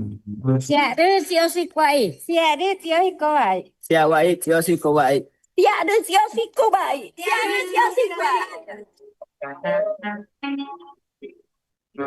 Next, please. And now that we got the Sekopai people in our canoe, we can continue in our journey. And this takes us, next, please. It's just a small animation, to the Peruvian-Ecuadorian frontier, where the Sekopai were divided by war in 1941. And for 6 decades, they were prevented to visit their families from each side of the border. And in the year 2000, they began a slow but steadily return to their ancestral territory. And here, women like Yadira and the other woman you just saw, Mariela, Noemi, have played a huge role with their ancestral ceramics technique, where they are going back to the ancient places where their grandmothers used to recover the clay to transform this clay into their traditional pottery. Next. So now that we had a trained group of indigenous network technicians ready for deployment, next. And we have the commitment of the indigenous Sekopai women. We were ready for the most difficult mission in equitable origin, CEFO and Laboratorios lifetime, reconnecting the Sekopai communities. Next. So we traveled more than 1,000 kilometers by land and river. It took us 3 days to reach the first community. And thanks to the Internet Society Foundation, we achieved this historic mission, reconnecting the Sekopai people of both Ecuador and Peru. Next. And now, today we got 3,500 people connected across Peru, Mexico, and Ecuador. We have 30 network technicians, indigenous network technicians, ready to deploy more networks in the Amazon, and we continue in this journey. Next. So this is a little bit of what we've been doing in the last couple of years, what I've been trying to show you today, and you might be asking, what's next? Next, please. And I believe this is only the beginning. And we are at a pivotal moment where we're trying to make ourselves the right questions and maybe find the right answers. Next. But meanwhile, we continue to experiment. Here, for example, we're trying to use trees to locate antennas so we can surpass and overcome the challenge of the Amazon canopy. And here we have Antonio, which we are working with tree climbers associations to see if this is feasible in other communities in the Amazon. Thank you. Next, please. And what we are certain is that we need to build a more sustainable financial model, so we are less dependent on philanthropic funds. But I'm certain that with your support, we will be able to do this. I come here literally with my head open to suggestions and to engage with you with what has worked and what hasn't, so I can go back to the Amazon with new ideas to see how can we build this sustainable financial model. But not get me mistaken here, because we do not only care about financial sustainability, neither as connectivity for the sake of it. Next.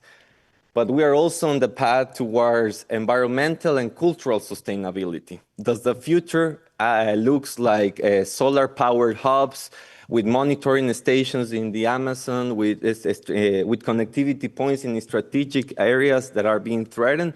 I believe it does. Thank you. Next. And what we are certain is that we are on our way to connect 100 communities with this model by 2030.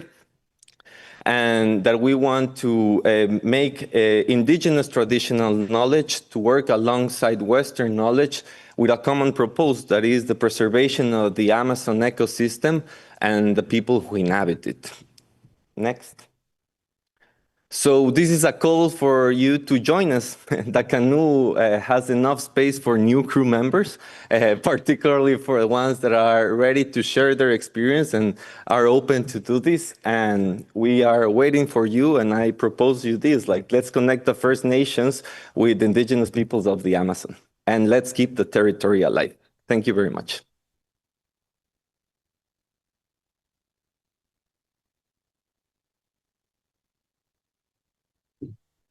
Gracias. Gracias, de nada. Whoa, you know, so I saw the north, now I saw the south. It was like, wow. You know, so I think we see the innovation and some of the stuff that's going on, and it's quite considerable. And I think between Phil and everybody with ICI, I think we know we're getting on the boat in 2027. Just kidding. We're going to check it out. We're going to have a group picture. But what we're going to do is we're going to get the students to stand up. Get all the students to stand up. Stand up. Yeah, you've been sitting all day, you know, and I know you're cold and everything, etc. I know you're falling asleep, you know. It's a lot of stuff. Falchi, you have the thing queued up. Okay. This is just that little brevity, you know. Just disregard the language. But there's we're going to get something here because we've seen both sides, and you're the next generations down there. So this is some of the stuff that you're going to be handling, and this is some of the little inspiration, just a little clip. So I'll play it a little bit from there. You ready? Gopher hole fucking rolled over and squashed me. I died there. This horse actually, little shit. And now I'm meant to travel the spirit world. Find lost souls like you. The spirit world. It's cold. My nipples are always hard. I'm always hungry. Got it. Being a warrior, it's not always easy. You and your thuggy ass friends, what are you doing for your people? It's easy to be bad, but it's hard to be a warrior with dignity. Remember that. In my time, we gave everything. We died for our people. We died for our land. What are you going to do? What are you going to fight for? Nah, I'm just fucking with you. But for real, though, listen to what I said. Marinate on it. Oh, let's go. Ha!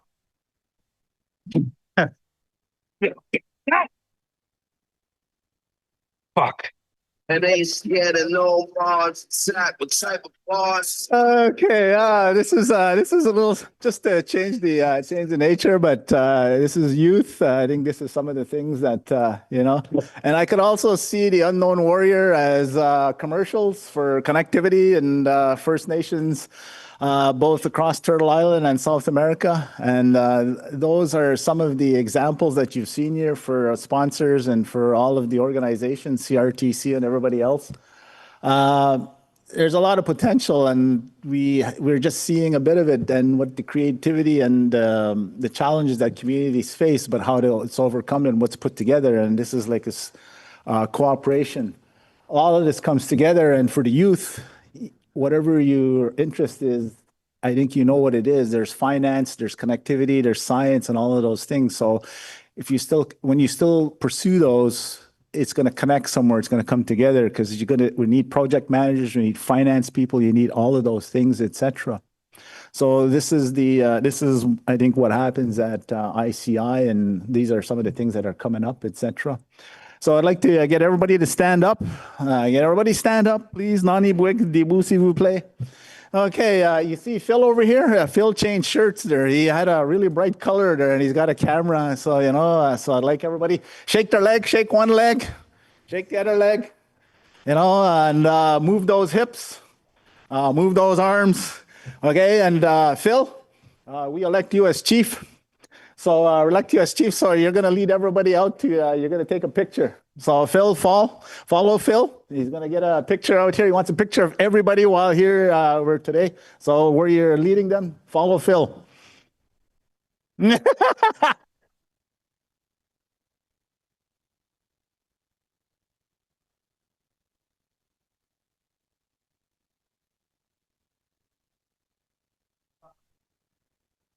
So see you tomorrow, same time, same place. All right?